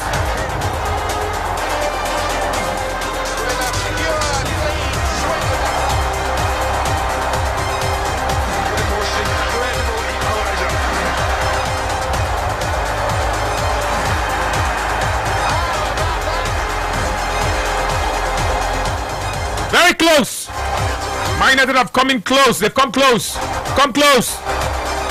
They could have easily made it 3-0. Liverpool. Plenty of confusion in the Liverpool 18. They cannot even just clear their lines. Liverpool playing a very poor game, a very dangerous game against Man United. I don't think we're done with the goals. Well, I don't think we're done with the goals. But I think we are, especially in the first half. I think they'll just try to, depending on. When I say, I'm looking at in the second half. I think 1 or 2 more goals might just still come in this game. Yeah, but because I don't expect that. Man United are having moments. Yeah, they're having moments, and I think they'll try to, take charge.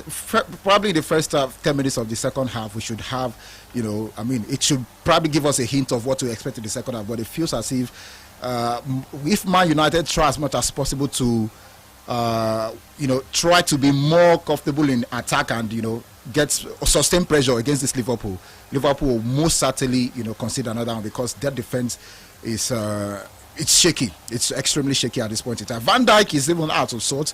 He's made some really surprising mistakes so far in this in this game so far, and we find that Konate is the one who has been trying to shift from the wing back position, because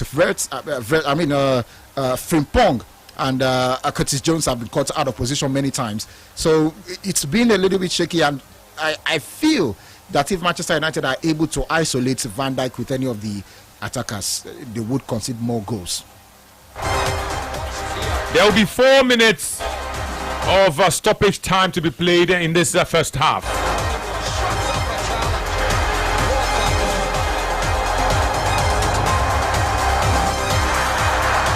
Let's tell you that Van Dijk, Maguire is dazed. He took the ball, took a shot to his face. Liverpool, of course, had a goal attempt, and Van Dijk going down, blocked the ball. For a few moments there, he was seeing stars. Nicolette. Yeah, of course, they see double. They see double. But that's what you get sometimes in football. Ball will knock you for face, ball will knock you for head.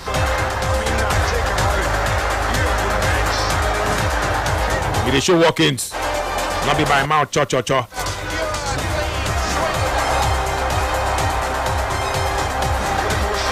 47 minutes on the clock. Man United have quickly recycled ball possession, and they forced out Liverpool to concede another corner kick. The first goal of this encounter came from a corner kick. Can Man United punish Liverpool again? And they punish Liverpool again from a corner kick situation. Still football live on your frequency of Champion Sports Radio. And the answer is no. Man United tried to be too clever with their corner kick routine.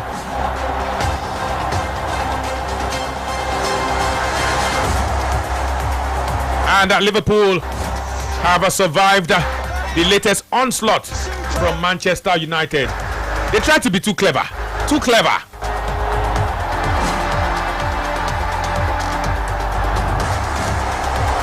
"48 minutes. And Liverpool will be very, very much in a hurry to go for the break. May they go here waiting coach one talk. And a slot.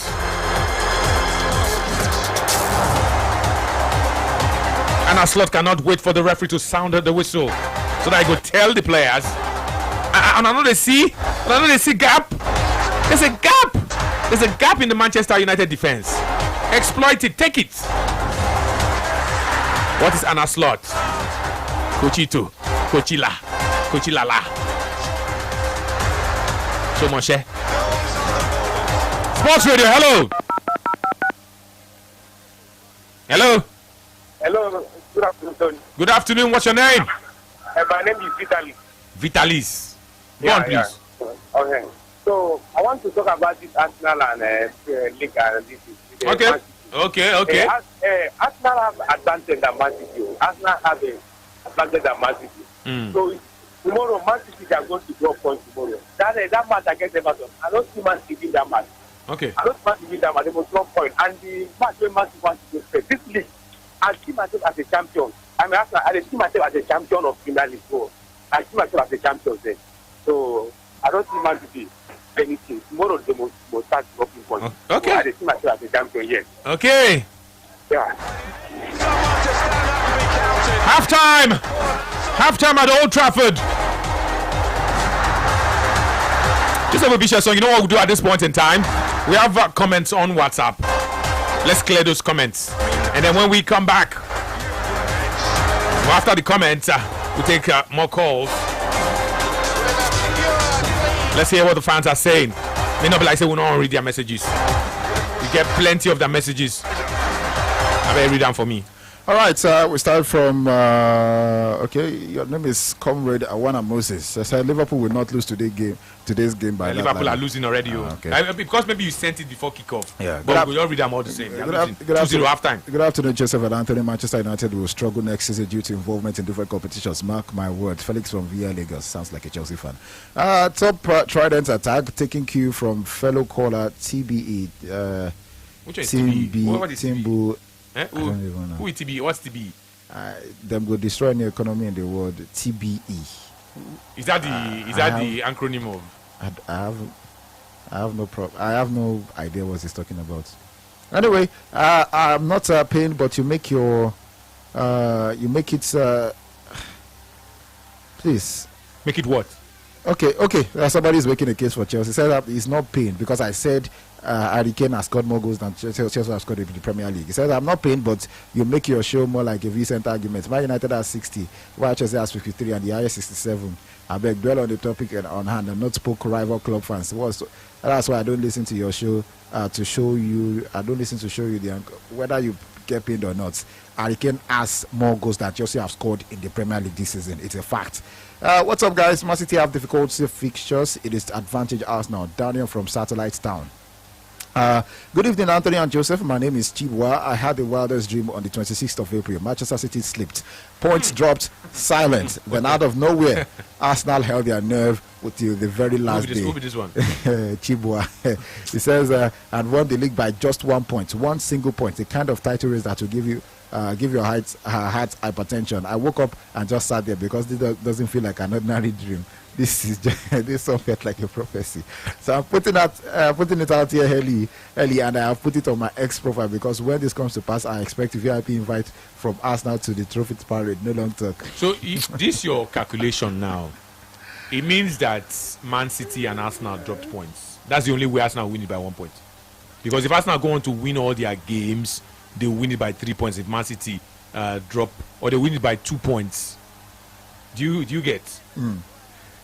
With how many games to go? Let's say Man City lose one game or draw one game. Arsenal will win the league by 2 points. So if they lose, Arsenal will win by 3 points. So if they lose and Arsenal draw, Arsenal will win by 1 point. Yeah, it has to be so. The league is done and dusted already. Advantage Arsenal. No going back from this. Ayo from Ogba. I am Rashid Asalu. Says, good afternoon, sir. Arsenal is going to leave the EPL trophy at the end of the season. All our detractors will be put to shame. Okay, good day, guys. Anthony, you guys are not seeing what will happen. No? Please pay attention to this league. It will end at the Vitality. Man City will lose that game. So advantage Arsenal, and they will win this league. And Champions League slot might be sacked. Okay, my slot might be sacked tonight if he loses up to 5-0. Thanks, guys. Chinedu from Morile. Mr. Tony, as a Man City fan, as Man City no send all those teams, and so them no send City too. Among all those games, it's Bournemouth and Villa that I'm seeing might be the banana skin games. Also for Arsenal, it will be West Ham. Depends on Spurs' result this afternoon. God bless you both, Mr. Joseph and Michael Chito. Are they enjoying now? If you celebrate the goals in the match, invariably you are celebrating the third position in hindsight. You see Canada. Yeah, I don't even remember as a Champions League. I live in the moment. So I don't know, people will to me say they tell me say they jump. Why not go jump now? Go now. Olumide from Chelsea cannot relate. Olumide from Canada says I am already pricing good, so Arsenal must not win this league. No one. Wait. You want to use goat to do what? To celebrate Man City or what? Yes, we have people who said they want to celebrate with goat as soon if Arsenal win the league. Just as okay, this is Olumide now. If Arsenal lose the league, he will celebrate. Yes, he will celebrate. Okay. FD1 from Lekki says. That's my way. Man United did the celebrate top 3. That thing hits me and Joseph. Joseph telling we are not celebrating top 3. We are celebrating winning good football. Yes. Yomi Taiwo, Man U fans claiming if Carrick started with them, they would win the league. It's like someone who enters the club at 5 a.m. and starts spending till 6 a.m. comparing himself with one who has been on the club since 1 a.m. spending till 6 a.m. I've been now. These guys have been good club. That's true now. That's true. Good evening, Manchester United are fully stable now under Professor Michael Carrick. If Michael Carrick happened to begin the league with Manchester United would have been challenging for the trophy. The players next season is just around the corner now. Here we go. The players next like him now, and they are playing for him. Even the ones on the bench are still happy with him. Manchester United board better give him the 4 years contract to take Man United to a positive level by lifting the Premier League next season. My name is God's Power. They calm down. Hi, Football Live crew. Adedeji from Ayobo. I guess from the look of things, the momentum is now back with Arsenal, and their next fixture against West Ham is another winnable fixture. And it seems difficult fixtures are piling up for Man City, although they would beat Everton tomorrow. And anything can happen against Brentford. By and large, I still feel City would eventually win this season's EPL title. That's it. Fantastic. Says Man City would eventually win the Premier League. Well, now here the action day. Nothing more, nothing less. Football Live right here on Brilla.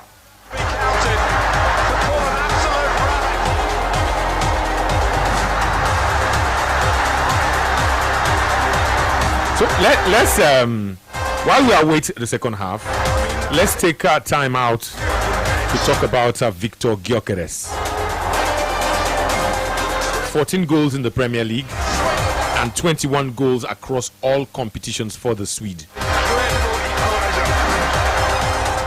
Were you a doubter? Were you a critic before now of Victor Gyökeres? No, I did not. In fact, I very much like that Arsenal got him, to be honest, and I thought it would give Arsenal the extra hand, the extra bite for them to win the league title. I was surprised when it just did not start to pop for him as I expected, but I think I expected him to at least be able to be something for Arsenal, and that's the reason why he's the highest goal scorer, whether you like it or not. So whether the team performs well or not, it's still rubbing off him. And I mean, kudos to the young man. He's talking thing. It's not easy for such a striker with high ability. I want to put it at that, with high ability and expectations to not just, especially on the mental side of things, to not start as it meant to probably start. But somehow over the course of the season, he's been quietly working and everything is coming together for him. And I think it is really important that it's coming at this point in the season when the difference will be really glaring. I'm just first of all happy for him. At no point did I doubt that he's eventually going to get the goals for Arsenal. But yeah, maybe better late than never. But I think at this point in time, Arsenal fans would prefer this mode than for you to fire like Haaland.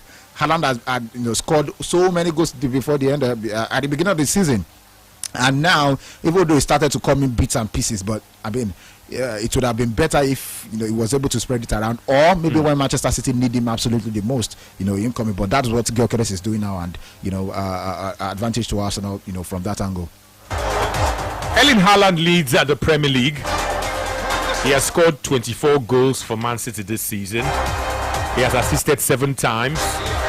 So goals involvement for Erling Haaland is at 31. Igor Thiago, surprisingly, is just 2 goals shy of the tally of Erling Haaland. Igor Thiago, the Brazilian who plays for Brentford, has scored 22 times this season. 1 assist.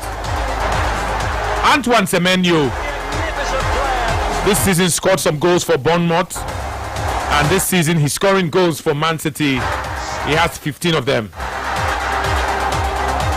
4 assists.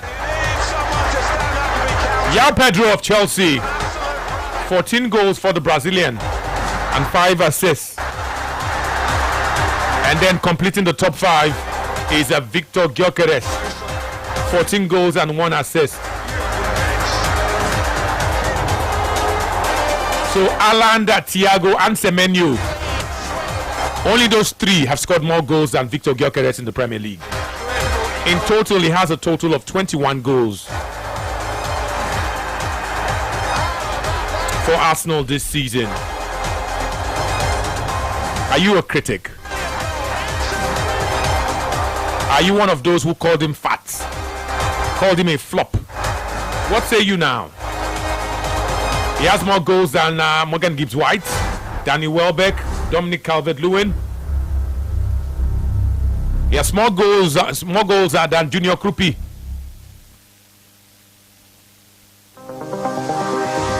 Hugo Ekitike, Oli Watkins. He has scored more goals than Benjamin Šeško, Harry Wilson, Jean-Philippe Mateta, Bruno Guimaraes, Morgan Rogers, Richarlison Andrade, Raul Jimenez, Brian Mbeumo, He has more goals than Casemiro, Mateus Cunha, Cole Palmer. He has more goals than Jared Bowen, Bruno Fernandes, Kenan Drewsby Hall.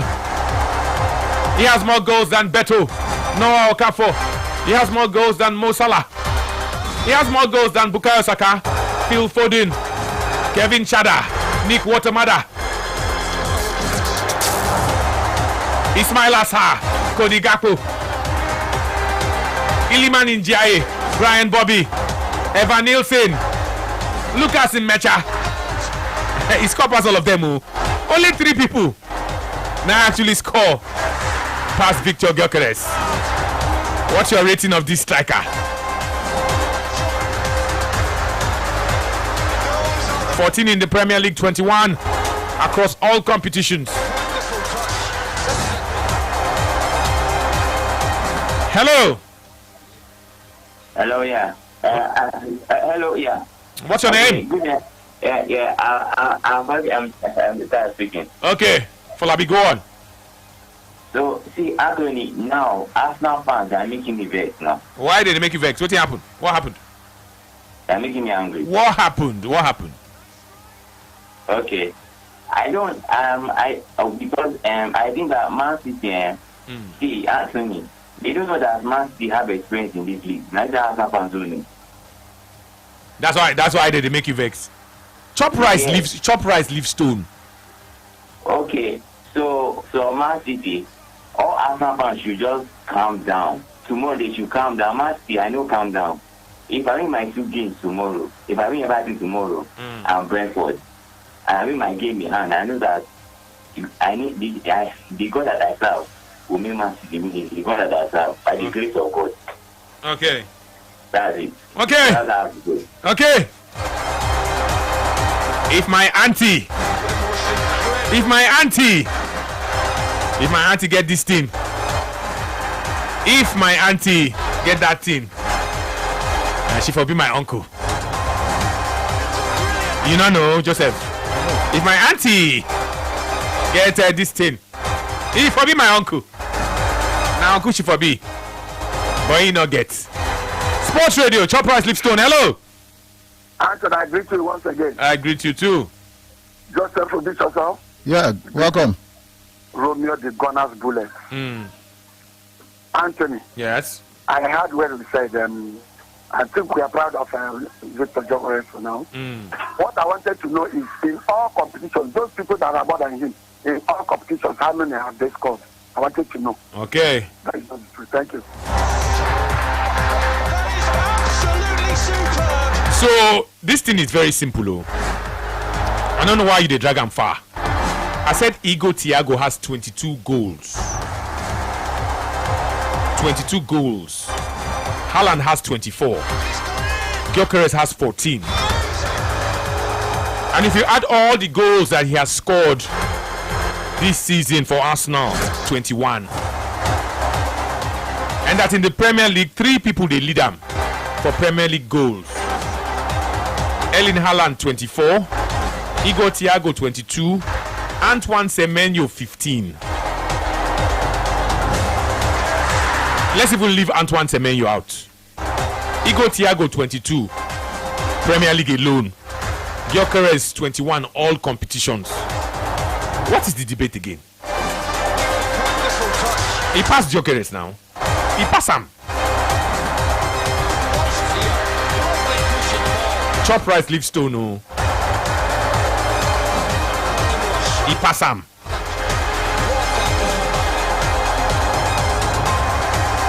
Erling Haaland 24, Premier League alone. Gyökeres 21, all competitions. He pass him. He pass him. No debate. Sports Radio. Hello. Hello, what's your name?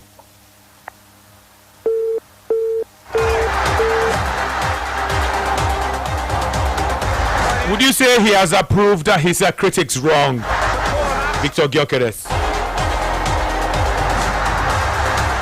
21 goals across all competitions. 14 of those goals in the Premier League. Hello. What's your name? Solution once again. Okay, Solution. For a player which is in the first team of Premier League, I think I will mark him. I will give him a good mark. Not an excellent, but he's doing well. Trying. Okay. Second 45 has resumed. Manchester United have made a substitution. It looks like Benjamin Sesko picked an injury in the first 45. He has been replaced by Amad Diallo. No more CMS in this game. Now CMA can remain now. Man United quickly have started on the front foot in the second half. They attacked at the Liverpool defense. First a corner kick off Ibrahim Konate. And from that corner kick, Harry Maguire connected. He had a free header, but he could not direct his header goalwards. He headed the ball. The ball went to touch, and Liverpool were let off at the hook. Man United starting the second half on the front foot. Sports Radio. Hello, Anthony. I greet you. I did greet you. What's your name? It's Daniel on the line. Daniel, go on, please. For Joko, I don't believe they too much.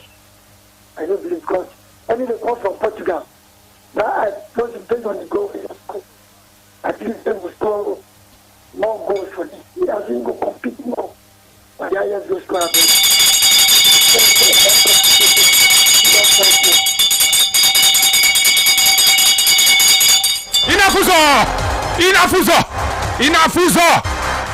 Inafuso. Otiwole. It is a goal. Otiwole. The newcomer Amad Diallo gave the ball away and Liverpool pounced. What Man U was doing to Liverpool in the first 45, Liverpool have quickly done to Man U in the second 45. It was quick. In fact, it was very quick. Amad Diallo gave the ball in the center of the midfield. Dominic Szoboszlai lashed onto the ball and traveled from the midfield. I say he traveled. He turned Maguire. He turned him. Show me your number. Maguire, show me your number. And he put the ball calmly inside the net. 2-1. Joseph, I bet you did not see that one coming. Amad Diallo is the weapon fashioned against Man United in the second half. He gave the ball away. He actually passed the ball to Dominic Szoboszlai. Dominic Szoboszlai looked to his left, looked to his right, nobody. He began a move. Move. From midfield though, from the center circle, he was moving the ball. Then they look him. The Man United defenders were backtracking. Maguire, go mark now. Why is it that players do that? They don't go mark. Then they move back. Yeah, because and then they move forward. Yeah, it was a counter-attack, and obviously he was also trying as much as possible not to get him fouled. So I think he was just trying to, as much as possible to delay him so Dalot could be the one to get a block. But it was a good shot. Just basically placed it behind Dalot, and that goal went in. So you could understand. But that's. I thought you said the goals never finished for this game. Yeah, never finished, obviously. And I said in the first 10 minutes we'll see what the direction of the second half would take. And I was expecting a goal, and it has happened. But Amad Diallo has to redeem himself because Man United were basically comfortable with the possession and were in fact going to score until he gave the ball away pass, and it happened just the way it did. But let's see how it goes to the next couple of minutes. I believe we'll see another goal soon. Inafuso! Hello, somebody. Hello. Good evening, Tony Momet. I greet you. Joseph, I greet you. Welcome. My name is Odi Efosa. You are welcome. Okay. Peter Chocolate. The man they trial. No say the guy never get the balance for Arsenal, but I believe that next season he can do better than this season. So for the young man, the 2 goals where he scored yesterday when they very, very important that he better made the big now. So for me, next season will be better than this season. Thank you very much. Okay. Sports Radio, Brother FM.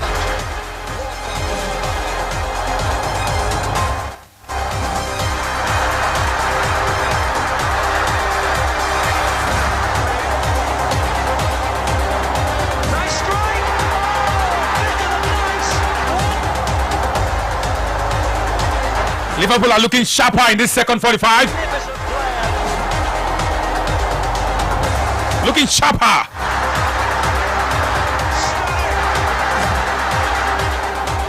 .50 on the clock. Make that 51. A mistake from Amad Diallo was punished by Dominic Szoboszlai. He gave the ball away. And Dominic Szoboszlai, he had plenty of work to do, but they made it easy for him. They were backtracking from the center circle. He ran all the way to the Manchester United 18 before placing an effort inside at the Manchester United left-hand post. Indeed, the game, end-to-end stuff. If you attack me, I attack you. That's what Liverpool and Man U are doing in this second half. I said they are going toe-to-toe. Liverpool don't wake up. Liverpool have woken up. Liverpool don't wake up this second half. Sports Radio, we'll take this call. Hello. Hello. Good afternoon. Good afternoon, Tony. Good afternoon to you. Yeah, Wilson on the line. Wilson, talk to me. Joseph, I greet you. I greet you. Welcome, Wilson. Yeah. You see that Victor Gyökeres, me, I still remain with my initial thought about him. Maybe strike away Arsenal need if they want to win something. Because the expectation where that guy came with, I think he's supposed to put more than 25 goals by now. And he should be helping Arsenal to win Premier League and Champions League. When Man City need that type of person, they Haaland came and he scored 32 goals in the Premier League, 51 in all competition. You understand? This guy compared himself with Harry Kane and Haaland that time before Arsenal signed him when that transfer was going on. So for me, he has a lot of work to do to help Arsenal. If they continue this way, for me, I still remain with he's not a good striker for Arsenal. And he's not a good striker in the Premier League. Before somebody will say, I never played for Premier League before, now he played for Coventry. Okay. Let me tell you something about Man United. Man United have come close, very close to making it 3-1. Although it looked offside, but superb control from the Man United captain. Bruno, they play ball. He plucked the ball out of the sky, out of nothing, and then he put it on the plate for Bryan Mbeumo. But Bryan Mbeumo was too cute. He did a back heel. The back heel beat the Liverpool goalkeeper, but hit the bottom of the post. Otherwise, if you hear my bell, I don't ring the bell. But Bruno, they play ball. That Bruno, they play ball. Bruno, they play ball. He said what? Why did one carry on, maybe? What do you want to catch it to? Old man. He's 30 years old. No, not the carry him. For what? They play that thing for Old Trafford. We don't need him. We have Valverde. No, say Valverde the play ball. No. Valverde na center midfielder. No, be attacking midfielder now. Leave her like that. They attack. When you want to attack, they attack. We don't need Bruno. Where Valverde go on to play? Leave Valverde for us. Make Bruno there for Man U. We don't need him. But Bruno, they play ball. I don't know if they will give him player of the season, no. Because some people they say they give him player of the season. But they play ball. If you come up Bruno for this Man U, they are gone. They are gone. And last, he could go Saudi Arabia.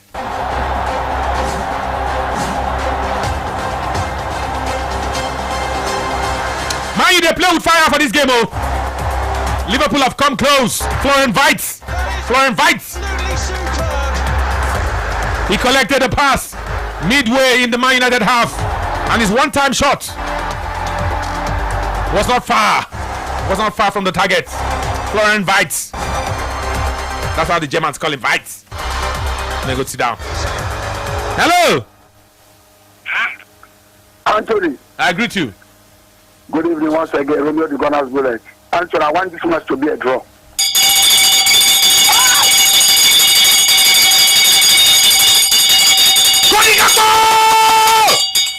Cody Gakpo don't score. I said, Man U, they play with fire for the second half. Cody Gakpo. 2-2. They came very, very close moments ago with Florian Wirtz. Man United is in a play. Laments was playing with the ball. He was playing with the ball. Man United tried to play out from the back. Laments. Liverpool, that's what Liverpool they do for first half. They pressed them. 3 Liverpool players in the Man United 18. They collected the ball. They do Toby to you, and they put it inside the net. Laments. Onana. It reminds me of Onana. Now Onana they do this kind of thing. What do you mean? No. If you see Laments, you don't see Onana. He gave the ball away. They were trying to pass out from the back. 2-2. He did hot, oh. As he did hot. Now we have a game here, a proper game. I know what and a slot tell these boys for second half. When they go for a break that time, they tell them and say, you see the gaps. On another they see the gap. Joseph, I not tell you. Say the coach go tell them. Say, on another they see the gap. How they see gap for this game? Oh, you say what? That was a crazy way to consider an equalizer. You see him? Man United have pressed the self-destruct button. First it was Ahmad. A mistake from Ahmad. 2-1. Now a mistake from Lamens. Sané Lamens. 2-2. And time still day. Just 57 minutes. Time day. He said make this game end for draw. May rain fall. Make rain fall.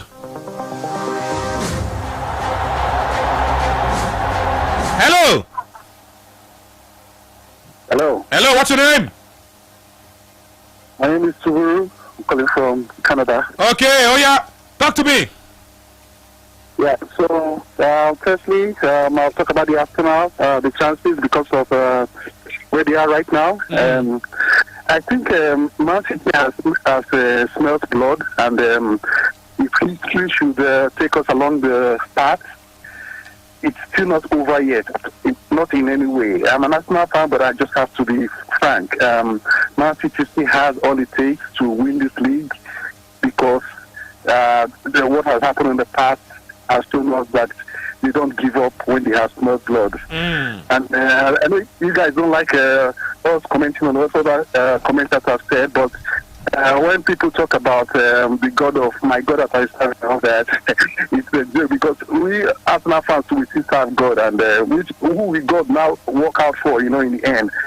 And for this game, well, Man U, they're really doing a lot, and I still see Man U coming out despite Liverpool has drawn the game. Okay. And lastly, for Gyökeres, I don't think it's really all that it takes for Arsenal to win everything. We need somebody else that can really give us 30-something goals at the end of the season for us to really challenge for a lot of stuff. So that's my contribution. Okay, thank you very much. Reaching us all the way from Canada. Let me tell you that Liverpool have made a substitution. Liverpool have just withdrawn Andrew Robertson. Milos Kerkez, the Hungarian, has come on for the Scotman. The Scot. 59 minutes. In fact, make it 1 hour of football. 1 hour of football played at Old Trafford. And the game is finally poised at 2-2. Man United scored 2 goals in the first half, and Liverpool have scored 2 quick goals in the second half to draw parity.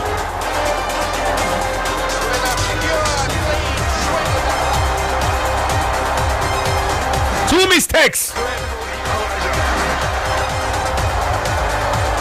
and Liverpool have punished Man U. Punish them accordingly. When you make a mistake in football, you get the punishment. 1 hour football, 2-2. Toe-to-toe. This second half, they went toe-to-toe. Toe-to-toe. No, not be cha-cha-cha-cha-cha. Toe-to-toe.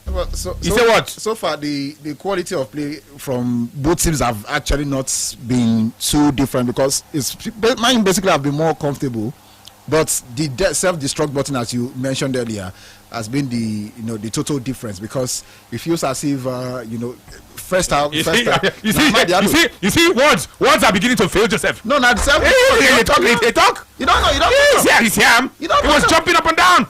Yeah, he's here. But it goes. But now, I think the game continues to be the same. First of all, because of the quality of how they've basically turned out, and of course the way they've been playing, the structure, the pattern has all been the same.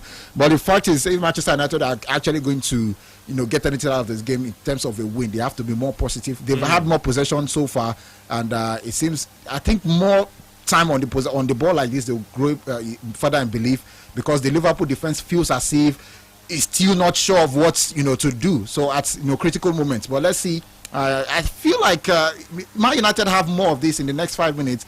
We would have something near to a goal, because Liverpool have basically been living off counter attacks now. But Man United also have to be very careful not to concede many of those chances.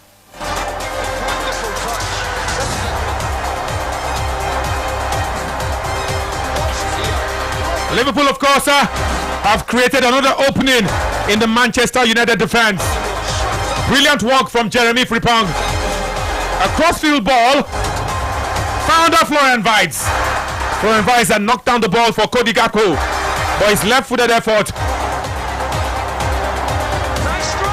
was blocked by Kobbie Mainoo and Harry Maguire. It took the two of them to stop him. Liverpool have won for themselves a corner kick. You say what? Liverpool are dangerous with corner kicks, and this is the first. And the big boys have come up. Ibrahima Konate and Virgil van Dijk. First corner kick of the game. Dominic Szoboszlai has corner kick duties this afternoon for Liverpool. They want to take the lead for the first time in this game. Dominic Szoboszlai. Dominic Szoboszlai.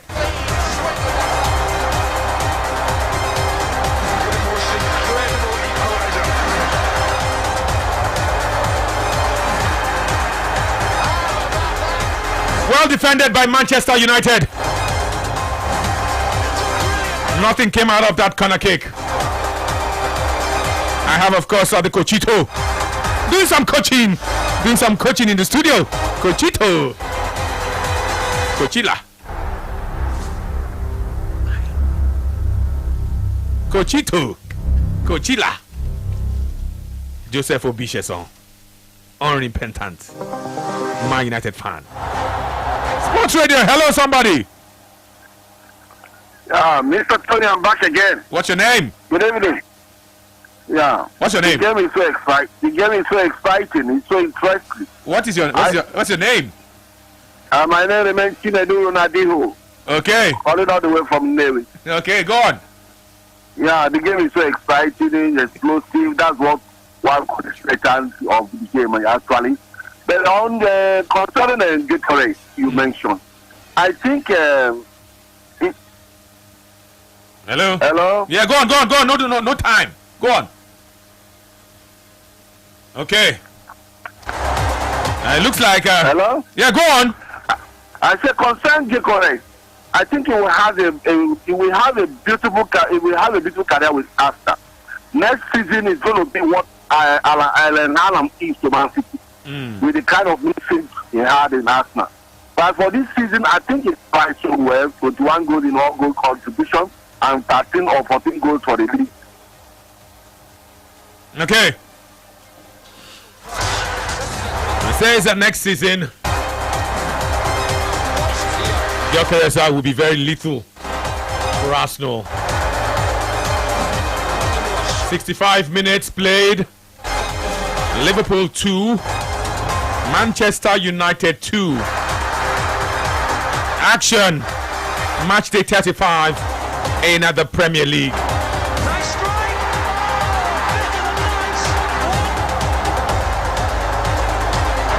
Man United looked like they were cruising until 2 mistakes. Those 2 mistakes allowed Liverpool in. Man United opened the door. They opened the door for Liverpool. And since then, Liverpool have grown in confidence. They fashioned 1 or 2 chances. Liverpool have just fashioned another chance. Jeremy Frimpong playing like an out-and-out winger for Liverpool. If you don't know before, you go to say a winger. On a right back. He's been very dynamic in this game. Very offensive in this game. This is Football Live Umbrella.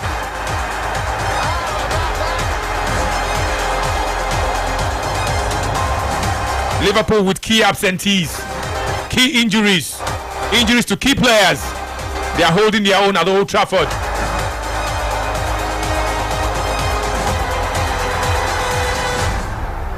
Very, very soon, we'll welcome Adam Baba Sulaiman. Adam 3000. It will be time for How Markets. Let me take one call before I go. Hello. Hello, good afternoon. Good afternoon to you.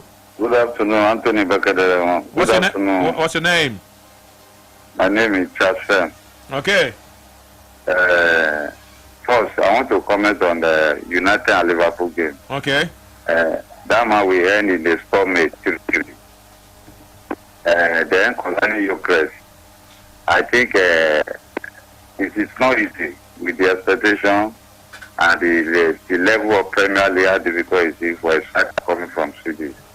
And I don't even expect it can come up to that goal, imagine now. Because if you check Drogba first season, 40 matches, 16 goals in all competition. I think 10 goals from the Premier League. Gyökeres has really already surpassed it. And with the level of the expectation from everybody, even Arsenal, what they are searching for, they have to go and get Gyökeres. And now, I believe he's the man to deliver the lorry. So he has done well. And for next season, he's going to be firing from all cylinders. Okay. Thank you. Thank you very much. Man United have just survived a major scare. It could have been a goal, but he not enter.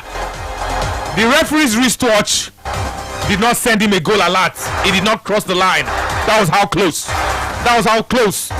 Liverpool came to scoring the 3rd goal. But ladies and gentlemen, Brilla Nation, this is where I drop the anchor. Now where are they going? I'm leaving the game at 2-2. This is a vicious song. I'm leaving the game at 2-2. Why did they do me like this? What was that? Why did they do me like this? Yeah. So if you know, every time I leave the game, when Adam can't come, the game is scatter. Joseph, say your move to go. If it's when Adam, hold Adam in the first place. I know it depends on which camp we go. This thing has happened 3 times now. 3 times. So we deliver him a draw. When Adam can't come, they'll come score. Loss or win. So it depends on your camp, and it's a good game. Liverpool have to play better. That's just simple as it, because they've not been better since that time.